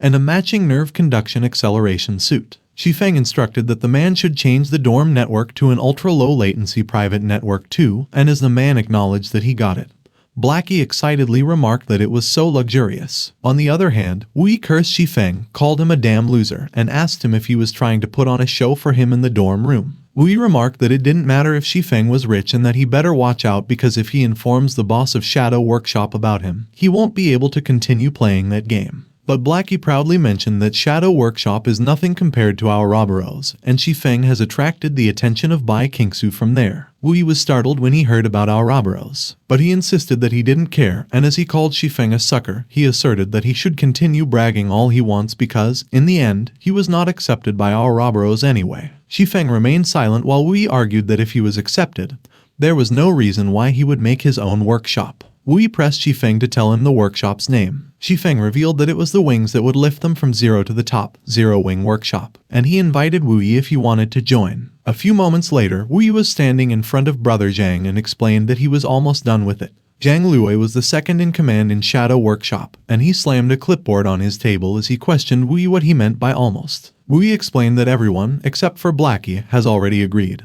But he is like a stone in the latrine, stinky and tough, and he refuses to join no matter what because a workshop called Zero Wing popped up in school. And Blackie has already joined them, and he even mentioned that he looks down on a trash workshop like Shadow. When Zhang Luo inquired about the Zero Wing workshop, Wui reported that Zero Wing's boss is a fourth-year university student, Shi Feng, and that bastard has been pretty damn arrogant lately. Zhang Luo inquired how many people were there in the Zero Wing workshop at the moment, and Wui hesitated as he replied 6. Zhang Luo laughed hysterically and commented that it was just a tiny workshop consisting of 6 people, yet Wui was taking them seriously. He advised that Wui should focus on that year's sorority meeting at school because it is a great opportunity for Shadow to soar to the top, and he shouldn't waste his time on that trash workshop. Zhang Luo remembered something and emphasized that they must secure the achievement of being the first to clear a 20-man dungeon. He asserted that when the time comes, Wui will definitely receive lots of rewards, and Wui agreed, but he brought up Shi Feng and his workshop. Zhang Luo cracked his knuckles and confirmed that they wouldn't be a problem. Shi Feng remarked that in his past life, during college, he was almost entirely focused on games, so much so that he disregarded his studies. He recalled that at the same time, his parents fell seriously ill due to mental exhaustion, so their family had to fork out a large amount for medical fees, but he stated that currently he has the chance to start over so he won't make the same mistakes again. Shi Feng got a notification that he had successfully transferred 10,000 credits, and he mentioned that he would tell them that the money he transferred had been earned from a part-time job and would remind them to take precautions against illnesses, and that should be enough to resolve their family crisis. He was serious, as he declared that what remained at that moment was for him to solve the problem of his studies. The next day, in room 401, Shi Feng entered the classroom, and one of his classmates was amused and observed that it was a rare sight, while another commented that the little prince of truancy had shown up for class that day. The guys in class looked pissed and asked one of them why Shi Feng was there and who called him over. The other suggested that the class monitor probably informed Shi Feng of it, but he can't believe he actually came. The girls also looked pissed, and one of them criticized that Shi Feng was just the worst student in their class and that even seeing him makes her annoyed. Shi Feng let out a sigh as he reflected that, in hindsight, it seems that he was a failure in his past life because not a single one of his classmates liked him.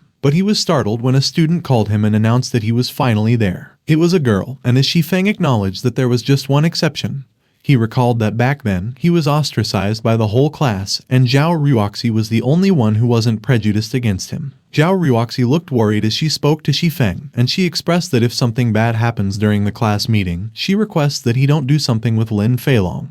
But she was not able to finish her sentence. She was startled when a guy chimed in and asked what Shi Feng shouldn't do. The guy looked at Shi Feng with disdain, and he questioned him what he showed up for. Shi Feng recognized the guy as Lin Feilong, and he revealed that Lin Feilong had a few tricks up his sleeve because, after graduating, he managed to woo the young lady of a huge organization. He recalled that it only took Lin Feilong to become the chairman of that group. However, due to the growing influence of the virtual industry, he invested most of his funds in God's domain, but it was a pity that he didn't cooperate for long with the Shadow Guild, as he betrayed them and buttered himself up to the second most influential entity. Shi Feng stated that Lin Feilong was sure that he wouldn't come to that class meeting, so he decided to join hands with other classmates to sabotage him and prevent him from continuing his studies. And that was the turning point of his past life that caused everything to spiral down into the abyss, and he mentioned that he was there for the class meeting and asked Lin Feilong if there was something wrong with that. Lin Feilong glared at Shi Feng and cursed. He claimed that they should skip the class meeting crap, and he was going straight to the point. He asserted that everyone there should know that he is obsessed with fighting competitions and that his grades aren't ideal. Therefore, he would like someone to give him their bachelor's degree so he can graduate smoothly. Lin Feilong asserted that they would vote to select the person and asked the class what they all thought, and one of their classmates suggested that they should do that while another agreed that they were all for it. While glancing at Shi Feng with a grin on his face, Lin Feilong proposed that he had a suggestion, which was Shi Feng, and he contended that he doesn't attend classes anyway, so the degree shouldn't mean anything to him. One of their classmates remarked that it was right because Shi Feng barely goes to university anyway. Another commended that Lin Feilong is a fighting champion who has seized glory for their class, so Shi Feng should give it to him. And as Shi Feng recalled that it was playing out the exact same way as in his past life, another announced that it was decided that it would be Shi Feng. But he pointed out that at that time, he had shown up to hinder Lin Feilong's ploy and reforge his future. Zhao Ruoxi called everyone's attention and asked them how they could decide on such a thing just like that, but Lin Feilong told her to shut her mouth. He demanded her who asked for her input, and he informed Shi Feng that it was the decision of the entire class, and he inquired if he would agree. Shi Feng replied that, like hell, he will. Lin Feilong was enraged, and as he swung his arms, he shouted that he dared Shi Feng to say that again. But Shi Feng was unfazed, and he was smiling evilly. Suddenly, Lin Feilong was slammed to the ground. Everyone in the class was shocked and horrified by what they saw. Meanwhile, Zhao Ruoxi flinched, and she called for Shi Feng. Shi Feng was glaring daggers, and he warned that Lin Feilong should get out of his sight. Lin Feilong was lying on the floor, unconscious, and his mouth was foaming. Shi Feng confidently dusted off his hands, and as he remarked that a school-level fighting champion only amounts to that, someone commented that Lin Feilong got beaten up. Suddenly, Shi Feng noticed a man and a woman standing by the door. The woman looked terrified, and she called the man Brother Yuhu. Shi Feng recalled his last encounter with Flaming Tiger when he recognized that the man was Zhu Yuhu and observed that it was a small world. The woman recognized Shi Feng, and as she asked him if he was back at school, Zhu Yuhu inquired if she knew him. But Zhu Yuhu was surprised when Shi Feng queried what they had there and revealed that it was his ex, Qin Shuyu, with her new boyfriend, which happened faster than expected. Zhu Yuhu cursed in his mind as he lamented that he was already feeling pissed due to losing his position as a team leader because of Yi Feng. But currently, Shi Feng has shown up right before him with that crap. He cast Qin Shuyu aside, and he clicked his tongue as he moved forward, which made Qin Shuyu worriedly call for him. Zhu Yuhu walked towards Shi Feng, and he declared that he had insulted him by beating up one of his men, so he was going to teach him a lesson. He towered over Shi Feng, and he mentioned that he felt like he had seen him somewhere before when someone suddenly yelled and urged that they should stop it. It was Zhao Ruoxi, and she stated that it was their class, so outsiders should just leave. Zhao Ruoxi was alarmed when Zhu Yuhu caressed her chin and questioned her if she was interested in Shi Feng. But someone suddenly grabbed Zhu Yuhu's wrist and removed his hand from her face. It was Shi Feng, and while still holding on to Zhu Yuhu, he proposed that fighting for nothing would be too boring, so he suggested that they spice it up with a bet. Zhu Yuhu offered that he will wager 1,000 credit points, and if Shi Feng wins, it will be his. But if he loses, he will have to pay him that amount as well as kneel and lick his shoes. And he asked Shi Feng how that sounded, and Shi Feng responded that it was too stingy, so they should add another 0. Qin Shu interjected and questioned Shi Feng if he even had 10,000 credit points given his family's circumstances. Shi Feng pulled out his phone, which showed 1 million, and asserted that that amount was nothing to him. Zhu Yuhu grinned evilly when he saw it, and he confirmed that it was no small amount, and besides, winning against Shi Feng would be a piece of cake. A few moments later, Shi Feng and Zhu Yuhu were in a ring. One of the audience members wondered if Shi Feng had gone mental. Another one asserted that Zhu Yuhu is a municipal-level fighting champ. Another one noted that not only did Shi Feng go against Lin Feilong, he had also provoked Zhu Yuhu, and another predicted that Shi Feng was dead for sure at that time. On the other hand, Qin Shuyu was asking how strong someone who hasn't even learned any martial arts could be and criticized that Shi Feng was just a dumbass who was trying to crush a rock with an egg and that it was not even a match. And she concluded that in the cruel laws of that world where being weak is a deadly sin, all that awaits Shi Feng is his downfall, while Zhao Ruoxi was calling Shi Feng's name. Back in the ring, Zhu Yu asked Shi Feng what he was looking around for and if he was regretting acting tough. Shi Feng was looking back on the things he had experienced while thinking that his consciousness was from 10 years in the future, and after experiencing so many extremely realistic life and death battles in God's domain, his combat experience and techniques have improved by leaps and bounds, so he should be leagues ahead of fighters in the real world. He remarked that the only possible problem is that his physical body has never undergone any training, so it might not be able to exert the full extent of his power, and it would be similar to being restricted by one's level in games, where even if he has great control skills, it would be of no use if he couldn't do enough damage. Shi Feng noted that even though games and reality aren't the same, there are many parts of the human body that cannot be strengthened. No matter how much one trains, damaging the eyes causes blindness and in turn leads to a rapid loss of combat capability. Injury to the temples causes concussions, intracranial hematoma, and damage to the cochlea, affecting balance and causing a loss of equilibrium. Intense pressure on the trachea provokes the vagus and phrenic nerves, causing reflexive breathing difficulties and severe coughing, which leads to suffocation. And lastly, injury to the testes causes severe pain and could quickly render the opponent incapacitated in combat. He grinned as he pointed out that those body parts are unrelated to one's level and training, and they are weaknesses that could be used to deal actual damage. So even if he lacks physical training, there are many ways for him to end that match swiftly. Zhu Yu was pissed, and he cursed. His eyes looked menacing, and as he was about to slap Shi Feng, he inquired how he dared to laugh at him. Zhu Yu raised his hand, and he was about to hit Shi Feng with it. But Shi Feng was unfazed, and while he was glaring at Zhu Yu, he clenched his fist. Before Zhu Yu's attack hit, he was taken by surprise when Shi Feng suddenly punched him in the throat. Shi Feng explained that striking the larynx compresses the opponent's windpipe, which instantly obstructs their breathing, and in a state of near suffocation, the foe becomes vulnerable and defenseless. Zhu Yu took a step back as he held his throat, and he was having a hard time breathing. He was drooling and was about to ask Shi Feng how he did it, but he was cut off. Shi Feng didn't give him time to recover and punched him in the head. Zhu Yu's eyes turned white, and Shi Feng remarked that striking the temple would make the blood rush to the opponent's head, causing an instant loss of balance and consciousness, while Shi Feng commented that it would result in a state of shock. Zhu Yu collapsed on the ring. The audience was shocked, and one of them exclaimed that not only did Shi Feng defeat Lin Feilong, but Zhu Yu as well. Another noted that Zhu Yu is a municipal-level fighting champ, and another inquired how Shi Feng became so strong. Shi Feng reflected on the muscle nutrition potion, which was priced at 50,000 per bottle and could stimulate rapid muscle growth, ensuring that even prolonged gaming sessions do not lead to muscle atrophy, and how that was something he couldn't afford in his past life. He thought of Lin Feilong, whom he just defeated, and Qin Shuyu, who knelt on the ground due to shock, and declared that at last, the grievances from his previous life had been dispelled. A few moments later, someone called Shi Feng while he came out of the building, and he was surprised when he saw that it was Zhao Ruoxi who urged him to wait. Zhao Ruoxi directly questioned Shi Feng if he was really Shi Feng, which confused him. She looked away as she got embarrassed, and as she admitted that it was not what she wanted to say, she announced that there will be a social event organized by the school in 10 days, and high-ranking executives from well-known companies in Jinhai City will be there too, so she requested that Shi Feng give it some thought and consider attending. Shi Feng mentioned that he got it and that he would be there. A few moments later, Shi Feng returned to his room, and as he remembered the social event, he commented that in that lifetime, it seemed like he had a chance to enter an area he couldn't even step into in his previous life. Shi Feng put on the helmet and declared that, in preparation for that, he would have to earn some money in the game. As soon as Shi Feng logged back into the game, the system notified him that a high-end gaming device was detected, so it was adapting a neural connection driver for the player, and as it notified Shi Feng that the installation was completed, it congratulated him on unlocking the neural enhancement feature and mentioned that he could finally control his game character with greater precision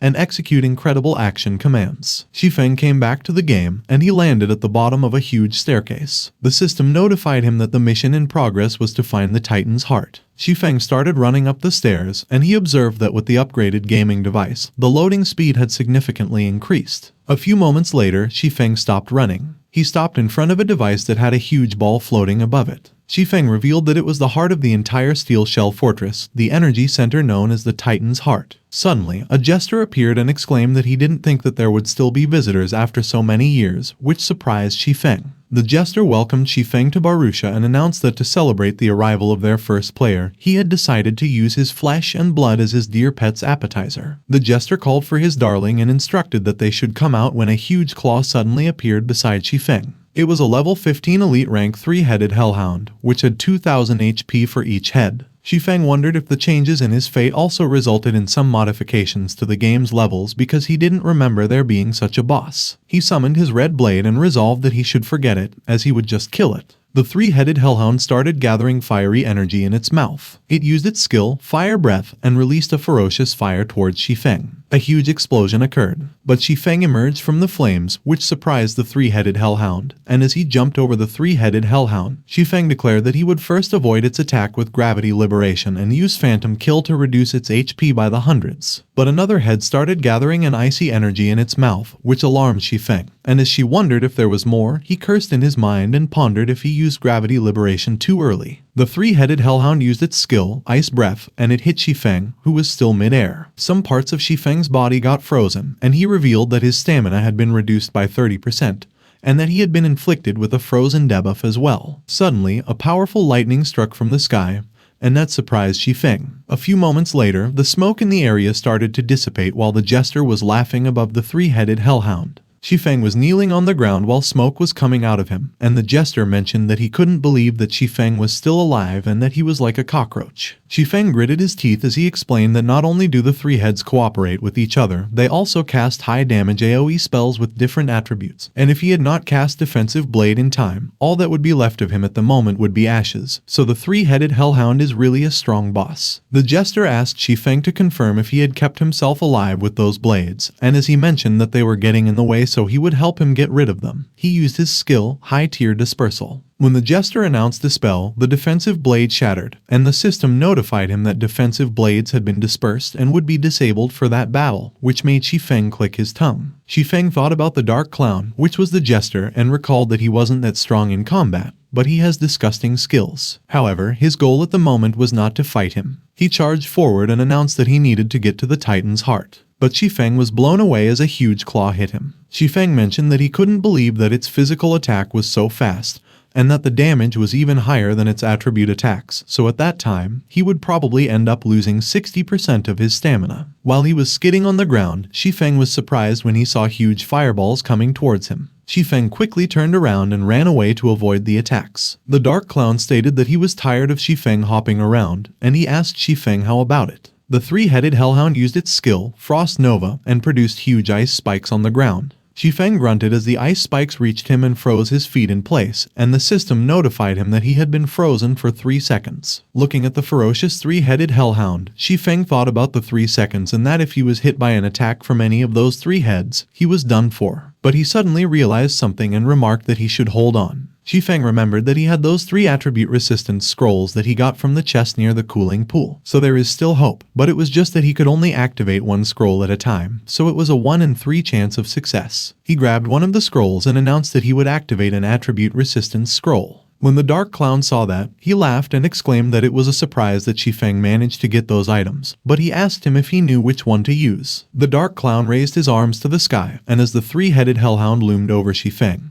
he asked him if he knew that he would die if he chose the wrong one. A huge fiery explosion occurred, but Shi Feng was being protected by an orb, and as he opened the scroll in front of him, he asserted that it looked like his choice was right, which pissed the dark clown, who called Shi Feng a lucky bastard and claimed that it was rigged. But Shi Feng smirked confidently and expressed that he would see whether it was luck or not soon enough, which surprised the dark clown. Seeing that a huge claw was coming towards him, Shi Feng articulated that what was next was a physical attack and that the gravity liberation's cooldown had ended. Shi Feng activated the gravity liberation, and he managed to dodge the 3-headed hellhound's attack by jumping off the ground. The dark clown was in a panic when he saw that Shi Feng was charging towards him, and as he asked Shi Feng why he was coming his way, he declared that he should stop. Shi Feng was grinning confidently, and he asked the dark clown if he wanted him to tell him what his beloved dog's next skill would be. Shi Feng summoned the fire resistance scroll, which reduces the next instance of fire damage received by 50%, and he remarked that since the dark clown loves his dog so much, he suggested that he have a taste of its moves.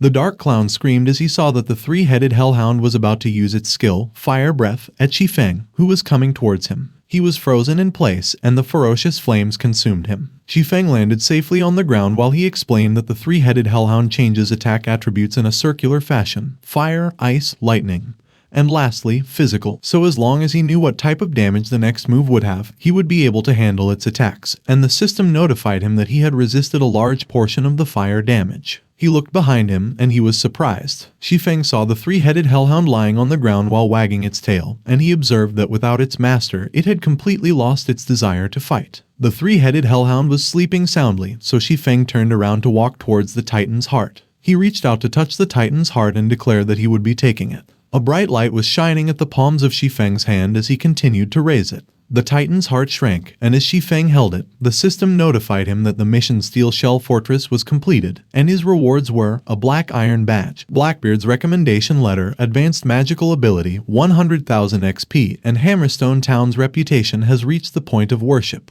While the items floated around him, Shi Feng noted that although those pieces of equipment are all extremely good, due to the level restrictions, he is unable to use them, so it would be better for him to feed those to the Abyssal Blade and raise its power. A dragon-like aura swirled around the Abyssal Blade, and the system notified Shi Feng that the Abyssal Blade's level had been increased. Shi Feng swung his sword, and he proclaimed that it was a great sword. Time passed, and while Shi Feng was walking in a town, he stated that, together with an invitation to the Ouroboros Guild's first raid on the Dark Moon Graveyard, Bai Kingsu gave him 2 extra spots for his allies. Suddenly, Blackie called Shi Feng and exclaimed that they were there, and Shi Feng replied that he chose Cursomancer Blackie and Shield Warrior Kola to join his team because not only were they strong, they were also a ranged age and a tank, which supplements his weak points. Looking at their equipment, both Blackie and Kola were amazed.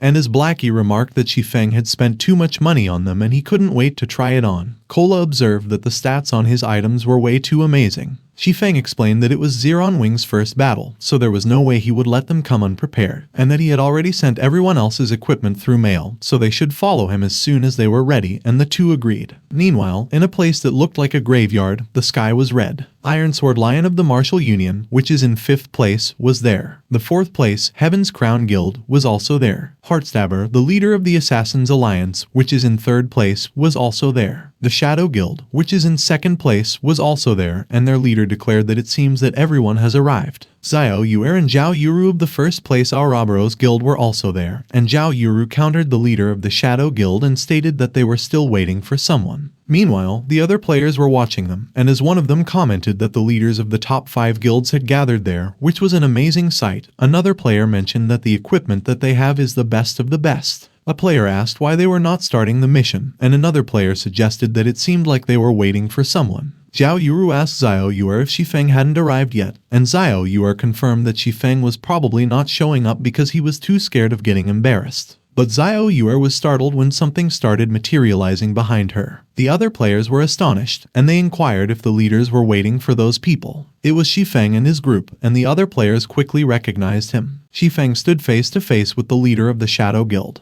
The leader was Zhang Luoy, and he looked intrigued when a player behind him remarked that Shi Feng was the brat who did their comrades in. As Shi Feng and his group stood there, Zhang Luoy thought about Shi Feng of the Zero Wing Workshop. The player asserted that given Shi Feng's disrespectful attitude towards Zhang Luoy, they could not absolutely spare him, but Zhang Luoy stopped him. The player was named Tiger, and Zhang Luoy declared that he shouldn't tarnish their reputation because the task at hand is to be the first to clear the Dark Moon Graveyard. Zhang Luoy grinned while glancing at Shi Feng, and he announced that, as for Shi Feng, he would find a way to deal with him himself. On the other hand, Shi Feng explained that in his previous life, he was part of Shadow's main force, but that time, he was their competitor as the founder of Zero Wing. Suddenly, Bai Qingsu stated that everyone was there. She proclaimed that their Ouroboros guild will be the leader of that cooperative mission while she will be the commander, and the distribution of loot will be randomly assigned by the system according to needs. Shi Feng confronted Bai Qingsu and argued that it was different from what they agreed on, as he should be given priority in regards to the blueprints. Xiao Yuer smugly insinuated that it was because Bai Qingsu thought highly of him back then, but their equipment has all been upgraded, so they are going to be fine without him at the Dark Moon Graveyard. And another player concurred and suggested that Shi Feng should be thankful that they were even willing to roll a group of vagabond players like him for the loot. Bai Qingsu apologized to Shi Feng and admitted that she could not agree to his earlier request because she had to consider the interests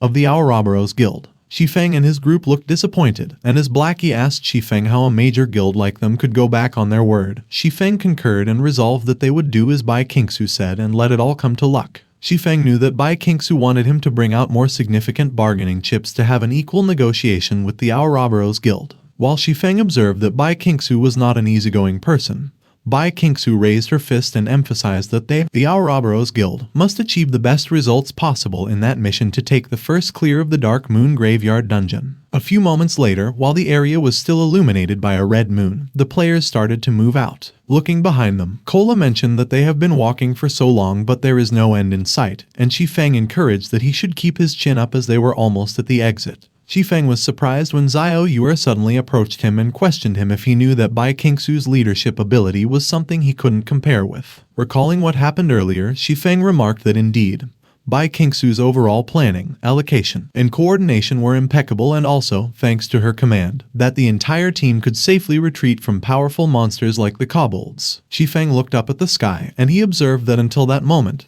there had been no injuries or deaths in the team, so he wondered if the Dark Moon Graveyard was such an easy dungeon. Suddenly, screams could be heard. Shi Feng and Xiao Yuer looked behind them, and she inquired what was wrong. Everyone was on guard while Bai Qingsu interrogated the scout party what happened and instructed that they should answer her. Bai Qingsu was speechless when the system notified her that the players White Cry and Wind Shadow had died, and she announced that the main forces of Ouroboros had died without even having time to send out any information, which could only mean that they had encountered powerful monsters that were beyond their team's level. She directed that everyone should be on guard. The healers will stand in the middle. The support will guard the healers. Tanks should prepare to activate their defensive skills at any time. And they should get ready for battle, which everyone acknowledged that they understood. Shi Feng suddenly alerted that something was coming their way, and Ouroboros Guild was startled. A huge silhouette of a monster hid behind the fog, and it loomed over one of the tanks. The tank was terrified, and he nervously queried what it was. When Shi Feng saw that, he immediately commanded that everyone should activate their defensive skills. Kola used his skill, Protection Blessing.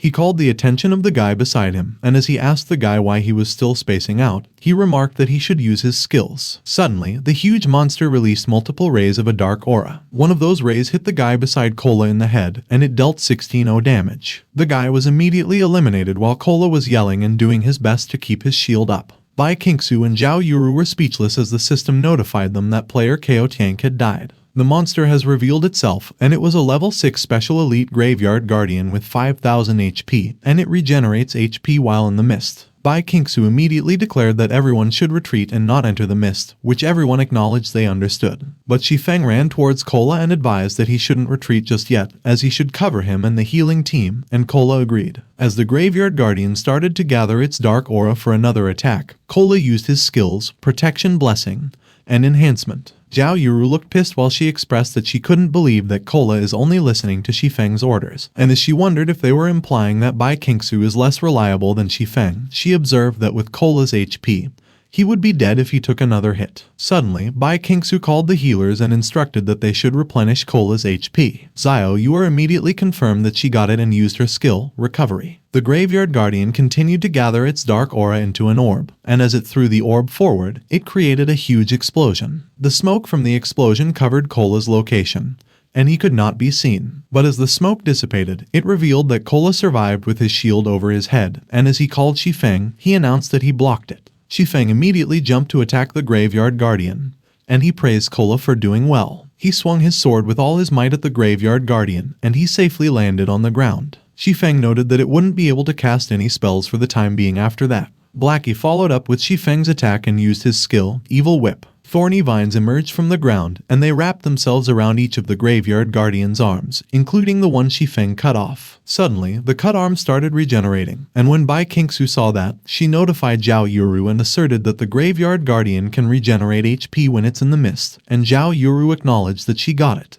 Zhao Yuru released her powerful flames, and she proclaimed that the Graveyard Guardian should turn to ashes. When her flames hit the Graveyard Guardian and created a huge explosion, Zhao Yuru confidently dusted off her hands and exclaimed that the damn thing wasn't much after all. But Shi Feng warned that the mist hasn't dissipated yet, so they shouldn't let their guard down. The mist intensified, and when they saw that there were multiple silhouettes of the Graveyard Guardian in it, the players were surprised that there was more and remarked that it was not just one. The players were also surprised when a lot of level 6 zombies showed up, and they have 1500 HP with the trait of reviving themselves after being killed. One of the players screamed when 2 zombies simultaneously jumped at her. The system notified them that the player's Cloud Dragon and Ruthless Pig had died, which made Zhao Yuru worry, and while Bai Qingsu looked agitated, Zhao Yuru stressed that their forces were far from enough to deal with that, so Bai Qingsu should give the order to retreat. Bai Qingsu proposed that if the team gets wiped out, everyone will lose the levels they have worked so hard to gain thus far, but to retreat from the first battle is really annoying. But Bai Qingsu was surprised when Shi Feng suggested that they shouldn't retreat because he had come up with a way to get through that. However, the command of the team must be handed over to him. Zhao Yuru called Bai Qingsu and stated that she couldn't hand over the command of the team to the bastard. But Bai Qingsu calmly closed her eyes and asserted that Shi Feng would take command of the team. Zhao Yuru immediately threw a tantrum and proclaimed that she didn't want to listen to Shi Feng. Shi Feng yelled and declared that if they don't want to die there, they should shut up and do as he says. He mentioned that the zombies and Graveyard Guardians are blocking their path, but they are not the mobs that they must kill to clear the Dark Moon Graveyard since they will keep spawning endlessly, so getting caught up with them there will only lead to death. Shi Feng called Zhao Yuru and advised that she should choose the fire spell with the biggest AoE that he has and target empty space with it because they will use the heat of the flames to disperse the mist and create an opening that will allow the team to pass through quickly. But Zhao Yuru just responded with a disgusted grunt. Despite the lack of response, Shi Feng continued, and as he called everyone's attention, he instructed that they should prepare to break through. On the other hand, Bai Qingsu was observing Shi Feng, and as she remarked that only those well-versed in gaming tactics would know such a straightforward truant strategy, and it was as expected, she wondered if Shi Feng is a beta tester. Meanwhile, Zhao Yuru was starting to gather her flames, and as she asked what was with that arrogance, she commented that at the end of the day, Shi Feng was still relying on her fire magic. Zhao Yuru announced that she would show Shi Feng her secret ultimate skill, and she used her skill, Flame Tempest. A lot of zombies were scorched by Zhao Yuru's flames. While the flames were burning strongly, it created a path, and when Shi Feng saw that, he urged that they should go. Cola and Blackie ran after Shi Feng, and as Cola told that Blackie should keep up, Blackie replied that he got it. On the other hand, Bai Qingsu, Zhao Yuru, and Zhao Yue were also running forward. One of the players who was also running was being chased by zombies, and he cried out that they were coming after them. Shi Feng continued to look ahead and warned that they shouldn't look back. Meanwhile, at the graveyard where everyone started, the place was deserted.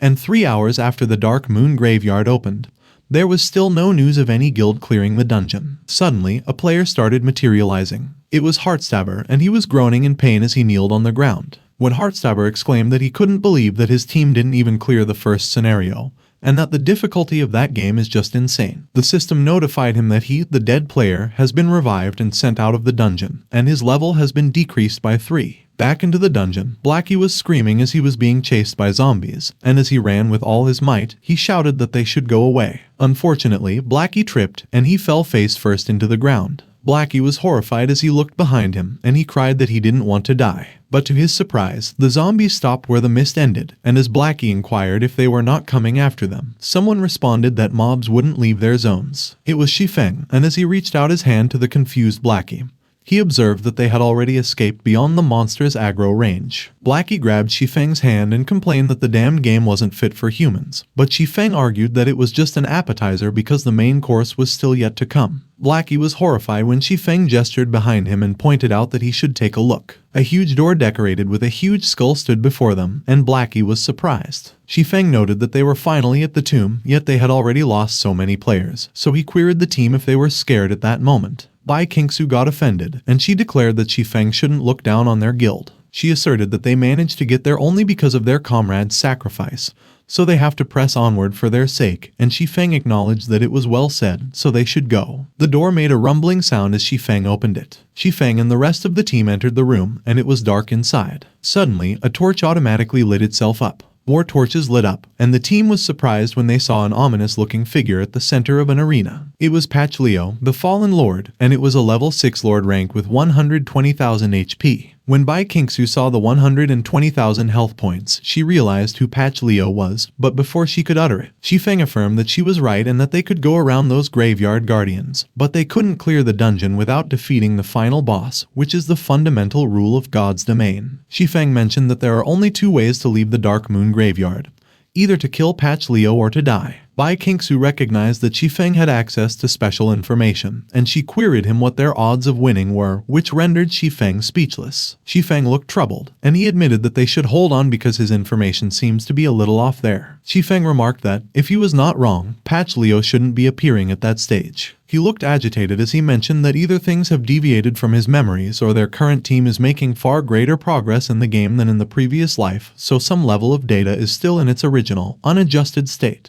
Zhao Yuru suddenly declared that they were done for because even the one who is full of ideas doesn't have a strategy, and if they have to die, she would rather commit suicide because being killed by a monster would be too painful. Shi Feng suggested that they could try using crossfire tactics. Zhao Yuru asked Shi Feng what that was, but instead of answering her question, he explained that if they do that, they will have a 20% chance of winning. When she heard that it was 20%, Zhao Yuru got frustrated, and she asked Shi Feng to tell her what the difference was between doing that and committing suicide. But Bai Qingsu chimed in and proposed that it was highly likely that their entire party was going to get wiped out anyway, so they might as well bet on those 20%. So Shi Feng should tell them more. Shi Feng started explaining and explained that crossfire tactics are used specifically against bosses, and firstly, they will have all melee players attack the boss. He noted that after getting the boss aggro, they have to immediately retreat while ranged players start dealing damage. Shi Feng pointed out that once the ranged players have dealt enough damage to draw the boss aggro, they stop attacking immediately and let melee players pull the aggro again. He emphasized that it would be rinse and repeat, and the key to that tactic is to keep the boss as far from the ranged players as possible to ensure their safety. Bai Qingsu looked worried, and she voiced that Shi Feng makes it sound so easy, but it doesn't seem practical at all because the ranged players might be able to keep their distance, but she doesn't know how they, the melee players, are going to prevent themselves from getting hit by the boss. Shi Feng acknowledged that it was impossible not to get hit, and the only remaining melee players in the team are Bai Qingsu, Kola, and him. Both Bai Qingsu and Kola were surprised when Shi Feng revealed that they had to be prepared to sacrifice themselves. Zhao Yuru immediately asked Shi Feng if he was crazy and argued that he himself could do what he wanted, but he couldn't treat his teammates as cannon fodder too. But she was startled when Kola suddenly announced that he would do as Shi Feng directed. Kola asserted that as long as Shi Feng gives the command,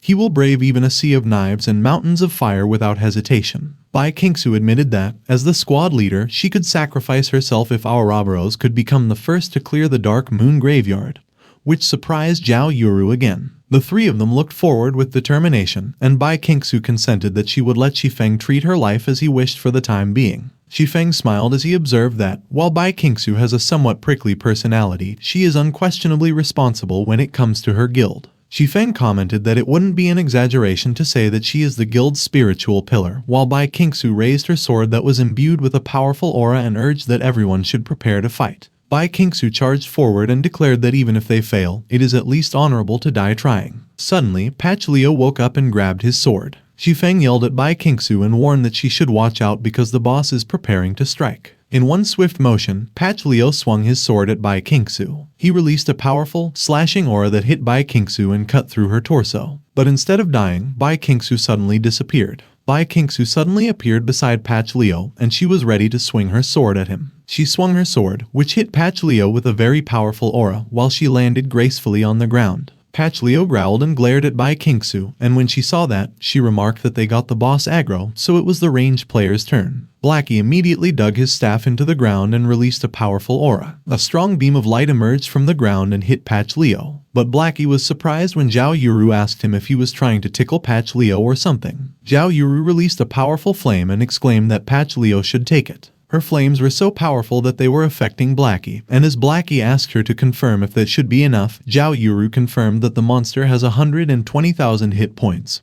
So it is far from over. Patch Leo charged forward, and Zhao Yuru alerted that he was coming. Suddenly, Shi Feng appeared behind Patch Leo, and he was ready to swing his word. Shi Feng swung his sword and hit Patch Leo on the ankle. Patch Leo was suddenly shrouded in Shi Feng's aura, and Shi Feng announced that he had given Patch Leo a minus 50% speed debuff, so ranged players should prepare to dodge. Both Blackie and Zhao Yuru were on guard, and when they saw that Patch Leo slowly raised his feet, Blackie asked what he was up to. Patch Leo stomped his feet on the ground and destroyed it. Blackie and Zhao Yuru were startled when the tremor reached them and destroyed the ground they were standing on. Patch Leo immediately lunged forward while swinging his sword, and Zhao Yuru was taken aback when she saw that. Shi Feng yelled at them and alerted that the boss was going to attack, so they should dodge. But Blackie and Zhao Yuru were also shrouded in aura, and Zhao Yuru explained that they couldn't move because Patch Leo had immobilized them with his debuff. Patch Leo threw his sword forward with all his might. The sword was coming towards Zhao Yuru, who was terrified, and she exclaimed that she didn't want to die there. Suddenly, Shi Feng used his skill, Gravity Liberation. Zhao Yuru was startled when Shi Feng suddenly appeared in front of her. Shi Feng quickly used his skill, Defensive Blade. He was immediately surrounded by defensive blades, and those blades that he summoned managed to deflect Patch Leo's sword. Patch Leo's sword swirled in the air and shoved itself to the ground when it landed. Suddenly, someone knelt into the ground. It was Shi Feng, and Zhao Yuru called his name with worry as he looked like he was in pain while the defensive blades around him started to disappear. Blackie and Kola, who were also worried, immediately ran towards Shi Feng, and while Kola called Shi Feng's name inquisitively, Kola worriedly yelled Shi Feng's name. On the other hand, Bai Qingsu was watching the scene unfold from a distance. Bai Qingsu was surprised, and she commented that she didn't think that the first person to fall would actually be Shi Feng. Shi Feng watched as his hands started to disintegrate into pixels, and he mused if it was as far as he could get. Suddenly, someone grabbed Shi Feng's hand and shrouded him in an aura that stopped his hand from disintegrating.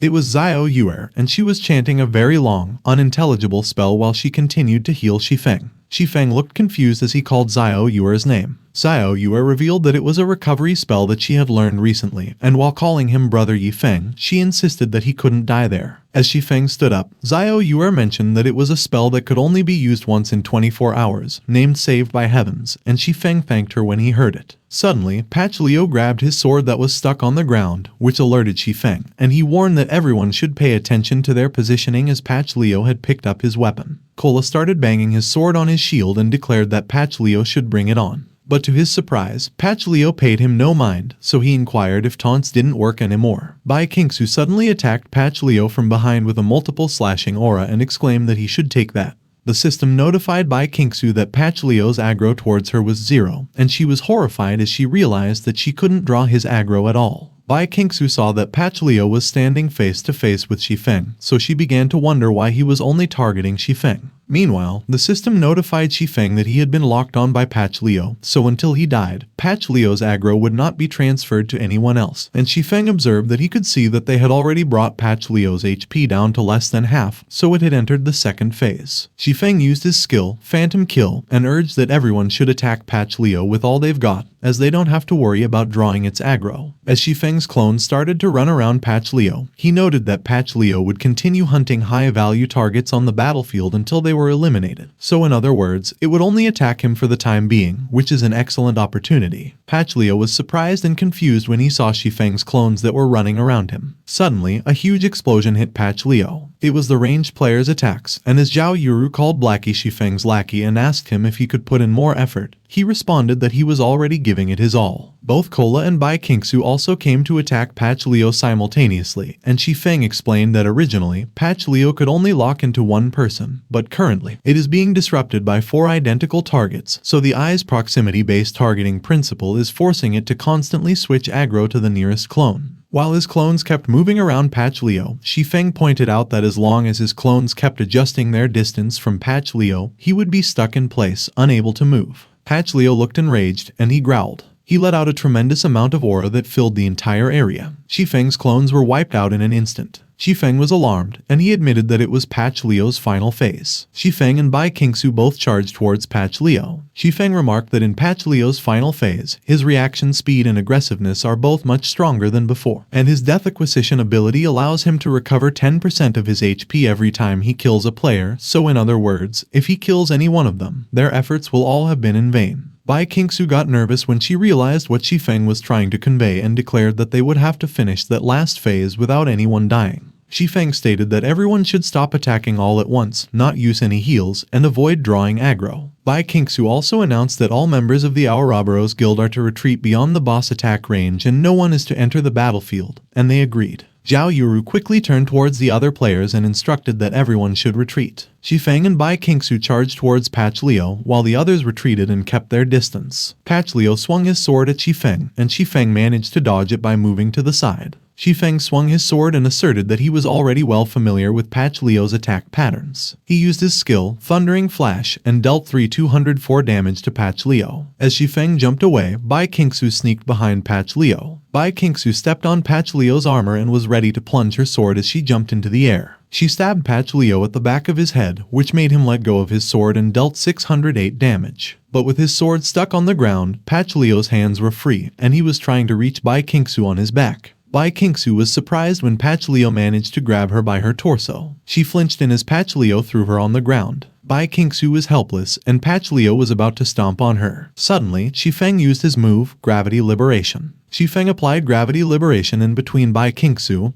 and Patch Leo's feet, which startled Bai Qingsu. While Shi Feng charged forward, Bai Qingsu was blown away by Gravity Liberation before Patch Leo could stomp on her, and he stomped on the ground instead, which destroyed it. When Shi Feng passed by Bai Qingsu, he advised that she should let him deal the final blow, and that she should get as far away as she could. Bai Qingsu clicked her tongue when she landed on the ground. On the other hand, while Shi Feng continued to charge forward, he summoned a scroll and used fire enchantment. Seeing Shi Feng charging towards him, Patch Leo proclaimed that mortals challenging him is nothing short of self-destruction for them. Shi Feng continued to attack, and as he swung his sword, he challenged that Patch Leo should take that, and he used his demonic sword skill, Flame Blade Dance. But as Shi Feng's sword hit Patch Leo, a loud clanging sound was heard. The vibration traveled down Shi Feng's body, and he was surprised when he realized that it was a barrier. Shi Feng's veins were popping as he gritted his teeth, and he exerted more force into his attack. He put all his force into swinging his sword, forcing it to penetrate the barrier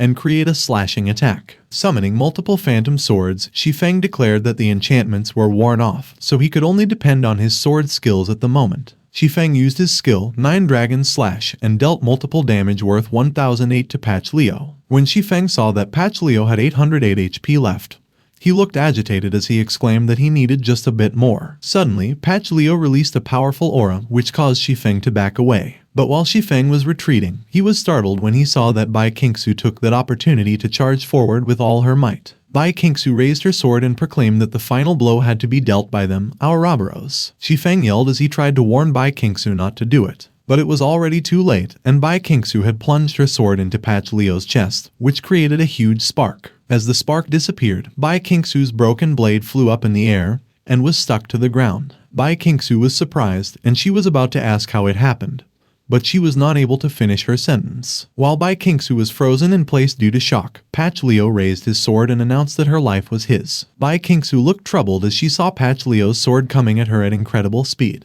Meanwhile, Shi Feng was trying his best to reach Bai Qingsu in time. He was anxious, and he insisted that he definitely couldn't let Bai Qingsu die there. Shi Feng charged forward, and he looked so worried as he exclaimed that he couldn't make it in time. Suddenly, he was alarmed when his body paused. Shi Feng's eyes were wide in surprise as he seemed to have realized what was happening. In his eyes, there were wires, and the current flowing through them was acting crazy. Back in the real world, there were crazy currents on the wires that were connected to Shi Feng's helmet and his suit. Shi Feng groaned in pain, and the system gave him a malfunction notification that there was an abnormal current overload. As the electricity intensified, the system gave him another malfunction notification that abnormalities in neutral connection points were detected, and there was a significant increase in consciousness synchronization rate, so an abnormality in character data was detected. Shi Feng's entire body was enveloped in those crazy currents, and the system gave him a malfunction notification that the synchronization between the virtual avatar and the player's consciousness had exceeded the maximum limit.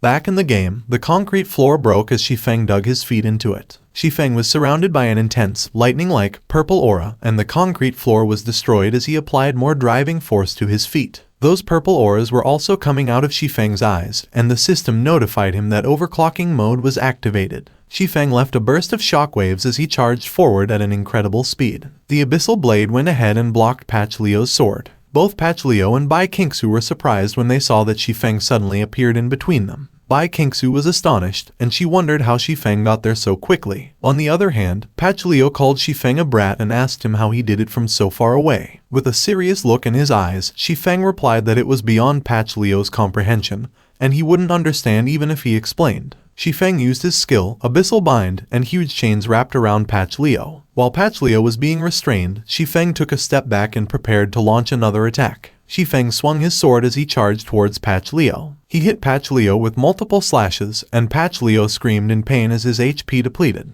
Patch Leo slumped on the floor. Blackie looked astonished, and as he asked how Shi Feng accomplished that, Lonely Snow just shook his head. Meanwhile, Shi Feng stopped in his tracks and lowered his sword, while Patch Leo was slumped on the floor behind him. Shi Feng inspected his body, and he explained that overclocking mode causes damage to players in the real world, so it was banned by the game developers long ago, and he accidentally activated it, probably because he was using the latest gear. Patch Leo was still conscious, and as Shi Feng started walking towards him, he cursed and asked Shi Feng what the price he had to pay for his sudden increase in strength was. Shi Feng replied that his actual physical body will receive the same damage as his avatar, so should the in-game character die, the player in the real world will also become brain dead.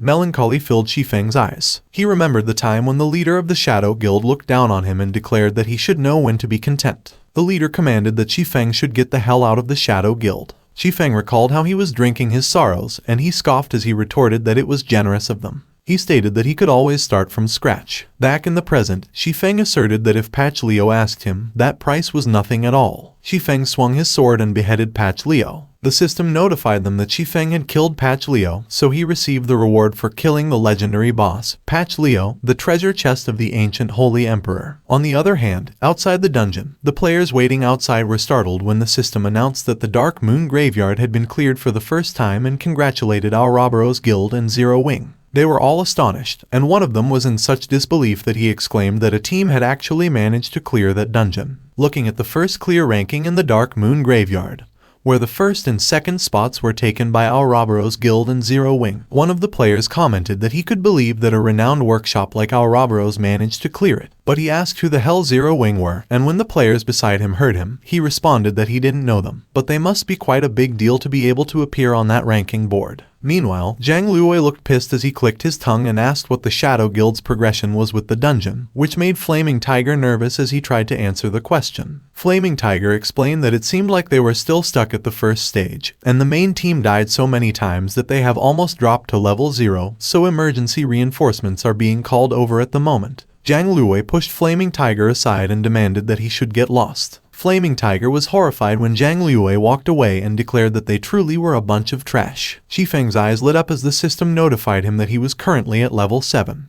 The system notified him that the Dark Moon Graveyard's final boss, Patch Leo, was dead, and as it congratulated him for clearing the dungeon, it announced that the teleportal gate would soon open nearby and requested that they collect the loot and leave in an orderly manner. Zhao Yuru was so surprised that she was speechless, while Xiao Yuer was on the verge of tears. Blackie and Lonely Snow were also astonished, and Blackie couldn't help but ask to confirm if they won. When they processed what just happened, Blackie and Lonely Snow immediately started rejoicing and exclaimed that they won, so they will go down in history, while Bai Qingsu slumped on the ground and the Ouroboros guild were running towards her. Zhao Yuru excitedly called Bai Qingsu as she ran towards her. She grabbed Bai Qingsu's arm and mentioned that they had cleared the Dark Moon Graveyard dungeon, to which Bai Qingsu casually agreed. Meanwhile, Bai Qingsu was looking at Shi Feng, and she remarked that he was truly terrifying. Shi Feng suddenly turned towards them and asked who got to open the chest. Bai Qingsu informed Shi Feng that he was the one who killed Patch Liu, so he should go ahead. Shi Feng replied that he wouldn't stand on ceremony and opened the chest with his feet. A lot of items immediately came out of the chest and fell on the floor, surrounding the players. While surrounded by the items, Blackie looked so excited, and he exclaimed that those were all items that could only be dropped by the Dark Moon Graveyard's boss, so each of them costs a fortune. Some of the items that were dropped were the Rune Sword, a mysterious iron rank two-handed sword, and the Rune Shield, a mysterious iron rank large shield. Bai Qingsu glanced over her group, and she proposed that those who need the equipment will roll for it, and people with the highest rolls will get the items. Looking at the list, one of the players cursed and commented that those equipment were all top tier, so each of those items would fetch at least 80 silver if they were to sell them. But the guy beside him questioned who claimed that they were selling them and suggested that they should keep them for themselves. Bai Qingsu turned to Shi Feng, and she offered that if there's anything he likes, he should just take it as he deserves it. Shi Feng was pondering as he looked around, and Bai Qingsu was puzzled by his actions. Bai Qingsu asked Shi Feng if he was dissatisfied with the loot, and Shi Feng responded that it was not the case. Pointing at the broken sword that was glowing red, Shi Feng indicated that he only wanted that blade of ashes. Zhao Yuru chimed in, and as she explained that equipment that emits a red glow is cursed trash, so no one dares touch it and doesn't want it even when it's dropped. She questioned Shi Feng why he wanted that one when there are so many other good items. She was startled when Bai Qingsu declared that if Shi Feng asked her, apart from that blade of ashes, she could let him have all those high-level blueprints, materials, equipment pieces, and whatnot. Bai Qingsu added that she must get Shi Feng into Ouroboros guild, and to do that, she would have to first strengthen their bond.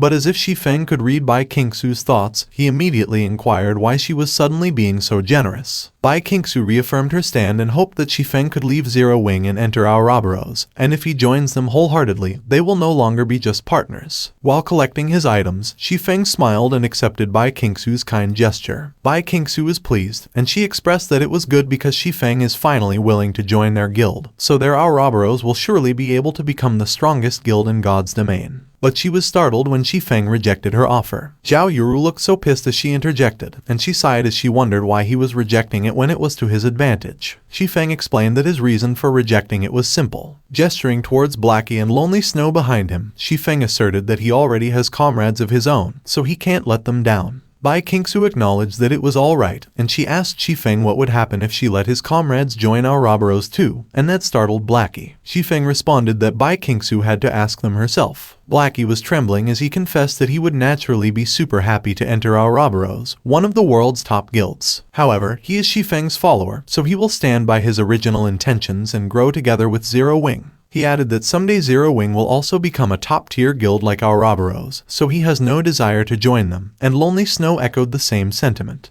Shi Feng proudly smiled and declared that Bai Qingsu should see, which made Bai Qingsu sigh, and she admitted that she knew there was no point forcing him, so they will be looking forward to the next time they work together. As Shi Feng agreed, the teleportal gate appeared. He concluded that since they had dealt with the loot and the teleportal gate had opened, it was time to get out of there. Meanwhile, the White River City District System notification informed all players and congratulated Ouroboros Guild and Zero Wing for being the first team to clear the Dark Moon Graveyard at Hell difficulty, so all team members will receive 10 reputation points with White River City. At Red Leaf Town District, the system notification also informed all players and congratulated Ouroboros Guild and Zero Wing for being the first team to clear the Dark Moon Graveyard at Hell difficulty, so all team members will receive 30 reputation points with Red Leaf Town. The system also announced that all team members will receive a mystery treasure chest, 50,000 XP, and 10 prestige points. Back at the entrance of the dungeon, as soon as Shi Feng stepped out of the teleportal gate, he was surprised when he saw the players gathered in front of it. A player approached Shi Feng and called him a kid. It was Ironsword Lion, and he remarked that they met again. Ironsword Lion remarked that he didn't think that Shi Feng was able to clear the Dark Moon Graveyard while their martial union didn't gain anything despite all the resources they spent. Bai Qingsu, who just came out of the teleportal gate, chimed in and commented that as a guild that specializes in PvP, Iron Sword Lion has to find the reason for failing to clear a dungeon within themselves. Iron Sword Lion stated that Bai Qingsu knew that they were players who started out specializing in PvP. He noted that naturally, Bai Qingsu should also know how they obtain their equipment, and he asked her if he was right. Looking at the mob of players in front of them, Bai Qingsu observed that although the martial union is a ragtag group, they were still rather troublesome to deal with because of their large numbers. Iron Sword Lion declared that they must have gained a lot from clearing the Dark Moon graveyard, so they should give them half of their loot because that would be better than being beaten by their group and losing everything. Drifting Blood chimed in, and as he mentioned that they must be exhausted at the moment, he asked Iron Sword Lion if they couldn't just swarm them and take all their equipment. Iron Sword Lion explained that getting equipment is secondary. He pointed at Shi Feng and insisted that he was their highest priority that day. Iron Sword Lion glowered at Shi Feng and vowed that that day he was going to leave him with nothing, not even his underwear. Shi Feng turned to Bai Qingsu and suggested that she should take the others and go to the woods behind them because there were too many of them and they specialize in PvP, so they have to avoid getting surrounded by them. Iron Sword Lion heard what Shi Feng proposed, and he looked so menacing as he asked Shi Feng if he was thinking of running away. But Iron Sword Lion was startled when Shi Feng took a step forward. Shi Feng walked towards Iron Sword Lion and challenged if he wanted his equipment.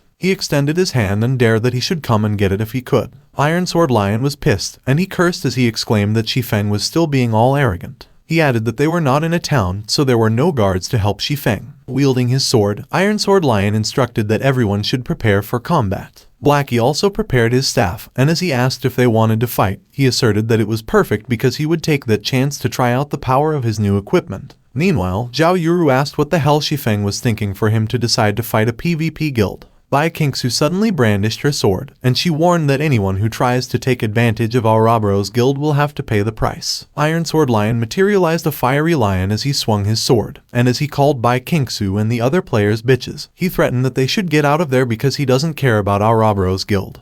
But if they wanted to help Shi Feng, he would take them down too. Iron Sword Lion was charging directly towards Shi Feng, and he commanded that everyone should attack. He attacked Shi Feng, but Shi Feng managed to dodge it by jumping, and he just hit the ground. Shi Feng kicked Iron Sword Lion on the side, and he groaned in pain. Iron Sword Lion looked so pissed, and as he clicked his tongue, he turned towards Shi Feng, and he wondered how the brat was so fast. Shi Feng instructed that everyone should go into the woods and not loiter. Bai Qingsu immediately did as Shi Feng ordered and ran towards the woods. Meanwhile, Zhao Yuer was alarmed when a mage summoned a huge fireball to attack her, and he shouted that she should die. Zhao Yuer flinched as she braced for impact, but Lonely Snow suddenly appeared and used his skill, Unyielding Shield. Lonely Snow managed to block the fireball, and Zhao Yuer was unharmed. The fireball attack managed to decrease his HP a bit, and as he observed that the attacks of those who specialize in PvP sure hit hard, he remarked that if only Kola was there, because after all, as a Guardian Knight, he was their best tank. The enemy mage was surprised with what Lonely Snow did, and while he was wondering if Lonely Snow's magic defense was too goddamn high, Zhao Yuer immediately used her skill, Healing Touch, to heal Lonely Snow, and he thanked her for it. On the other hand, Zhao Yuru used her skill, Massive Fire Blast, and summoned a huge fireball above her head. The enemies were alarmed when they saw what was coming towards them. A huge explosion occurred that affected the entire area. When Iron Sword Lion saw that, he was taken aback, and he exclaimed that it was crazy strong. But he continued to charge, and he commanded that everyone should stay calm and press on, as they would squash them with numbers, so the assassins should go around them and kill their healers from behind. Summoning a magic circle, Zhao Yuru questioned them for daring to start a fight with them, Aurobro's guild, and she declared that they simply had no idea what they were getting into, so all of them should die. Zhao Yuru used her skill, Blazing Dragon Roar, and released her ferocious flames. The enemies screamed in pain as they were scorched by Zhao Yuru's flames. Iron Sword Lion was overwhelmed, and he was speechless when he was bombarded with multiple system notifications. They were guild notifications about the guild members that died. And when Iron Sword Lion saw that the Guardian Knight, Black Rider, was dead, he cursed in his mind, and he exclaimed that even their main tank got one shot. As Zhao Yuru sighed and commented that they were a bunch of fools who didn't know their place, Iron Sword Lion wondered just how high that bitch's attack power was. Pointing at Zhao Yuru, Iron Sword Lion declared that the assassins should quickly go around to the backline and kill the DPS. Iron Sword Lion looked so pissed as he turned to Shi Feng and demanded that he should just wait. But he was surprised when Shi Feng was gone, and as he looked around, He inquired where Shi Feng was. Drifting Blood observed that Shi Feng seemed to have disappeared when it all started. Iron Sword Lion instructed Drifting Blood to go search for Shi Feng, and he must find him, to which Drifting Blood agreed. Meanwhile, Zhao Yuru continued her barrage of attacks and filled the area with explosions. As she cursed and exclaimed that there was no end to those scumbags, some people were sneaking at her from behind, and she didn't notice them. They were two enemy assassins, and one of them laughed and taunted that the renowned Flaming Moon was going to die by his blade that day. The other one argued that there was no way and that he should get lost because he would get to Zhao Yuru first. Zhao Yuru was suddenly alarmed when she noticed the ambush from behind.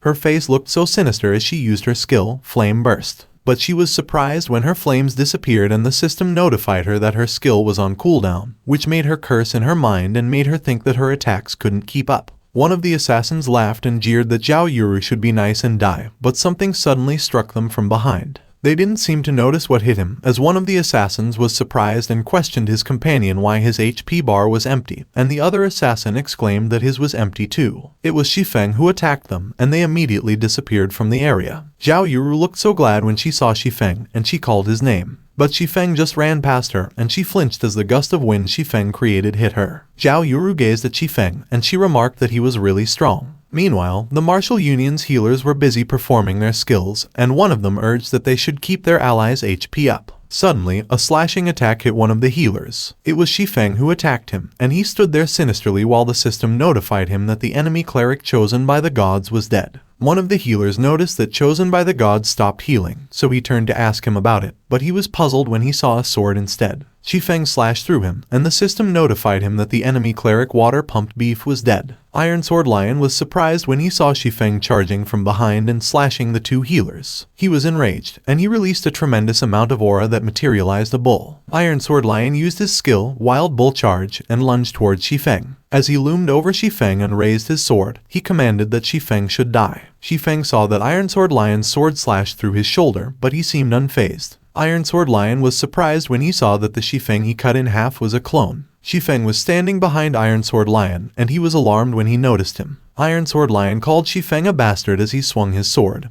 and he accused that all he knew were petty tricks. He ferociously charged towards Shi Feng, and he challenged if Shi Feng would dare to take his attack head-on. Shi Feng blocked Iron Sword Lion's attack with his two swords. Iron Sword Lion was surprised when he saw what Shi Feng did. Shi Feng mocked Iron Sword Lion and taunted that it seemed like his attack wasn't much. He kicked Iron Sword Lion and sent him flying. Iron Sword Lion was still in disbelief, and as he tried to stand up, Shi Feng had already moved behind him and was ready to attack. Shi Feng attacked Iron Sword Lion using multiple slashes, and Iron Sword Lion looked so helpless. When Iron Sword Lion saw that his HP bar was empty, he asked himself why it happened again. Shi Feng confidently stood there, and he didn't look back at Iron Sword Lion, who crashed on the ground. Iron Sword Lion lay on the ground, and he was trying to say something while he began to disappear. With only the pixels on his face left, Iron Sword Lion glared at Shi Feng and vowed that he wouldn't let that slide. Members of the Martial Union were speechless as they watched Shi Feng stand victorious in front of them. One of the members broke the silence and announced that Iron Sword Lion, their leader, was dead, while another member inquired if they were still going to fight. Drifting Blood smacked that member in the head and scolded that fighting would be nonsense because their boss was already dead, and he questioned him if he wanted to follow Iron Sword Lion's footsteps. The remaining members of the Martial Union, including Drifting Blood, started running away, and Drifting Blood proclaimed that it was not the end. Meanwhile, someone was watching from above as the members of the Martial Unions ran away, and they observed that it looked like they didn't need their help. It was one of Heartstabber's companions, and Heartstabber concluded that from the moment they provoked Shi Feng, it was game over for the Martial Union. Shi Feng waved goodbye and announced that he was off. As they watched Shi Feng walk away, Zhao Yuru let out a sigh as she called Bai Qingsu, and mentioned that it would be great if they could have a pro like Shi Feng. Bai Qingsu remarked that Shi Feng is too outstanding and that a person like that will become Ouroboros Guild's opponent sooner or later, and Zhao Yuru was baffled when she heard the word opponent. Bai Qingsu expressed that she hoped that that day would come as late as possible. Meanwhile, the news that the Martial Union was destroyed quickly spread throughout Red Leaf Town, and on the streets, one of the players asked another player if they knew about it. Some people even uploaded videos of the fight to the official forum, which instantly received hundreds of thousands of likes, and as the other player pulled up that video in the system, he mentioned that it was the hottest video at the moment, so there would be no one who didn't know about it. First, Ouroboros Guild cleared the Hell-level Dark Moon Graveyard.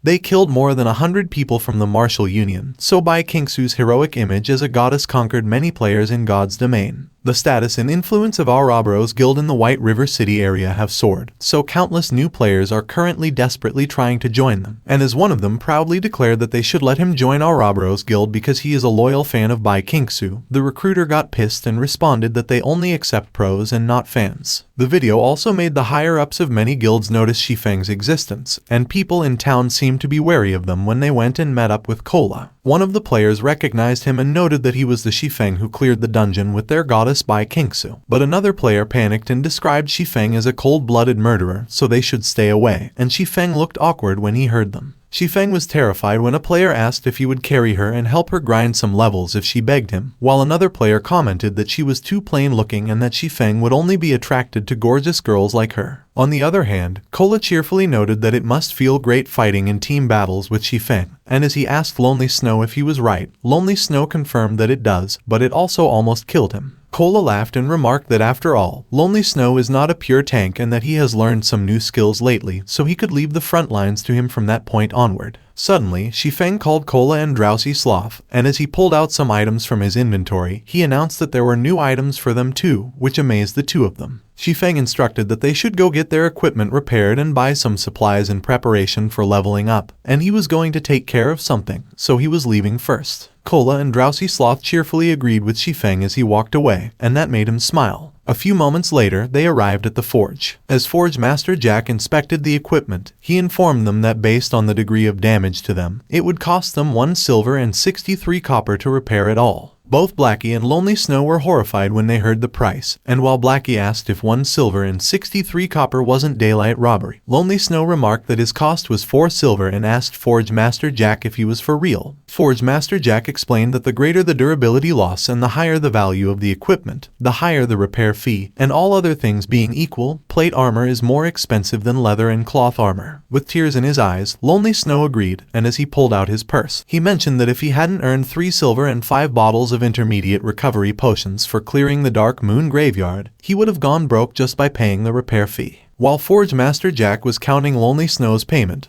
Blackie remembered something and pointed out that their reputation has improved, so they should have a 10% discount in Red Leaf Town. Forge Master Jack glowered at Blackie and responded that the repair fee was already discounted by 10%, so he better not be unappreciative, which made Blackie groan. Blackie handed the payment to Forge Master Jack with tears in his eyes, and he commented that it was still really expensive after the discount. Meanwhile, Shi Feng was at the trading district, and he was checking his inventory. The system notified Shi Feng that the shimmering chestplate blueprint he put up in the auction house has been sold, so 2 gold and 76 silver have been added to his inventory after deducting the handling fee. And when Shi Feng saw that, he noted that counting the shimmering chestplate blueprint he sold earlier, he currently has a total of 73 gold. Pulling out the Blade of Ashes, Shi Feng recounted that its holder was once revered as the God Slayer, and he had never seen the real thing with his own eyes in his previous life. Shi Feng recalled that more about that weapon could be learned when one reaches the Star Moon Kingdom, so until then, that item is useless, so he would keep it in storage from that point onward. He pulled out a shiny orb and asked if it was an item dropped by Ironsword Lion. Shi Feng appraised the item, and it began to light up. It was the Crystal of 7 Sparkles, a special item that could be used to teleport to Black Wing City with 4 out of 5 uses remaining, and the item is dropped upon death. Shi Feng exclaimed that it was no wonder that Ironsword Lion and his martial union rose rapidly in the later stages of the game in his previous life because they had such a thing. He realized that the Crystal of 7 Sparkles was the pass to a legendary area known as Black Wing City, and since the treasure is in his possession, Ironsword Lion will probably not be able to rise again. Shi Feng saw that it was currently Black Friday, and that happens to be a big day in Black Wing City, so he had to go there. He called Blackie and informed him that after they rest for a while, they should go to the level 8 area, Roaring Hills, to grind levels as they could level up very quickly there, but he has something to attend to, so he won't be going with them, to which Blackie agreed. On the other hand, at Red Leaf Town slums, there was a place named Drunken Heart Bar. It was a place where blacklisted players gathered. Ironsword Lion was talking with a person named Jewishan, and he requested him to kill someone, and he could decide on the price. Jewishan was a hooded, mysterious man surrounded by ladies, and he responded nothing. Drifting Blood got pissed, and as he asked Jewishan if he heard that, he emphasized that their boss was talking to him, so he shouldn't play dead. Suddenly, a slashing aura moved towards Drifting Blood,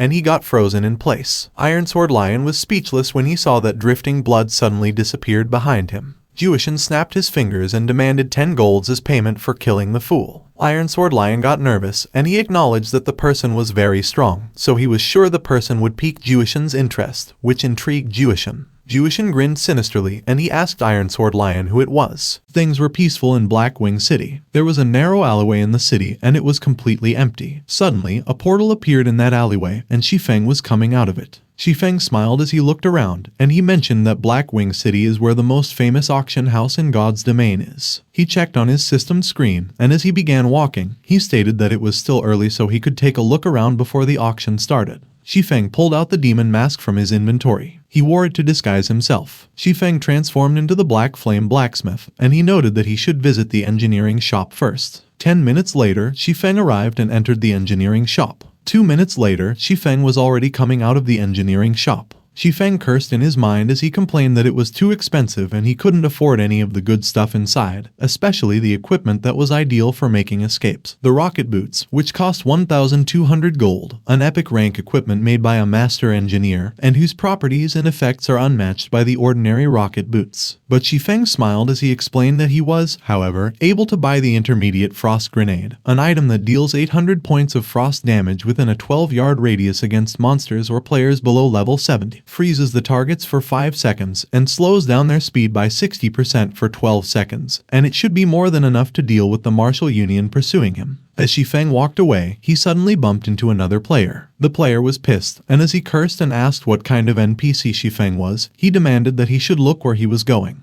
But the player was stunned when he saw that Shi Feng was a level 7 player without a guild. The player was a level 8 member of Ouroboros Guild, Egoistic Frenzied Blade, and he scoffed and taunted that Shi Feng was just a player who didn't belong to any guild. As Egoistic Frenzied Blade proudly showed off his guild badge, Shi Feng responded that he was a player from another country. Although there is only one travel pass needed in Red Leaf Town, the entire White River City has jurisdiction over hundreds of towns, and there are hundreds of cities in the Star Moon Kingdom. While there are hundreds of countries in the whole of God's domain, so as a neutral free city state, it is normal for Blackwing City to have hundreds of players appear at one go. Egoistic Frenzied Blade remarked that Shi Feng was lucky that he, a free player, stumbled there by accident. But Shi Feng just turned around and continued walking, which startled Egoistic Frenzied Blade, and he exclaimed that Shi Feng just ignored him. Egoistic Frenzied Blade was pissed, and as he called Shi Feng's attention, he asked him if he didn't think that it would be the end of it after bumping into him. Shi Feng turned to Egoistic Frenzied Blade and asked him what would happen then. Egoistic Frenzied Blade was about to pounce at Shi Feng,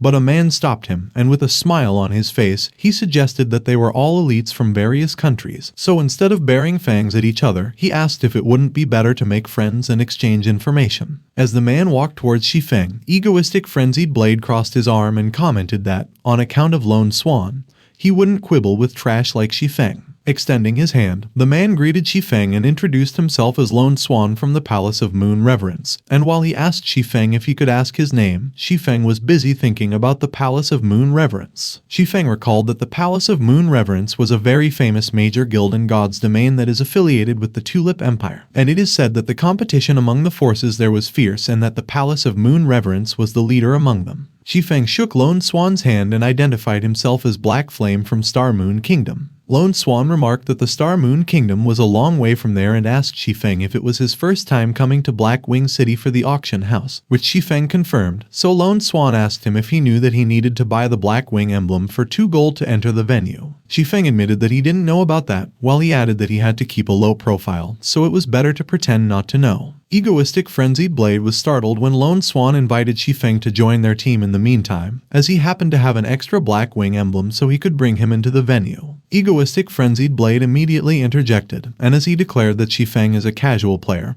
but he still wanted to get the Blackwing emblem for free.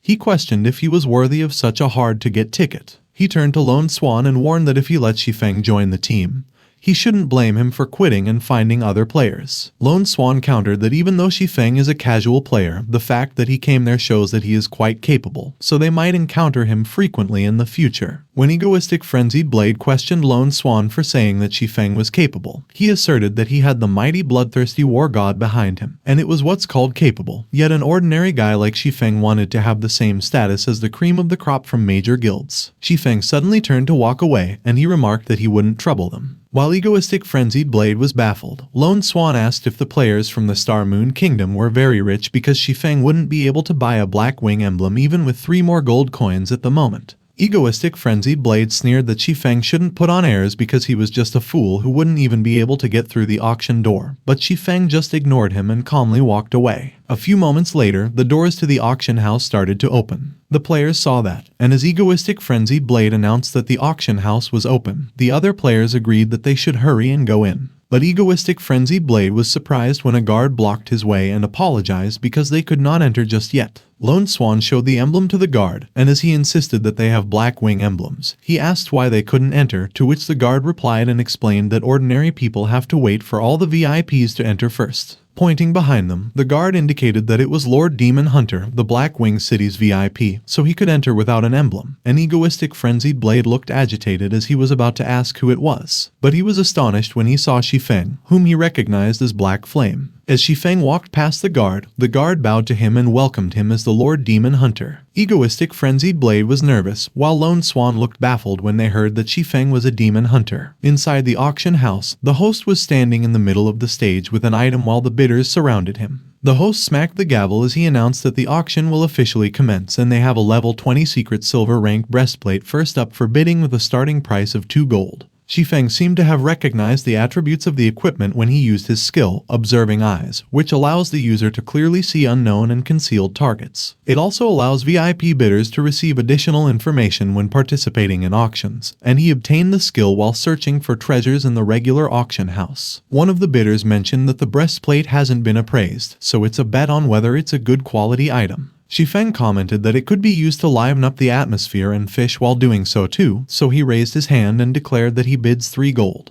One of the bidders remarked that the demon hunter has taken action, so he wondered if that could really be a treasure, to which another bidder replied and noted that as someone who has earned the title of demon hunter, there is no treasure he has not seen before, so it should be something good. Egoistic frenzied Blade scoffed and taunted that he was wondering how generous Shi Feng would be. He proudly declared that he would pay 5 golds. Egoistic frenzied Blade proudly stood there while one of the bidders whispered and suggested that he must be rich if he's able to bet 5 gold on a piece of equipment. But another bidder remarked that there was nothing strange about that because he's an elite member of the Bloodthirsty War God, one of the major guilds. But egoistic frenzied Blade was alarmed when Shi Feng announced that he would bid 10 gold. One of the bidders exclaimed that the demon hunter strikes again, and that time he doubled the bid. Another bidder pointed out that Shi Feng may be the demon hunter, but he has no guild to rely on, so he wondered how he could compete with the Bloodthirsty War God, and another bidder added that he thinks it will be hard. Egoistic frenzied Blade looked pissed as he declared that he would pay 15 gold, and in his mind, he vowed that he wouldn't let Shi Feng get his way, so he would have whatever he'd got his eye on. Shi Feng calmly announced that he would bid 20 gold, and another bidder was astonished as he remarked that the demon hunter had increased his bid again. Egoistic frenzied Blade was pissed as he cursed that the bastard, Shi Feng, outbid him again. Lone Swan tried to stop egoistic frenzied Blade, and he advised that 20 gold is too much for a breastplate, so there was no need to fight for it, but egoistic frenzied Blade was already agitated.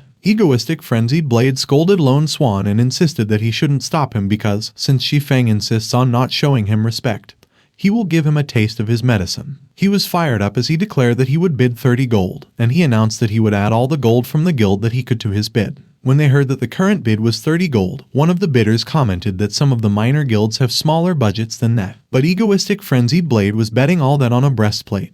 But another bidder noted that it just goes to show that it was a real treasure, and people like them just have no way of telling that. Egoistic frenzied Blade laughed, and as he challenged Shi Feng how about it and if he, a player without a guild, could offer that much. He boasted that backing him is the Bloodthirsty War God, so he has plenty of money, and he asked Shi Feng what he was going to use to compete with him. Shi Feng paid no mind to egoistic frenzied Blade's remarks, and he calmly announced that he would bid 35 gold. Egoistic frenzied Blade was surprised by what Shi Feng stated, and he wondered how it was possible and how a free player could have so much gold. He immediately turned to the host and demanded that he wanted to verify the player Black Flame's account. The host confirmed that the bid was valid, which surprised egoistic frenzied Blade. Shi Feng asked egoistic frenzied Blade if he was doubting him, and he suggested that since he has the backing of the Bloodthirsty War God, he should show him his strength, which riled egoistic frenzied Blade up. Egoistic Frenzied Blade was fuming mad as he questioned in his mind how dare Shi Feng utter such arrogant words there, and he vowed that he couldn't stand it anymore. Lone Swan was worried when Egoistic Frenzied Blade reluctantly announced that he would bid 36 gold coins, and in his mind, he was cursing, and he vowed that he would just apply for an advance from the guild for the amount he exceeded. But Shi Feng scoffed and questioned if the elite member of a major guild was only increasing the bid by 1 gold, which surprised Egoistic Frenzied Blade. With a straight face, Shi Feng announced that he would bid 40 gold. Egoistic Frenzied Blade was astonished when he heard that the bid was 40 gold, and he exclaimed that that was a few years' worth of his salary, yet the bastard was actually daring to risk so much just for a breastplate. He was on edge, and he remarked that it just goes to show that the breastplate is a rare and amazing treasure, so it must be worth far more than 40 gold. Egoistic Frenzied Blade slammed his fist and declared that he would pay 50 gold while thinking that he would fight with Shi Feng to the end that day. While Egoistic Frenzied Blade was trembling in madness, Lone Swan was worried, and he wondered if the guy had lost his mind because 50 gold was the entire capital of the guild. Shi Feng clapped his hand and announced that he surrendered, so it was Egoistic Frenzied Blade's. Egoistic Frenzied Blade laughed, and he asked Shi Feng if he was not going to bid anymore. He taunted Shi Feng if he wasn't very rich and if he wasn't the best at showing off, and he challenged that Shi Feng should come on and continue bidding. But the host declared that since there are no further bids, the West Wind breastplate with a rare skin belongs to Egoistic Frenzied Blade. Egoistic Frenzied Blade laughed hysterically as he boasted that he got the treasure that Shi Feng wanted. But he suddenly got horrified when he heard that it was the West Wind breastplate, so he questioned the host, if he heard it right, that it was the West Wind breastplate that was only worth 1 silver. The host proudly confirmed that it was a West Wind breastplate with a rare skin, and even though there was nothing different about its stats, it looks a lot cooler and more suave. Egoistic Frenzied Blade looked like he was having a heart attack when he realized that he spent 50 gold on damned aesthetics, and he wondered how he was going to explain that when he got back. The host declared that the deal is sealed, so they will contact his guild for payment within 24 hours, and if payment is not made, his guild will be severely punished by the system, which made Egoistic Frenzied Blade faint, and Lone Swan worriedly called his name. All the other bidders turned their heads towards Shi Feng, and they remarked that he destroyed an elite of a major guild without even shedding blood, so the demon hunter is a demon himself. Looking at the unconscious Egoistic Frenzied Blade, who was being taken care of by Lone Swan, one of the bidders remarked that it was tragic that he was screwed over by the demon hunter. One of the bidders commented that the demon hunter is a cunning thief and he could lead them into a trap at any time, so everyone should be careful, but Shi Feng just remained quiet. For the next 30 minutes of the equipment auction, Shi Feng didn't make a move, and that continued until the next category of items. The host announced that next up, they have a weapon forging blueprint with a starting price of 1 silver. Shi Feng used his skill, observing eyes, and when he saw the additional information that it was a Silver Dawn one-handed sword blueprint with secret silver rank at level 10,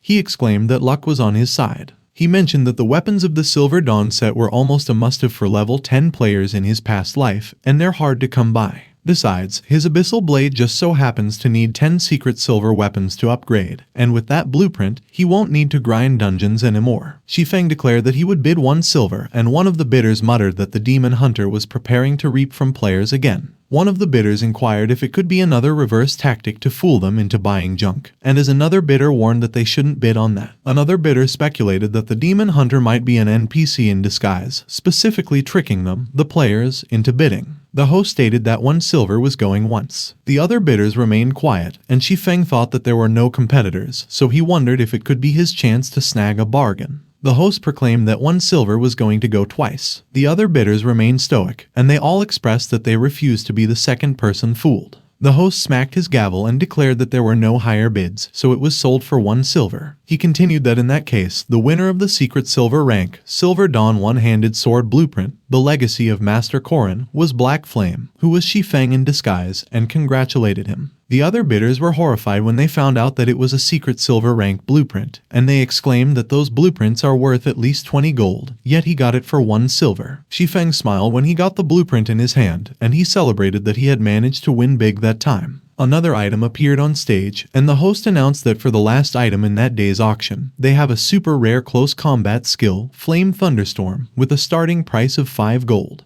Shi Feng was astonished when he heard that, and he exclaimed that the Flame Thunderstorm was a coveted skill for melee players, the highlight of the auction, and even in his past life, he never saw that skill book on the market, so its value is immeasurable. One of the bidders proposed that they would bid 10 gold, and more bidders continued to double the price until one of them offered that they would bid 42 gold. As one of the bidders announced that they would bid 43 gold, Shi Feng noted that since they all knew its value, he just needed to wait for the right moment to bid. Another bidder raised their hand and proposed that they would bid 50 gold. Shi Feng immediately used his skill, observing eyes, on the bidder, and when he saw that it was a tier 4 sorcerer, he lamented that it was troublesome because an NPC was bidding, and on top of that, it was a wealthy spellcaster. He concluded that there is no use in playing tricks on NPCs, so he will have to offer its estimated value. And as he proposed that he will bid 60 gold, he noted that he didn't have much gold left, so he hopes that it reaches the system's minimum price. But the NPC announced that he would bid 70 gold, which astonished Shi Feng, and he lamented that he had lost.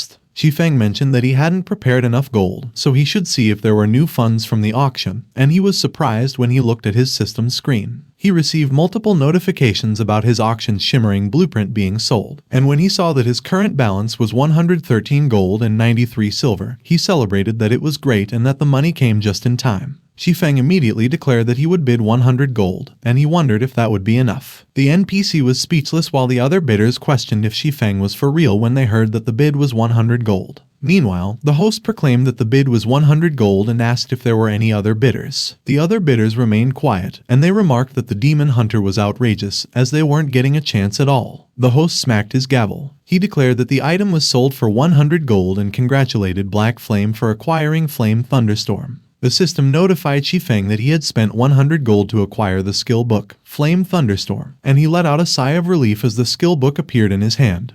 And he celebrated that it was great because it was an opus skill for early stage grinding and PK. The Flame Thunderstorm was a movement type skill that requires a melee weapon, which deals 200 base damage plus flame thunder damage to enemies within 5 yards, stunning them for 4 seconds with a 45-second cooldown, and Shi Feng noted that with that, he could develop more methods for grinding and leveling so earning back the cost won't be a problem. A few moments later, the auction ended, and the players were on their way out of the auction house, including Shi Feng. Suddenly, someone called Shi Feng and addressed him as Mr. Black Flame. The lady greeted him and introduced herself as Aqua Rose, and she saw him at the auction, and Shi Feng seemed to have recognized her name. Shi Feng recalled that Aqua Rose was one of the top 10 cursemoncers in God's domain, a tier 6 curse god, and he marveled that he couldn't believe that he met her there because, in terms of fame, she was much more renowned than cleric god Violet Cloud in his past life. He asked Aqua Rose if she was at the auction too. And as he mentioned that he didn't notice, Aqua Rose explained it was just natural because they couldn't compare to Black Flame with his VIP seat, and they could only sit in the corner. Aqua Rose proposed that she represents the Twilight Echo Guild and would like to discuss a partnership with Shi Feng, and she asked him if he would be interested. Shi Feng acknowledged that Twilight Echo Guild is famous in the virtual gaming industry, and with Aqua Rose being an esteemed elder with a lot of say in the guild, it must be a big deal she has in mind, so he concluded that since it's Twilight Echo Guild, he will naturally agree. Egoistic Frenzied Blade saw them as Aqua Rose remarked that it was great, so they should find another place to talk. He was pissed as he muttered that some rich brats think they're oh so great because of that money, but Shi Feng was just a rich spendthrift, so he would surpass him one day, but Lone Swan worriedly noted that they should think about how to overcome their current troubles first. At the Red Rose high-end restaurant, Aqua Rose and Shi Feng were dining, and Aqua Rose remarked that she never expected the renowned chief forger of the Star Moon Kingdom to be such a mature and handsome young man. Aqua Rose noted that she initially expected him to be some quirky old man in his 50s or 60s. Shi Feng replied that if Aqua Rose has any proposals for collaboration, she should just speak up, as he is always happy to expand his network. Aqua Rose mentioned that their guild, Twilight Echo, needs a large number of his shimmering blueprints, but due to certain reasons, they could only pay with credit points, and she asked Shi Feng if that was okay. Shi Feng responded that he has no problems with selling the blueprints, but he asked why only credit points are used for payment, and he pointed out that in the early stages of the game, gold was in high demand since it was the only currency used in God's domain, and on top of that, there's no way to directly exchange credit points for gold. Aqua Rose explained that due to the shortage of in-game currency, she's afraid that their guild might have to pay in installments if Shi Feng is not willing to accept credit points. Shi Feng noted that it was a coincidence because he was worried over the slow sale of in-game currency, and if they pay directly with credit points, it will save him the trouble, so it's a win-win situation, so he agreed and asked Aqua Rose how many she needed, but he warned that she should mind that his prices are high. Aqua Rose replied that they will start with 500 shimmering blueprints and order a large amount of equipment later, and he could set the price. However, they have a condition, and it is not to sell to other players or guilds. Shi Feng immediately understood that what Aqua Rose truly wanted was to buy shimmering blueprints from him and resell them exclusively to other guilds, and her network is much wider than his, which gives her the confidence to let him set any price. Shi Feng agreed and stated that Aqua Rose just needed to pay 10 gold upfront, and the rest could be in credit points, but he had a condition too, to which Aqua Rose asked what it was and assured that Twilight Echo Guild would try to meet it. Shi Feng specified that the Twilight Echo Guild is in the mineral-rich Storm Empire, so he would like to buy various ores from them at a low price for his equipment crafting. And he added that even if there's surplus, he could sell it to other guilds in the Star Moon Kingdom because ores are much more valuable back there, so he will definitely make huge profits. He added that he also needed a pass to Blackwing City because if he can't visit often, he can't trade directly. And Aqua Rose assured that it was no problem as she could guarantee him that the ores would be sold cheaply while the pass had already been prepared. Shi Feng raised his wine glass and commented that it was a pleasure doing business with her. They clinked their wine glasses, and Aqua Rose reciprocated that it was likewise. A few moments later, at a rental house, Shi Feng announced that he would go make the blueprints and that it would take about 2 hours, to which Aqua Rose agreed, and she indicated that she would wait for him. Shi Feng smiled as he noted that it was a low-risk and profitable deal because how much Aqua Rose sells will depend on her capabilities, and he will just earn his share and enjoy some leisure. He entered a room, and he shut its door behind him. 2.5 hours later, Shi Feng came out of the room, and while he calmly apologized to Aqua Rose for keeping her waiting, in his mind, he acknowledged that drawing 500 blueprints in one go is exhausting. Shi Feng set the 500 shimmering blueprint to trade with Aqua Rose, and he clicked the button to confirm the transaction. The system immediately notified Shi Feng that the balance in his bank account has changed as 17.88 million credit points have been deposited, and Shi Feng noted that it was a fast transaction, so big guilds really have deep pockets. Shi Feng observed that with his previous earnings, his bank balance had surpassed 18 million, and before he knew it, he had become a multimillionaire. He anticipated that if nothing went wrong, he would hit 20 million in a few days, so he could set up a decent studio and compete with the Shadow Guild at the social gathering.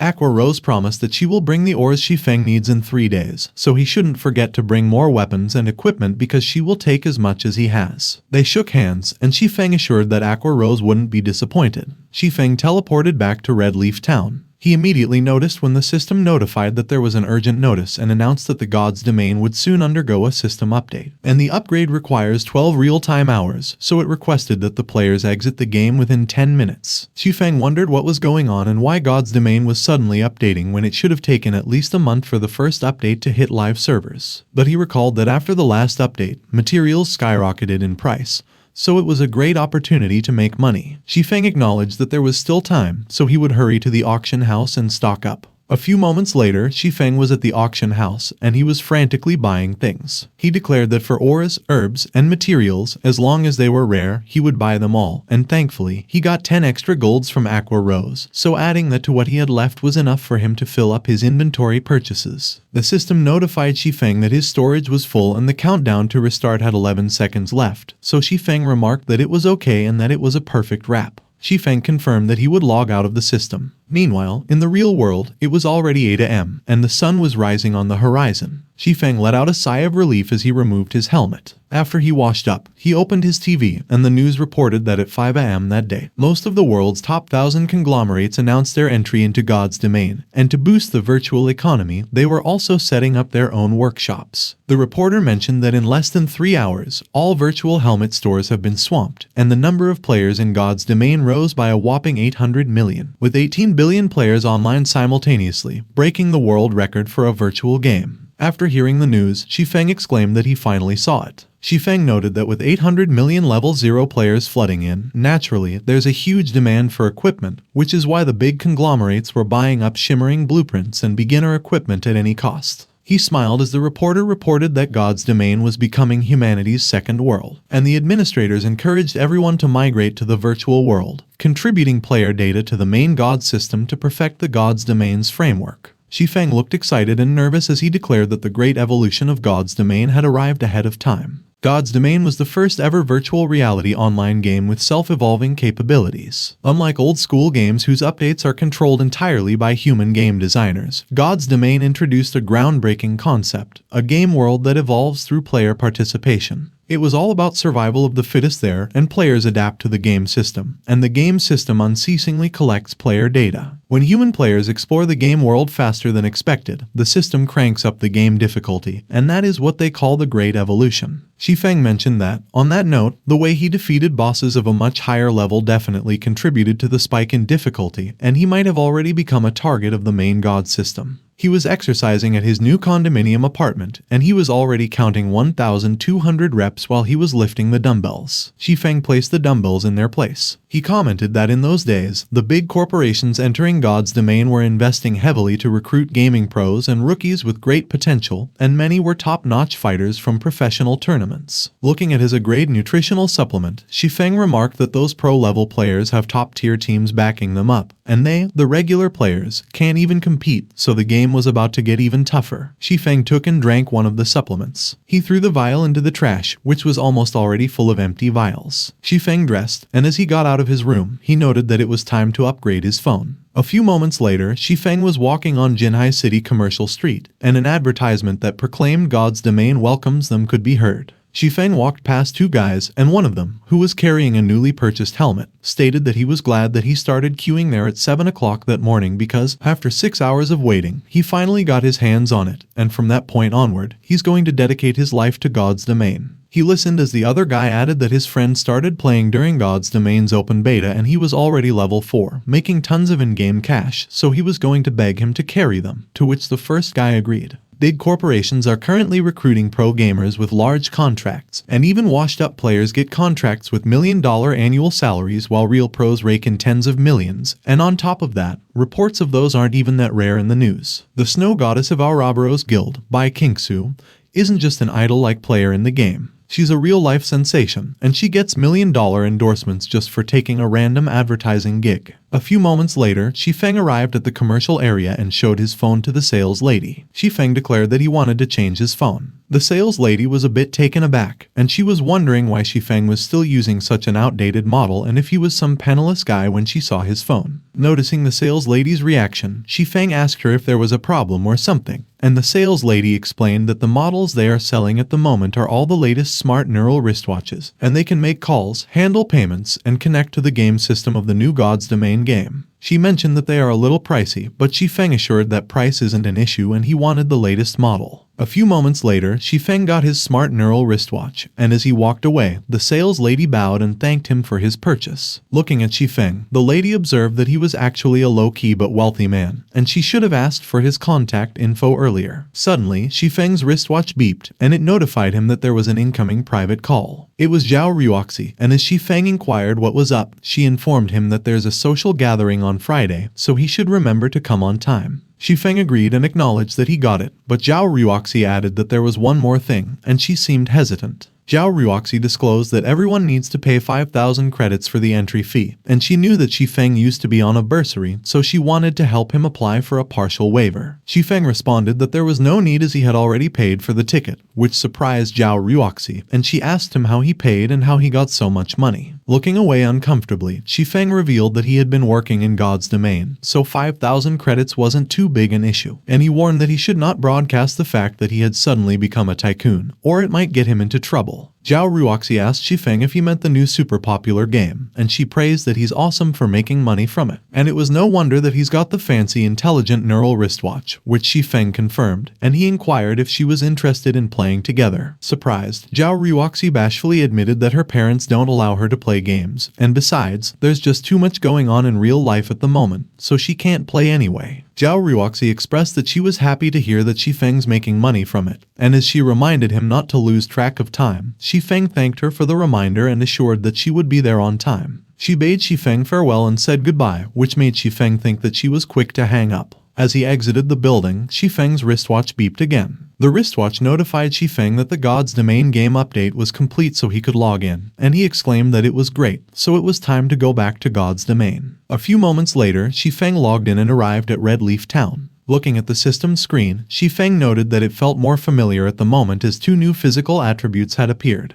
The first attribute was stamina because previously, sprinting, jumping, and teleporting skills consumed mana points, but currently they consume stamina points instead, and continuous high-load exercise will lead to a decrease in maximum stamina points, and the player will enter a state known as fatigue, which has no other way to recover from except for a long period of rest. The natural physical stamina of newly registered players is always 100, and that value will only be modified by the temporary effects of equipment and potions. But for veteran players who started before the Great Evolution, the system will give bonus points based on the character's agility. Looking at his stamina points, Shi Feng smiled, and he observed that the true impact of investing more points in agility had finally become evident because having more stamina points allowed him to perform more actions in battle than regular players. The second attribute was concentration, where magic users consume concentration points when casting spells, and when the concentration is low, spell casting is more prone to failure and could even backlash on the caster. Shi Feng remarked that it was similar to stamina and was designed to prevent players from spamming spells, and he didn't add a lot of points to intelligence,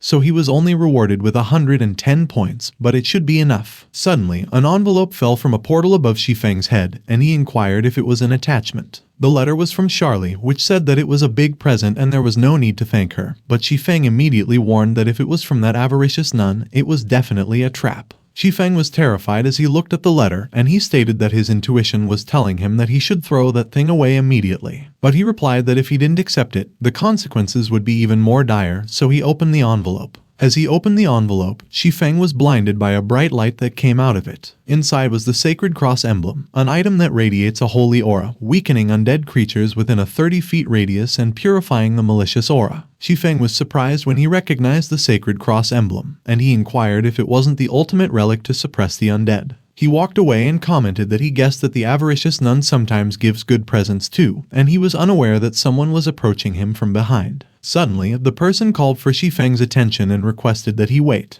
It was a level 1 player named Rich and Unconstrained, and as he queried Shi Feng if he was interested in starting a new side hustle, Shi Feng was puzzled, but he agreed that he would hear it. Rich and Unconstrained explained that he supposes he could be considered a small boss because, when playing games, he usually pays others to carry and boost him, and Shi Feng's equipment seems pretty good, so he would give him a chance to carry him and asked if he was interested. Shi Feng questioned if he meant that he would be helping Rich and Unconstrained boost his levels and asked how much he was paying. Rich and Unconstrained disclosed that one level would be for 200 credits, and as he asked if that should be enough, he mentioned that it's an amazing opportunity to earn money after all. Shi Feng walked away immediately and refused that he had no interest in that paltry sum, which startled Rich and Unconstrained. Rich and Unconstrained was pissed, and he insulted that Shi Feng was just a stupid gamer, yet he thinks that the sum was too low when he's probably some poor bastard staying in a rental apartment all day eating cup ramen in real life. He threw a rock at Shi Feng and shouted that he would tell him straight that there are people who would beg him on their knees to serve him. The rock bounced off Shi Feng's head, and the system notified him that a malicious PK attempt was detected. Shi Feng's expression immediately turned dark. Shi Feng began to emanate a dark aura, and as the players around them started to get out of the way, Rich and Unconstrained wondered what was going on and remarked that Shi Feng's aura seemed to have changed. One of the players nervously explained that it looked like Rich and Unconstrained just hit a noble demon hunter in Red Leaf Town. And as another player asked if he was completely ignorant of the rules, he added that raising a hand against aristocrats in Red Leaf Town would end horribly, which puzzled Rich and Unconstrained. Suddenly, 2 level 100 Red Leaf Town guards arrived, and Rich and Unconstrained got nervous when someone announced that the guards were there. Rich and Unconstrained was taken aback when the 2 guards immediately towered over him and declared that they had detected a commoner insulting and maliciously harming a noble, so they would proceed with elimination procedures. Rich and Unconstrained got terrified when he heard about the elimination, and as the guard raised his sword, he pleaded that they should hold on because he didn't mean to do it. But the guard proceeded to swing his sword, and as Rich and Unconstrained disappeared, Shi Feng thanked them for their hard work. Shi Feng mentioned that, currently, the Great Evolution has concluded, so it was time for Ice Blue Magic Flame because, in his previous life, it appeared in White River City's 100 Ghost Forest after the Great Evolution of God's Domain. Ice Blue Magic Flame is a second-tier strange flame that increases forging success rate, and provides an extremely low chance of triggering a critical success during forging. And Shi Feng noted that the Great Evolution was brought forward, so he needed to make sure that he obtained it before other players. As Shi Feng walked towards the outskirts of town, the system notified him that he had left the safe zone. He jumped off the ground and used his skill, Gravity Liberation. Shi Feng continued to burst mid-air, and he observed that the new system removed the cooldown time for movement skills and replaced it with stamina consumption, which allowed him to use them consecutively, and it was almost like bug abusing. While he was moving up in the air, Shi Feng noticed something below him. There were a lot of dead players at Grey Wolf Plains, which has the recommended level of 5, and Shi Feng was surprised that the level 5 newbie area was already drenched in blood. As he flew past the deadly scene, Shi Feng remarked that it looked like the Great Evolution had indeed increased the difficulty. Suddenly, the system notified Shi Feng that his stamina would soon run out. Shi Feng landed on the ground, and he concluded that a single bar of stamina was enough to get him that far, so it was not bad. Suddenly, 2 level 5 players named Feck You Bastard and Everyone's His Uncle came running from behind. When they saw Shi Feng, Everyone's His Uncle exclaimed that there's a dumbass swordsman standing there, so it looked like they would be saved. As they ran past Shi Feng, they called him a brat and demanded that he should just count himself unlucky and just stay there to attract the wolves' attention for them. A pack of level 5 wolves were growling ferociously as they charged towards Shi Feng. Feck You Bastard laughed and mocked that the bastard, Shi Feng, intercepted their train, so he's dead for sure. But Shi Feng pulled out the intermediate frost grenade and removed its pin. He threw it towards the wolves and dealt multiple 800 damages, which surprised the 2 players. Feck You Bastard was surprised that Shi Feng wiped them all out in an instant, while Everyone's His Uncle was surprised when he saw the ice magic, and he asked if the swordsman class wasn't supposed to be melee and physical. Meanwhile, Shi Feng looked up and mentioned that he had recovered most of his stamina. The 2 players were surprised when Shi Feng suddenly jumped off the ground with intense strength. Shi Feng continued to use his gravity liberation consecutively so he could travel across the sky, and that left the other players speechless. Feck You Bastard was astonished that Shi Feng could fly too, while Everyone's His Uncle excitedly exclaimed that he was going to delete that account immediately and switch his class to swordsman. Shi Feng was walking in a dark area. He was at level 15, Haunted Forest, which is a cursed place that never sees sunlight, and there are no living creatures there, only cursed spirits wandering through the woods. Shi Feng mentioned that the ice blue magic flame resides in the haunted town, located right at the heart of the woods, and that narrow path is the secret passage leading there. He recalled that in his previous life, there was a renowned guild known as Sacred Brilliance that also coveted the ice blue magic flame, and as a result, they sent 1,000 members deep into the haunted forest. But just the reconnaissance cost them nearly 200 casualties. In the end, it took the sacrifice of nearly 700 lives to cleanse the haunted town of its spirits, and it was a steep price to pay for the ice blue magic flame. As he walked deeper into the forest, Shi Feng explained that physical attacks proved highly ineffective against the spirits, so the haunted forest earned the nickname Graveyard of Physical Classes. But Shi Feng smiled when he saw the few monsters behind him that had stopped walking. He revealed that with the sacred cross emblem, he would be able to avoid battling those spirits, making life considerably easier. Suddenly, an assassin was about to attack Shi Feng from behind. Shi Feng was startled when he noticed the killing intent. He immediately used his skill, Defensive Blade, and the assassin was alarmed when his attack got blocked. Defensive Blade creates a protective barrier using several beams of light swords to surround the user, and depending on the amount of damage absorbed, 1 or more light swords may shatter, but the remaining ones could still be hurled to inflict long-range physical damage. The assassin clicked his tongue and disappeared into the fog when Shi Feng managed to swing his sword at him. Shi Feng ran away warily, and he noted that the attack earlier was the Venomous Serpent's Lunge, an assassin-exclusive skill, so it was troublesome because the dark environment is conducive to assassinations. Watching his surroundings, Shi Feng remarked that, thankfully, he reacted quickly earlier because being stunned for 3 seconds would have given the guy more than enough time to get rid of him. Suddenly, the assassin charged at Shi Feng from behind, and he declared that he was there for his life. The assassin lunged forward at an incredible speed while Shi Feng turned towards him. Shi Feng hurled his light swords towards the assassin. The assassin didn't dodge, and he was pierced by the multiple light swords that Shi Feng threw at him. Shi Feng was surprised when he realized that it was a clone. The assassin appeared behind Shi Feng with a sinister smile on his face, and he taunted that Shi Feng fell for it. He attacked Shi Feng with his dagger from behind.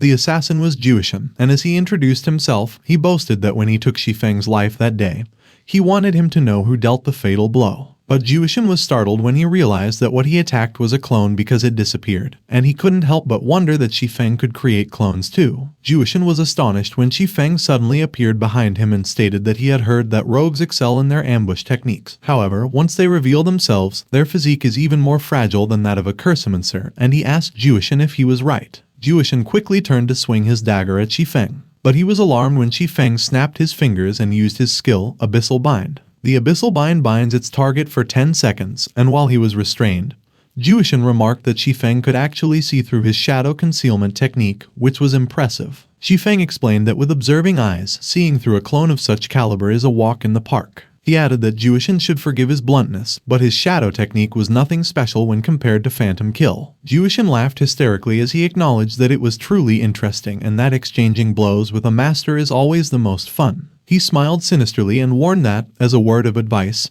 Shi Feng shouldn't underestimate his power. Shi Feng was surprised when Jushin used his skill, Release. Shi Feng immediately recognized that it was a skill to get out of crowd control, and he observed that it was the first time he had encountered a player with such an ability. With a crazy look on his face, Jushin lunged towards Shi Feng and claimed that his life was his. Shi Feng was surprised, and he couldn't help but wonder if Jushin planned to fight him head-on. Jushin attacked with his dagger and Shi Feng managed to block those attacks with his swords. The two of them continued to exchange blows and Shi Feng was surprised by Jushin's performance. Shi Feng commented that Jushin was going toe-to-toe with him in a direct confrontation. He smiled as he remarked that it was perfect because it had been a while since he had encountered someone he could have a satisfying fight with. Shi Feng used his skill, Wind Blade, and Jushin was alarmed. Looking at Shi Feng's attack, he exclaimed that it was fast and immediately lowered his daggers to block it. But Shi Feng's attack was strong that it sent Jushin flying. Jushin managed to land on the ground and prevent himself from being blown away even further. But he was surprised when Shi Feng jumped off the ground and flew up in the sky. When Jushin saw that Shi Feng flew, he wondered what the hell that skill was. Meanwhile, Shi Feng raised both his swords and used his skill, Flame Thunderstorm. Shi Feng swung his sword and threw a huge fireball at Jushin.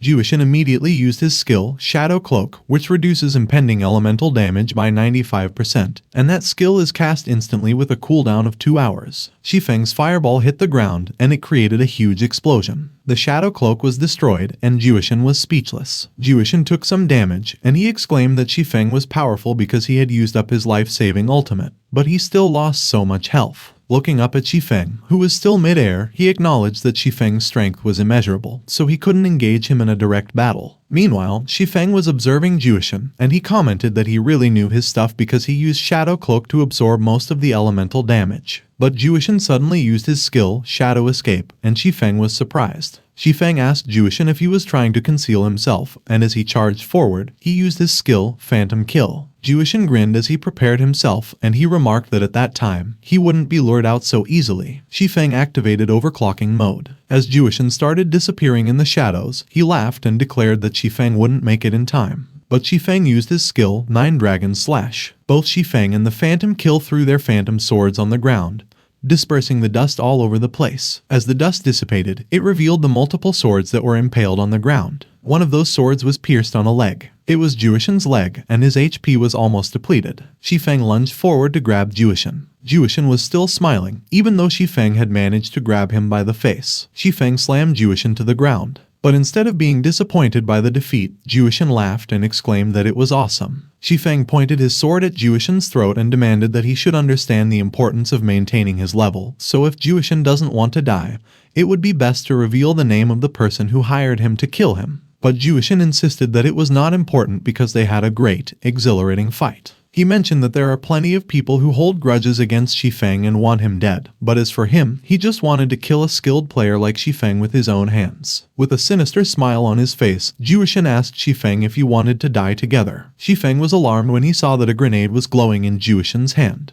He cursed in his mind as he looked at the grenade intently, and he was frozen in place. A huge explosion occurred that affected the entire area. As the smoke from the explosion dissipated, the system gave a notification that overclocking mode was terminated. Shi Feng was standing in the middle of a huge hole in the ground, and he was smoking. He let out a sigh of relief as he admitted that it was close and that he had almost died. Suddenly, the sacred cross emblem broke, and the system notified Shi Feng that he had lost it. The Sacred Cross emblem has a hidden effect, Sacred Protection, and when worn in an environment containing malevolent spirits, the wearer survives with 1 HP when subjected to a lethal attack. If that effect is triggered, the Sacred Cross emblem is permanently destroyed, and Shi Feng was speechless while looking at his HP bar while the system notified him that the sacred aura has disappeared. Imagining Charlene, Shi Feng wondered if the avaricious nun foresaw something like that. He shook his head and concluded that it couldn't be it, and it must be fate. Shi Feng reflected that in his previous life, he had never encountered Jushin, so he wondered if he had attracted trouble by being too high profile recently. Suddenly, monsters slowly began to surround Shi Feng. Shi Feng remarked that those gathering monsters were no less dangerous than Juishan, so he needed to leave quickly. He used his skill, Gravity Liberation, and jumped away from the area. Shi Feng continued to travel mid-air using Gravity Liberation. Suddenly, he noticed something ahead. Shi Feng saw a town, and he recognized that the haunted town was just up ahead. Shi Feng went to the haunted town, and there were also monsters loitering in the area. They were level 15 cursed ghouls, and they growled when they noticed Shi Feng. Shi Feng used his skill, Observing Eyes, and stated that the monsters were 8 levels above him and that the level gap gave them a natural advantage, like innate HP recovery, 60% resistance to physical attacks, and a 20% chance of dodging them, so handling them wouldn't be a walk in the park. He remarked that a dozen cursed ghouls were enough to easily wipe out an entire level 15 squad.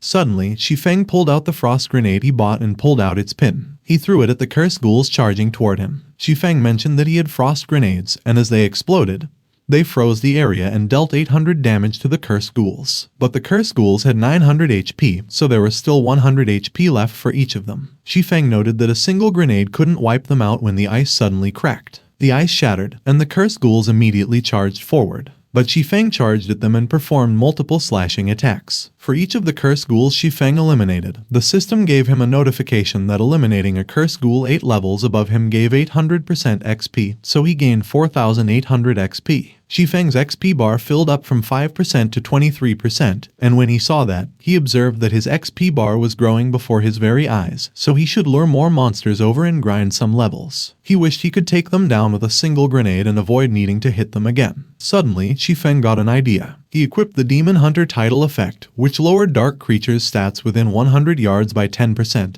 and increased damage against them by 10%, and Shi Feng remembered that it almost slipped his mind. Shi Feng commanded that the cursed ghouls should come and threw frost grenades at them. As the grenade exploded, it dealt 968 damage. Shi Feng exclaimed that it was awesome because he was doing more damage at the moment. He started running and commented that it was time to grind. Half an hour later, the system notified Shi Feng that he had reached level 9 and his Flame Thunderstorm skill had reached level 4. Shi Feng snickered and laughed that it was great because his skills levels had increased too, so they should continue grinding. But he was speechless when he saw that the cursed ghouls were already running away instead of charging toward him. Shi Feng was confused, and he asked himself why they all ran away. He was surprised when the system notified him that he had unlocked the hidden achievement, Nemesis of Ghouls. The system declared that Shi Feng's relentless victories over numerous cursed ghouls spread his fearsome reputation, instilling terror in all cursed ghouls within a 20-yard radius, and Shi Feng muttered that they wouldn't let him grind. Shi Feng just chose to let it go and shrugged because that opened his way to the central square, and he would be able to get the ice blue magic flame unimpeded. A few moments later, Shi Feng arrived at the fountain square. He expressed that it was nice because the ice blue magic flame was still there, so he would grab it and go. But Shi Feng was alarmed when the ground suddenly shook. He noticed that a monster appeared behind him. It was a level 15 Ghoul King boss. Shi Feng remarked that it was time for the boss to appear. He recalled that the Ghoul King's brutal beating skill was truly a thorn in the player's side in his past life. Shi Feng warned that with just one hit, one's armor is toast, so even the sturdiest tanks couldn't handle more than 2 hits from the Ghoul King. He added that with that being said, if one made good use of their superior agility and dodged all the Ghoul King's blows, it was possible to solo the Ghoul King despite the level gap.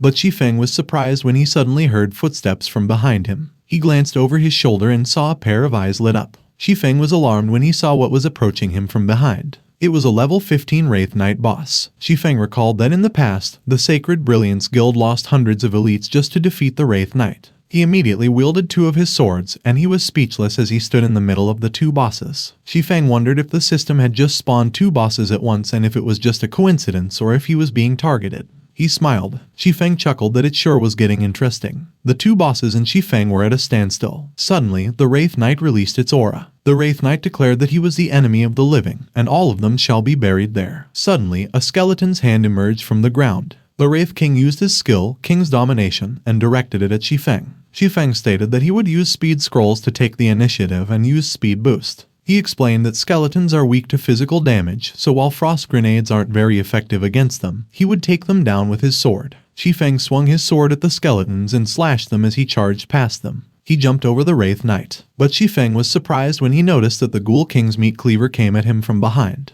He quickly moved to the side and managed to dodge it. Shi Feng remarked that it was close because even a light brush from that meat cleaver would result in a grievous wound. The Ghoul King swung his arms and pulled the chains of his meat cleaver. Shi Feng noticed that the meat cleaver changed its trajectory and came at him. He used his skill, the defensive blade, and blocked the meat cleaver. The Ghoul King pulled his meat cleaver back. Shi Feng commented that it nearly hit him, but he was startled when he felt that the Wraith Knight's sword came at him from behind. Shi Feng's defensive blade shattered, but he managed to block the Wraith Knight's attack with his swords. The Wraith Knight's attack was powerful that Shi Feng's feet were thrust into the ground due to the pressure. Shi Feng observed that it was a fire attribute demonic flame slash, and it was strong. Suddenly, the Wraith Knight's sword was infused with a lightning-like aura. Shi Feng cursed in his mind when he saw that. His Crimson Blade durability decreased from 85% to 37%, so he noted that the attack had a smashing effect and his weapon couldn't withstand much longer. Shi Feng used his skill, Gravity Liberation, to dodge the Wraith Knight's attack. He landed away from the Wraith Knight's sword, which got stuck on the ground.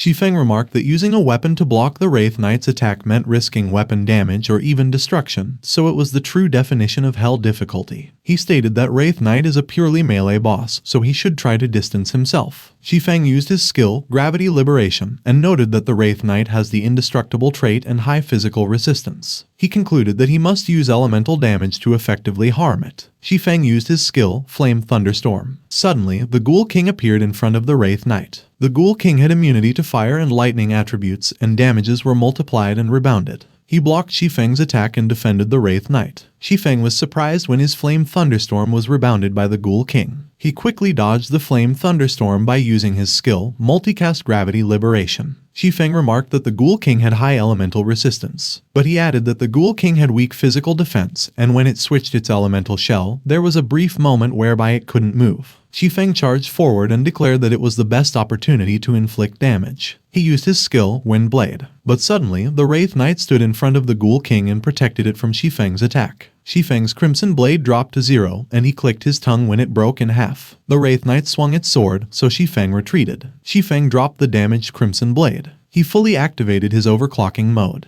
The bosses stood together while Shi Feng released a powerful aura. The Wraith Knight was the one to make the first move and charged towards Shi Feng. Shi Feng used his skill, Abyssal Bind. He threw a frost grenade at the Wraith Knight. The area froze, but the Ghoul King had immunity. Seeing that the Ghoul King had immunity to the Ice attribute, Shi Feng remarked that he switched to the Ice attribute. The Ghoul King threw his meat cleaver at Shi Feng, but Shi Feng disappeared from where he was. Shi Feng used his skill, Flame Thunderstorm. The Ghoul King switched his elemental shell, and he had immunity to fire and lighting attributes while the damage would be multiplied and rebounded. Shi Feng's attack was rebounded, but he quickly stepped out of the way, and the amplified Flame Thunderstorm was directed towards the Wraith Knight, who just broke out of the ice. The Wraith Knight was surprised when he noticed that the Flame Thunderstorm was about to hit him from behind. He was not able to dodge, and he took the attack head-on. Shi Feng charged towards the Wraith Knight and swung his sword. He used his skill, Thundering Flash, but it only dealt multiple 7 damage. The Wraith Knight's indestructible skill was activated, and it reduced the physical damage taken by 95%. Shi Feng saw that the Wraith Knight used his skill, Demonic Flame Slash, and attacked him from the front, while the Ghoul King threw his meat cleaver to attack him from behind. The Ghoul King used his skill, Brutal Beating, which contains an armor-breaking effect that causes the target to lose all their physical defense, and when Shi Feng saw that, he commented that his chance had finally come. Shi Feng immediately used his skill, Gravity Liberation, and moved out of the way of the boss's attacks. The Wraith Knight got hit by the Brutal Beating, and it broke his defense, and he lost all physical defense. Shi Feng quickly prepared himself to attack. He used his skill, 9 Dragon Slash, and dealt multiple 897 damages. Shi Feng noticed that the Ghoul King was charging at him from behind. He quickly threw a frost grenade at the Ghoul King. But the Ghoul King has changed his elemental shell again, and he has immunity to the Ice attribute, while damage will be multiplied and rebounded. Shi Feng was alarmed when he noticed that the Wraith Knight was about to use his skill, Demonic Flame Slash, and attack him from behind. He used his skill, Gravity Liberation, and dodged the Wraith Knight's attack while throwing the frost grenade. The area froze, but the Wraith Knight's skill effortlessly cut through the huge chunk of ice. But the Wraith Knight was surprised when he saw that he hit the Ghoul King that was on the other side of the ice. Since the Ghoul King had immunity to ice, the Wraith Knight's fire attribute skill dealt a critical hit to his weak point and immediately depleted his HP. The Ghoul King disappeared from the game, and his meat cleaver was thrown up in the air. Shi Feng grabbed the meat cleaver, and he muttered that, as expected, as long as he makes good use of the mechanics, he could easily achieve victory. He threw the meat cleaver at the Wraith Knight. The meat cleaver was stuck on the Wraith Knight's shoulder. Shi Feng charged towards the Wraith Knight and prepared to deliver a kick.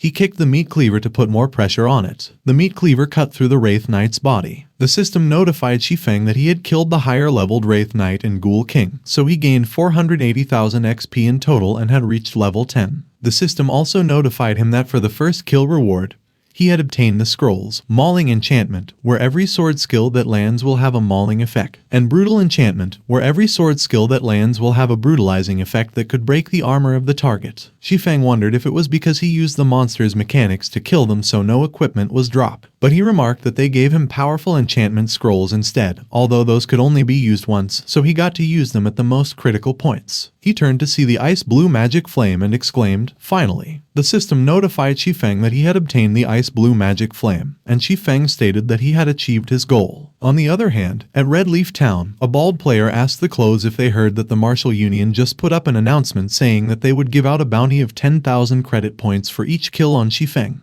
He explained that even if the bounty was 100,000 credit points, no one would dare attack the demon hunter in Red Leaf Town, and that he heard that the best assassin, Absolute Heaven, has already respawned into town after death, so he asked who would dare go after those credit points. Suddenly, the system notified the players that the demon hunter had entered Red Leaf Town, and one of them suggested that they should stop talking about it and get going, while the other was just speechless. Shi Feng was surprised, and he wondered why the atmosphere in town was strange. At the Drunken Heart Bar, Iron Sword Lion asked Drifting Blood what he remarked. Iron Sword Lion asked if nobody tried to take Shi Feng's head even after a bounty of 10,000 credit points was posted. Drifting Blood explained that after Absolute Heaven's death, 10,000 credit points couldn't even cause a stir amongst the players, so they had to increase the bounty. Iron Sword Lion cursed as he agreed and suggested that Drifting Blood should increase it to 50,000 because it was impossible for Shi Feng to consistently survive. On the other hand, Shi Feng stated that it was the Martial Union. Shi Feng declared that since they were sticking to a relentless pursuit,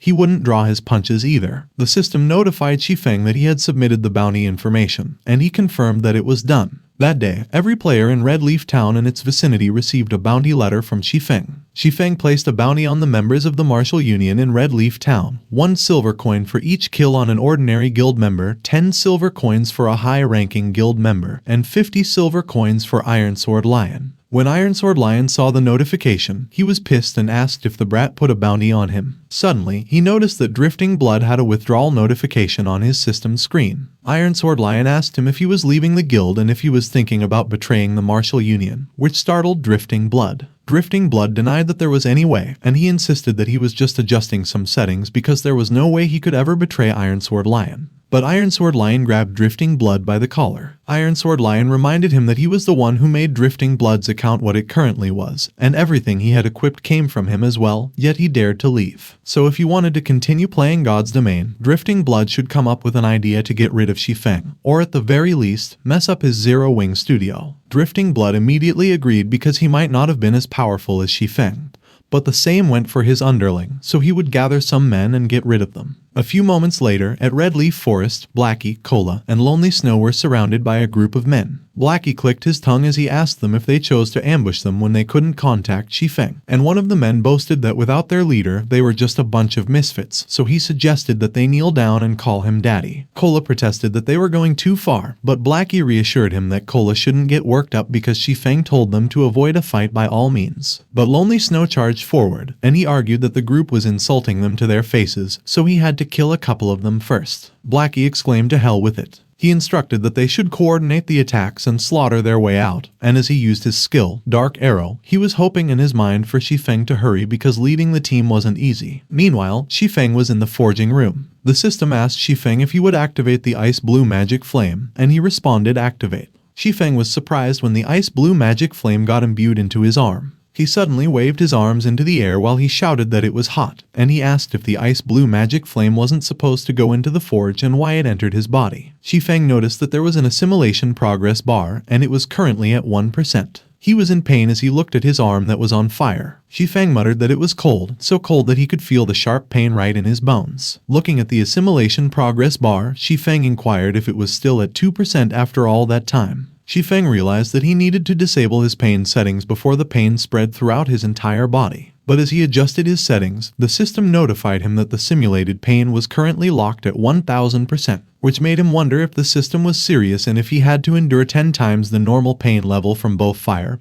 and ice to assimilate with the ice blue magic flame. Shi Feng knelt on the floor due to pain, and the system notified him that ceasing the binding would extinguish the ice blue magic flame forever. As the system asked Shi Feng if he would stop the assimilation, Shi Feng considered that if he stopped it, the torment would finally cease, but he would lose the chance to bond with the flame forever. Shi Feng resolved that the excruciating pain had better be worth it. A few moments later, the assimilation progress reached 100%, and the system congratulated Shi Feng for assimilating with the ice blue magic flame. The system also notified Shi Feng that after undergoing the refinement of the ice blue magic flame, his physique, strength, endurance, and agility had permanently increased by 10, ice resistance by 20, fire resistance by 20, and moreover, he was now able to freely summon the ice blue magic flame for his use. Shi Feng reflected that he didn't think he almost died in the forge because he wanted to forge iron, and he asked himself who would believe such an outrageous story. But he concluded that ever since the strange flame merged with him, it had significantly enhanced his attributes, and the best part was gaining resistance to both fire and ice attributes, which is hard to accumulate even in the later stages of the game. Shi Feng decided that he would test out the effects of that strange flame. He started forging one of the ores he pulled from his inventory. The system notified Shi Feng that he had successfully forged and obtained one high-grade whetstone. Shi Feng observed that not only was there no progress bar, but he also didn't need a forge to successfully mod that, and he wondered if it was the power of the strange flame. He looked at the mountain of ores piled beside him. Shi Feng grinned that after hoarding materials for so long, they could finally be turned into money. He started forging and commanded that the flame should turn all of them into high-grade whetstones for him.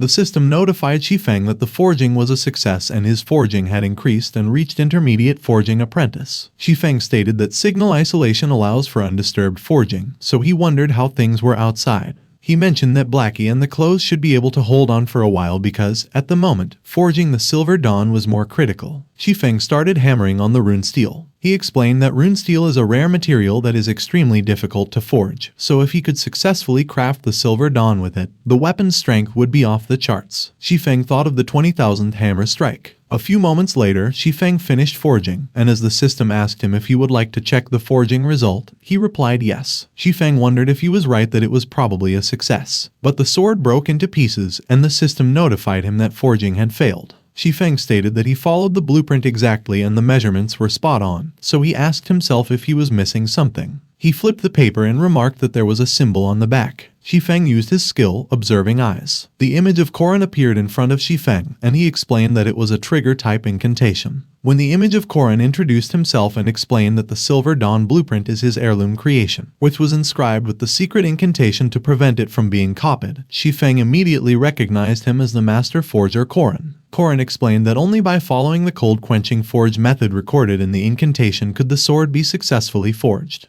The system notified Shi Feng that he had unlocked the achievement Heir to Master Korin, and he had acquired the skill cold-quenching forging method, where he had to use extremely low temperatures to unlock the hidden power in materials, significantly increasing the chances of creating mutated equipment and making the unforgeable forgeable. The incantation disappeared from the back of the blueprint. Shi Feng noted that getting such low temperatures is indeed challenging for the average forger, but he added that, luckily, he has the ice blue magic flame. Shi Feng began forging, and he wondered if he was right that it should work that time. The sword lit up as soon as Shi Feng finished forging. The system notified Shi Feng that he had acquired mutated Silver Lake Luster Sword, and he exclaimed that it was a success. The Silver Lake Luster Sword was a fine gold-ranked one-handed sword that comes with the passive skill Flowing Shadow. Shi Feng explained that Flowing Shadow ensures that critical hits replenish stamina, so as long as his swordsmanship is fast enough. Continuous critical hits will allow for endless stamina use, and endless stamina means faster swordsmanship, so it was as if the sword was made for him.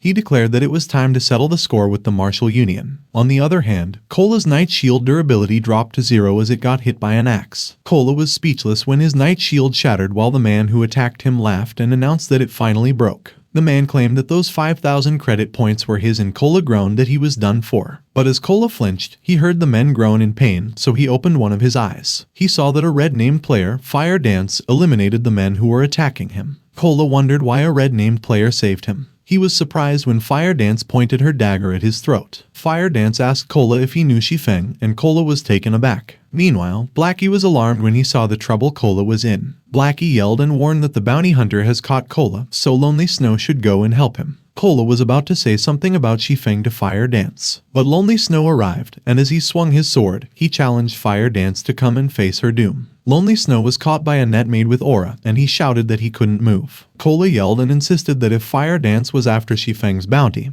he wouldn't let her succeed, so she should just kill him. Fire Dance scoffed, and as she asked if they wouldn't happen to be from Zero Wing, she added that they were seriously as clueless as the rumors say. Lonely Snow warned that Fire Dance shouldn't even think about targeting Shi Feng because he is 100 times stronger than her. Fire Dance was confused when she heard what Lonely Snow claimed. She declared that Shi Feng is her idol. Everyone was taken aback with what Fire Dance stated. Suddenly, Shi Feng arrived, and as he called everyone, he announced that he was there to back them up. But he was surprised and asked if they had already finished them. Cola remarked that Fire Dance was fast because she quickly went to Shi Feng and stated that, as expected, slaughtering all those men did help her catch her idol's attention, and as she introduced herself, she declared that she was Shi Feng's super fan. Shi Feng was surprised, and he wondered how he could have a red-named fan. In God's domain, player versus player combat is governed by PvP rules, and in standard areas, one must issue a PK request to the other player, who must agree or fail to decline within 1 minute before the attacker could initiate combat. Ignoring a PK request and directly starting PvP or ambushing other players accumulated the attacker's crime value, eventually branding them as a red-named player. Red-named players could not enter safe zones and were seen as criminals, unable to buy items from most peaceful NPCs, and other players could kill red-named players without PvP restrictions and receive reputation rewards. Moreover, red-named players faced the risk of losing double the levels and equipment upon death. Checking the Martial Union kill rankings, Shi Feng was surprised that Fire Dance ranked 1, and she killed a total of 217 people. Shi Feng remarked that it looked like Fire Dance was the assassin who was topping the kill list, and she confirmed that it was right. Fire Dance commented that it was a pity that the Martial Union members didn't respond fast enough, and they all died before her dagger could even get blunt. Otherwise, she could have killed at least 400 of them. Lonely Snow asked Fire Dance if she could let him go since they were on the same side. Fire Dance apologized and lifted the effect of her skill, Stasis Trap. She apologized to Lonely Snow about it, and Lonely Snow mentioned that his hands were kind of sore. Shi Feng commented that Fire Dance was an assassin with the ability to set traps and that such players were rare in God's domain. Suddenly, they heard a loud explosion, and Shi Feng was alarmed. Fire Dance's kills increased to 219.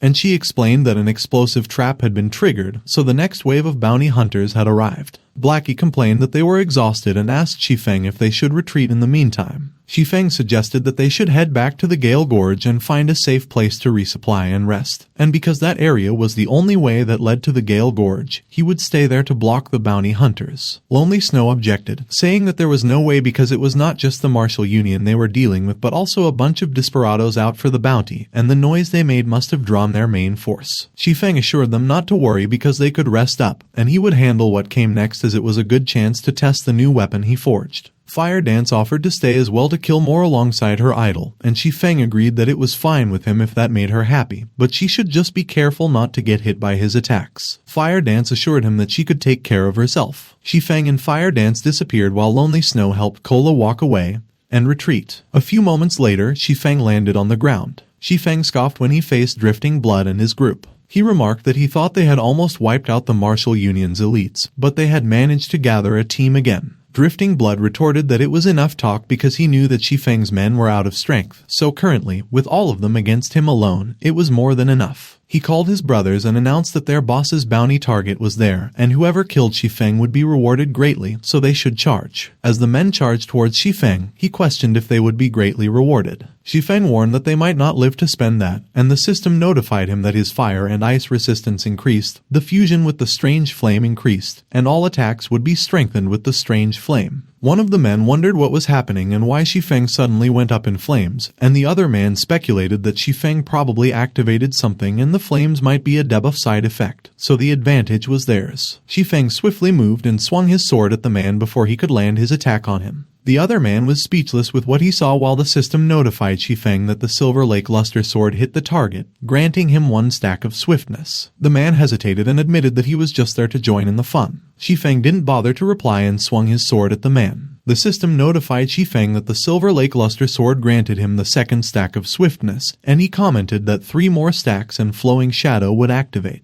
One of the men observed that the intel was completely off because even with upgraded gear, they couldn't last long enough to strike back, and Drifting Blood was speechless. Suddenly, Fire Dance appeared behind the man and asked if they would exchange blows with him. The man cursed and demanded to know who she was, but she didn't answer and just dealt a weak point critical hit. Drifting Blood urged them to hold on because he was contacting the guild leader. Both Shi Feng and Fire Dance charged forward, slashing through the men blocking their way. The two of them were agile and quickly eliminated the men. Drifting Blood grew anxious while Shi Feng and Fire Dance were busy fighting behind him. He was video calling Iron Sword Lion, and he cursed as he realized that he couldn't reach him. Suddenly, Drifting Blood groaned in pain when Unstable Devastation bumped into him. Drifting Blood demanded if Unstable Devastation couldn't see the situation and asked which person was blocking the way. But he got nervous when he saw that they were a group of red-named players. Drifting Blood identified Unstable Devastation as the man whom even their guild leader acknowledged as Big Brother and the vice president of the Martial Union. The system notified Shi Feng that Flowing Shadow has been activated, so movement and attack speed were significantly increased while stamina consumption is greatly reduced. But getting hit in the Flowing Shadow state will remove him from the state and cause him to lose all swiftness stacks. One of the men suggested that they should run because Shi Feng is a monster. But they were startled when Unstable Devastation suddenly pushed Drifting Blood aside and marched forward. Shi Feng noticed Unstable Devastation after he eliminated one of the men. He commented that there are still challengers unafraid of death. Unstable Devastation stated that the bastard Iron Sword Lion's poor management has led to the destruction of the Red Leaf Town's Martial Union branch. He declared that he came specifically to clean up the mess Iron Sword Lion left behind. Shi Feng. Shi Feng realized and exclaimed that he was Unstable Devastation, the vice president of the Martial Union. Unstable Devastation is a high-ranking player that even someone as haughty as Iron Sword Lion has to respectfully call him Big Brother. Although they started playing at the same time, Unstable Devastation quickly climbed to the top ranks of the Martial Union with his domineering style. So currently he stands second only to the president, while Iron Sword Lion still remains a mere branch leader in White River City. As a celebrity in God's domain, Unstable Devastation attracted over 1 million viewers to his PvP live streams daily, and the Martial Union must have seen his huge follower count and made an exception by promoting him to vice president. Unstable Devastation mentioned that he has long heard of the famous demon hunter of White River City, Shi Feng, and if he kills him in front of 100,000 live viewers at the moment, he could boost the morale of the Martial Union and stabilize the hearts of the players of White River City. Shi Feng noted that, as expected of someone whose roots lie in live streaming, Unstable Devastation broadcast every second of his gameplay. He used his skill, Observing Eyes, and he observed that all Unstable Devastation's underlings are level 9, and while their equipment isn't top-notch, they have assembled full sets for their classes, so the stats aren't bad. Unstable Devastation suddenly announced that the audience couldn't wait any longer, so they should attack. Everyone charged towards Shi Feng. The level 9 5-element mouse boasted that his space rending slash instantly eliminates any target it touches, and he has never once missed. But Shi Feng did not move, and he used his skill, Defensive Blade, which surprised 5-element mouse. 5-element mouse asked Shi Feng why he didn't dodge. Shi Feng used his skill, Windwalk, and retorted that 5-element mouse is the one who should be dodging. He used his skill, Wind Blade. Suddenly, Untroubled Bro intervened and proclaimed that he had the strongest defensive class in the game, the Tower Shield Warrior. But Untroubled Bro was surprised when he was pushed back by Shi Feng's attack. He shouted that it was impossible. Untroubled Bro was not able to take Shi Feng's attack, and both he and 5-element mouse were sent flying. 5-element mouse and Untroubled Bro groaned in pain as the shield crashed into them, and the system notified Shi Feng that player 5-element mouse and Untroubled Bro had died. Shi Feng was alarmed when vines suddenly emerged from the ground beneath him. He quickly used his skill, Gravity Liberation, and he remarked that the move was like Blackie's evil whip, just much weaker. Shi Feng taunted that they should let him show them what real crowd control looks like. He used his skill, Abyssal Bind, and caught the player, Kindergarten Dweller. Shi Feng closed his fist to control the chains of the Abyssal Bind.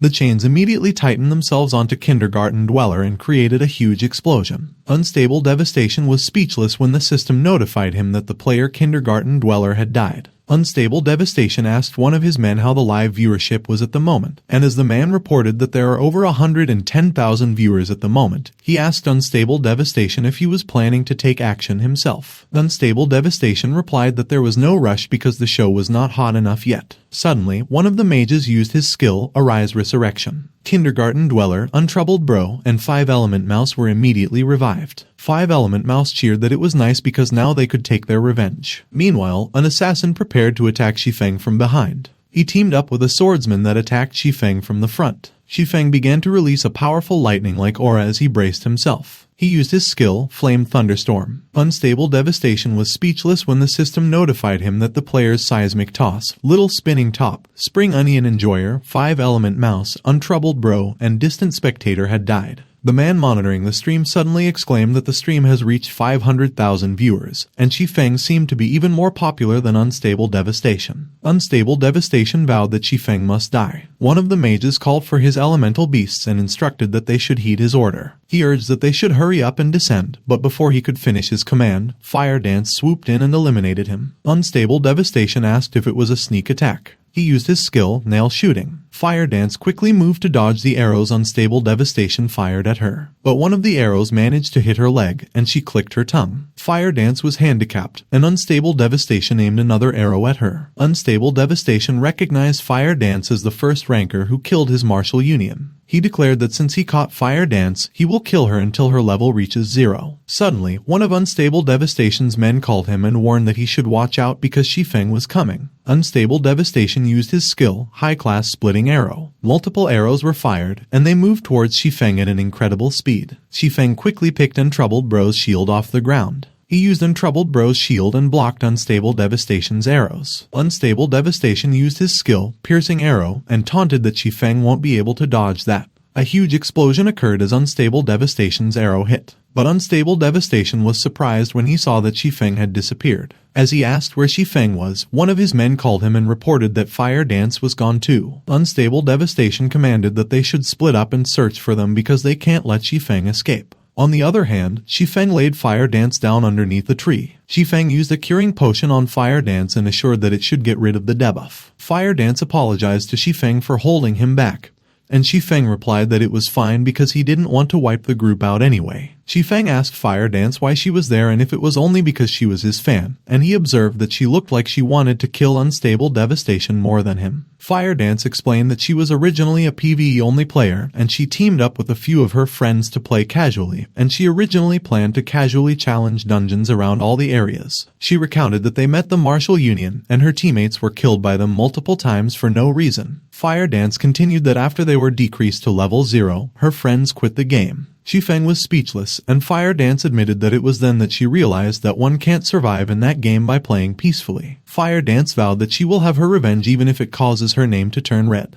Shi Feng acknowledged that Fire Dance's skills are great, and she is one of the few free players that hasn't joined a guild, so if he could invite her to his team, the improvement she could bring to the Zero Wing workshop is big. He mentioned that he wanted to build a bigger team and asked Fire Dance if she was interested in joining him, which surprised Fire Dance. But Fire Dance declined and explained that she couldn't because, as a red-named player, her joining a guild will bring disgrace to the guild, and she might even affect Shi Feng's reputation in White River City. Shi Feng just agreed, but he assured that as long as Fire Dance wanted to, she could join Zero Wing anytime. He suggested that it was better if Fire Dance brought her friends along. Fire Dance was taken aback. She thanked Shi Feng and confessed that it was the most heartwarming thing she had ever heard inside God's domain. Suddenly, Shi Feng got a call request from Blackie. Blackie reported that they encountered a herd of high-level rhino monsters just after leaving the forest, so he was requesting backup. Shi Feng deduced that by listening to Blackie's description and looking at the environment around him, they had entered the Silent Swamp, a level 15 forbidden zone, so he advised that they should focus on defending as he was coming immediately. He explained that he was going to a dangerous zone and asked Fire Dance if she wanted to come. Fire Dance replied that, of course. Meanwhile, at the Silent Swamp, which has the recommended level of level 15, Blackie and the others stayed inside a shield.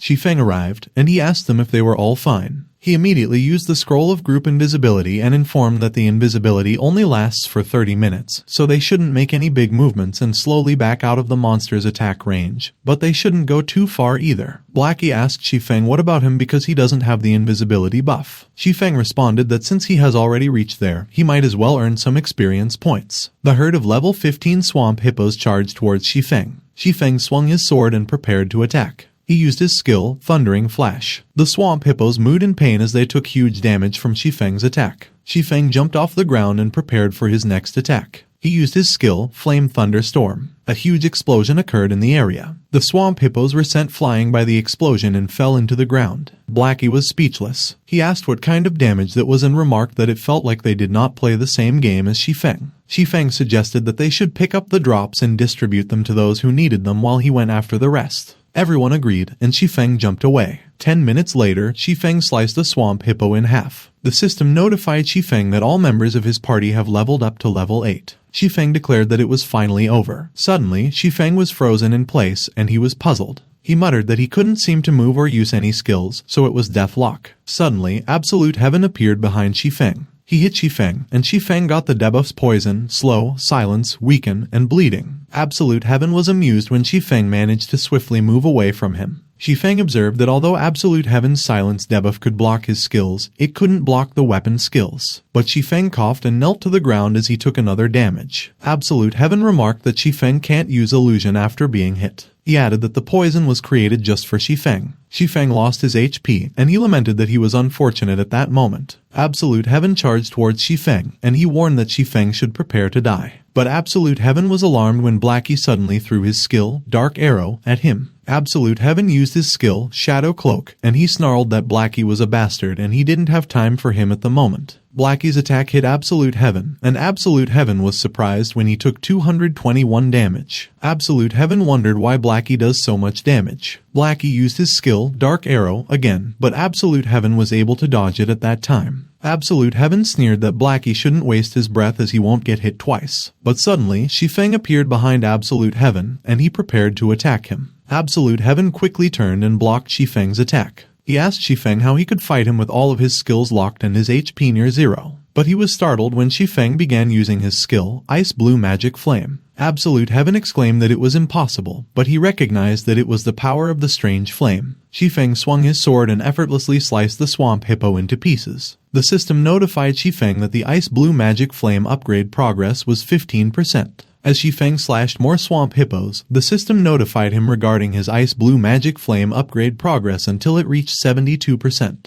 A few moments later, the system notified Shi Feng that the Ice Blue Magic Flame was upgraded, and he obtained the Flame Body ability, which will engulf his entire body in flames, temporarily resist all abnormal status, increase attack power by 20%, and the consecutive attack will have the burn debuff of the strange flame lasting 30 seconds. Shi Feng exclaimed that it was awesome and that it was a great skill to rely on. He attacked Absolute Heaven, and Absolute Heaven was sent flying. Absolute Heaven clicked his tongue as he managed to safely land on the ground. He conceded that Shi Feng was too strong, and he couldn't believe that he couldn't do anything. Shi Feng suddenly summoned swords with his strange flame, and Absolute Heaven was surprised when he threw them at him. Absolute Heaven did his best to block each of Shi Feng's swords, but he couldn't block them all, and his HP immediately got depleted as those swords pierced his body. Absolute Heaven cursed as he knelt on the ground. He remarked that the gap between him and Shi Feng was obvious. Absolute Heaven wished for a little bit when he disappeared. Shi Feng declared that he would take Absolute Heaven's weapon as a souvenir. The system suddenly notified Shi Feng that he had obtained Absolute Heaven's equipment, Assassin's Blade, and Shi Feng was surprised. The Assassin's Blade was a secret silver rank dagger, and Shi Feng noted that it was definitely the favorite weapon of an agile assassin and was worth more than 1 gold. While Shi Feng stated that he had completely destroyed all of Absolute Heaven's equipment at that time, so he was afraid that it would take him a long time to recover, Blackie called him and exclaimed that he was really awesome. Blackie commented that it was like Vulcan was alive because he was just watching from a distance, yet it was hot, so if he used it to pick up girls, he was sure it would be a hit, but Shi Feng replied that that type of strange flame is not for picking up girls. Cola suddenly called Shi Feng and informed him that the equipment dropped there was of such high quality that they couldn't even pick it up, and Shi Feng responded that there was plenty of equipment, so they would only take the highest quality equipment and grind to level 10 there, to which they answered yes. Meanwhile, Absolute Heaven respawned at Red Leaf Town slums. He clicked his tongue as he walked towards the tavern. Absolute Heaven entered the tavern and requested that he wanted a glass of Crimson Kiss. He chugged his drink when Southern Wolf suddenly entered the tavern. Southern Wolf remarked that it has been a long time and Absolute Heaven still wanted to drink, and he ordered that he wanted a glass of Chaotic Memories. Southern Wolf was a level 10 underworld executor, and Absolute Heaven was surprised when he recognized him. Absolute Heaven asked Southern Wolf how he had time to visit him, and Southern Wolf replied that it was of course to congratulate him. Southern Wolf stated that Absolute Heaven's strength has been recognized by the higher-ups, and he was already qualified to become a member of Hades. Absolute Heaven was taken aback when Southern Wolf gave him an envelope. Southern Wolf explained that, to be precise, it was a qualification for an outer member. Absolute Heaven clenched his fist so hard that the glass in his hand shattered. He muttered that it was 3 years. Absolute Heaven admitted that it took him 3 years to join them. He lamented that he was playing game after game and was always rejected because he was not qualified enough. Absolute Heaven announced that in God's domain, he has finally gained the qualifications to enter Hades. Southern Wolf suddenly interjected that he was a bit puzzled, and Absolute Heaven was puzzled himself. He asked Absolute Heaven if he weren't almost level 10 and why he had dropped to level 8 at the moment in tattered clothes. Absolute Heaven replied that he died twice. Southern Wolf couldn't believe it, and he asked Absolute Heaven if he was killed. He asked who could threaten Absolute Heaven on that side of White River City, and as he speculated if it was Bai Kingsu of the Ouroboros Guild, Absolute Heaven explained that there was no reason for him to mess with Bai Kingsu, and that he accidentally fell off a cliff and died. But Southern Wolf reminded that Absolute Heaven also knows his job in Hades, so if a master appears in that region, he must know his name. Absolute Heaven did not say anything, and he was nervous. Suddenly, Southern Wolf took the envelope back. Southern Wolf warned that Absolute Heaven still doesn't understand the rules of Hades and that he could cancel his membership at any time.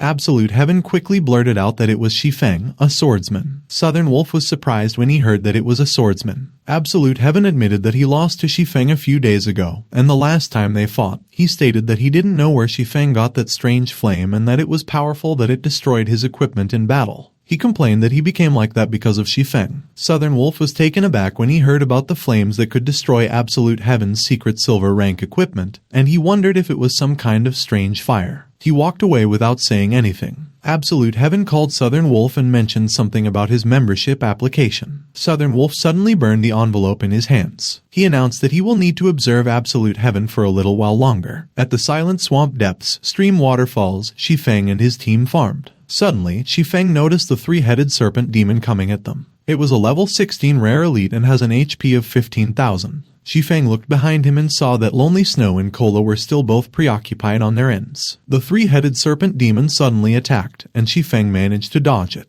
Fire Dance suddenly charged towards the three-headed serpent demon. She stepped on its body and used it as a driving force to jump higher. Fire Dance prepared her dagger as she reached one of the three-headed serpent demon's heads. She quickly attacked it with her dagger and blood spurted out of its head. The system notified them that the three-headed serpent demon's petrifying eye had been interrupted. Lonely Snow and Blackie remarked that Fire Dance did well. Shi Feng jumped off the ground and charged towards the three-headed serpent demon. He quickly attacked and swung his sword. Shi Feng landed back on the ground safely. As he sheathed his sword, the three-headed serpent demon's heads all got cut off and fell to the ground. Lonely Snow, Cola, and Drowsy Sloth were all glad. Blackie suddenly called Shi Feng and informed that there seemed to be an NPC ahead. Shi Feng and his group gathered, and they saw an old man fishing at the edge of the waterfalls. He was level 100 Faust. Shi Feng explained that Faust is a notoriously mysterious NPC in God's domain, and meeting him is more than a matter of luck. He will also only talk to players with a high enough reputation. On the other hand, Faust noticed Shi Feng's title as a demon hunter. He yawned and the line of his fishing rod began wobbling. The line continued to wobble as a fish took the bait. Faust pulled the fishing rod, and multiple golden dragonfish came out of the water. He introduced himself as the Great Sage Faust and announced that he had a legendary challenge for them. Faust declared that they should catch as many golden dragonfish as they could in that river in 1 hour, and he will reward them according to the total amount they catch, and if they catch one golden dragonfish, they will receive the ultimate prize. Shi Feng stated that he couldn't miss that opportunity to earn some great equipment for free, so he confirmed that he was in. Blackie mentioned that if Shi Feng was in, he was as well. He added that he was good at catching fish and asked Faust if he would give them a fishing net. Faust advised that they should do their best to the best of their ability. Lonely Snow asked if Faust wanted them to catch the fishes with bare hands, and Blackie replied that he would try a long-range attack. Meanwhile, Shi Feng thought that the highest level of reward should be for catching the largest golden dragonfish. Shi Feng used his skill, Observing Eyes. He saw that the small golden dragonfish was a level 18 elite with 20,000 HP, while the huge golden dragonfish was a level 20 special elite with 100,000 HP. Shi Feng noted that even the small golden dragonfish has 20,000 HP, not to mention the golden dragonfish with 100,000 HP. On the other hand, Blackie went into the water, and he scoffed and remarked that the golden dragonfish shouldn't run. Blackie used his skill, Evil Whip.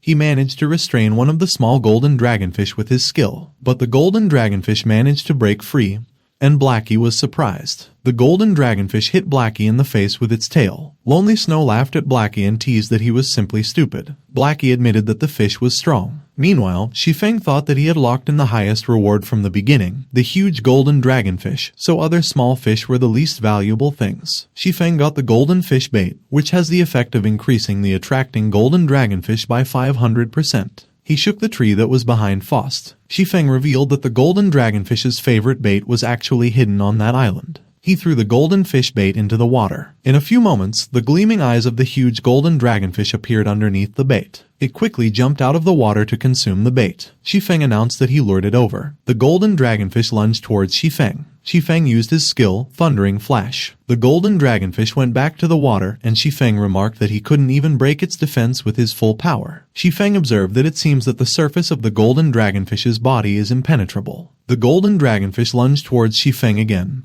and it opened its mouth to attack him. Shi Feng immediately exclaimed that the weakness was exposed. But Shi Feng stopped in his tracks when he realized something. The golden dragonfish ferociously charged towards Shi Feng while he was still suspended in the air. It bit Shi Feng, and blood spurted out of Shi Feng as his body got cut in half. Shi Feng used his skill, Phantom Kill, and he cursed in his mind as he murmured that he was glad he used Phantom Kill in time. He mused that if he tried to hit the golden dragonfish's weakness in the mouth, he would be killed by its instant bite, so he wondered if there was no other way. Shi Feng considered that perhaps there is another way. He prepared the ice grenade, and he wondered what would happen if he could slow down the golden dragonfish's bite. Shi Feng threw the ice grenade into the golden dragonfish's mouth. The golden dragonfish froze. Shi Feng quickly jumped off the ground and changed forward. He attacked the frozen golden dragonfish, and the system notified him that he had killed it. On the other hand, the smaller golden dragonfish were falling from the sky, and Blackie commented that Shi Feng could actually catch a fish like that. Faust acknowledged that Shi Feng has indeed proved his strength. He declared that he will honor his promise. Faust summoned multiple chests. Lonely Snow opened one, and he announced that it was a fine gold rank acceleration shoes. Blackie reported that he got fine gold rank magic gatherer gloves, which was what he just needed. Fire Dance mentioned that hers was phantom bracelet and that she didn't expect to have such fun playing games with Shi Feng. Lonely Snow shared that he got a fine gold rank damage reduction ring. Shi Feng noted that everyone got some great items. Suddenly, Faust revealed that he had an exclusive reward for Shi Feng.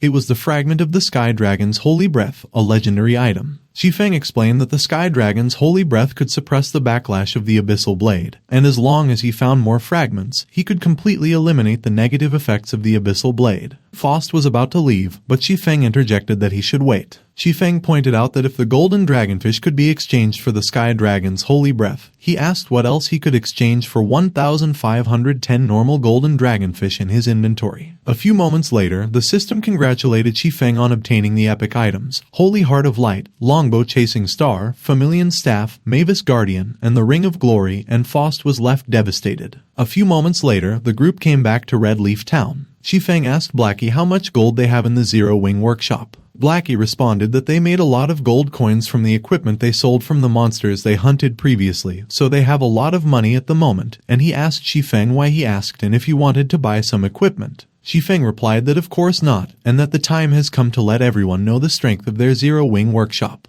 He explained that Red Leaf Town has undergone many changes, with more and more players coming to the trade street to buy equipment and items, and with the endless shouting and selling, so many new players with money are looking for equipment and items they need at the stalls on the street. Shi Feng pointed out that for the countless pieces of equipment they have, they still have to go through the auction house and pay a handling fee if they want to sell them, and Blackie asked him what he was planning. Shi Feng suggested that they buy a piece of land in the game as a guild base and start their own equipment trading business, and Blackie asked if it was really possible. A few moments later, they went to the Red Leaf Town City Hall. The receptionist asked Shi Feng how she could help him, and Shi Feng informed that he would like to purchase pieces of property located in the open space ruins beside the fountain square of Red Leaf Town. But the receptionist apologized and explained that the land purchase function is not yet enabled in the game, and she requested that he wait for the game version to be updated. Shi Feng noted that although the ability to buy in-game property was not officially introduced until a major update almost a year later, the feature was already available in beta and it was just hidden for stability reasons. He stated that he would insist on buying, and the receptionist was speechless. Shi Feng revealed that he has the mayor's emblem in his hand, which allows him to buy property in Red Leaf Town. The receptionist was surprised when she saw the emblem. She acknowledged that the mayor's authority has been activated, and as requested for Shi Feng to give the order, Shi Feng directed that she should set the Red Leaf Town property into purchase mode. The system notified Shi Feng that the permission was granted and his Zeron wing soars into the sky, and when the other players saw that, one of them asked how that was possible. Another asked how they did not know that players could buy property too, and another asked how powerful they could be to purchase in-game property. Shi Feng expressed that he finally had his own home in the game. Fire Dance admitted that she finally understood and that she wanted to be part of Zero Wing along with her friends. Shi Feng assured that the doors of Zero Wing are always open for Fire Dance. He announced and proclaimed that from that day onwards, their Zero Wing workshop was officially open.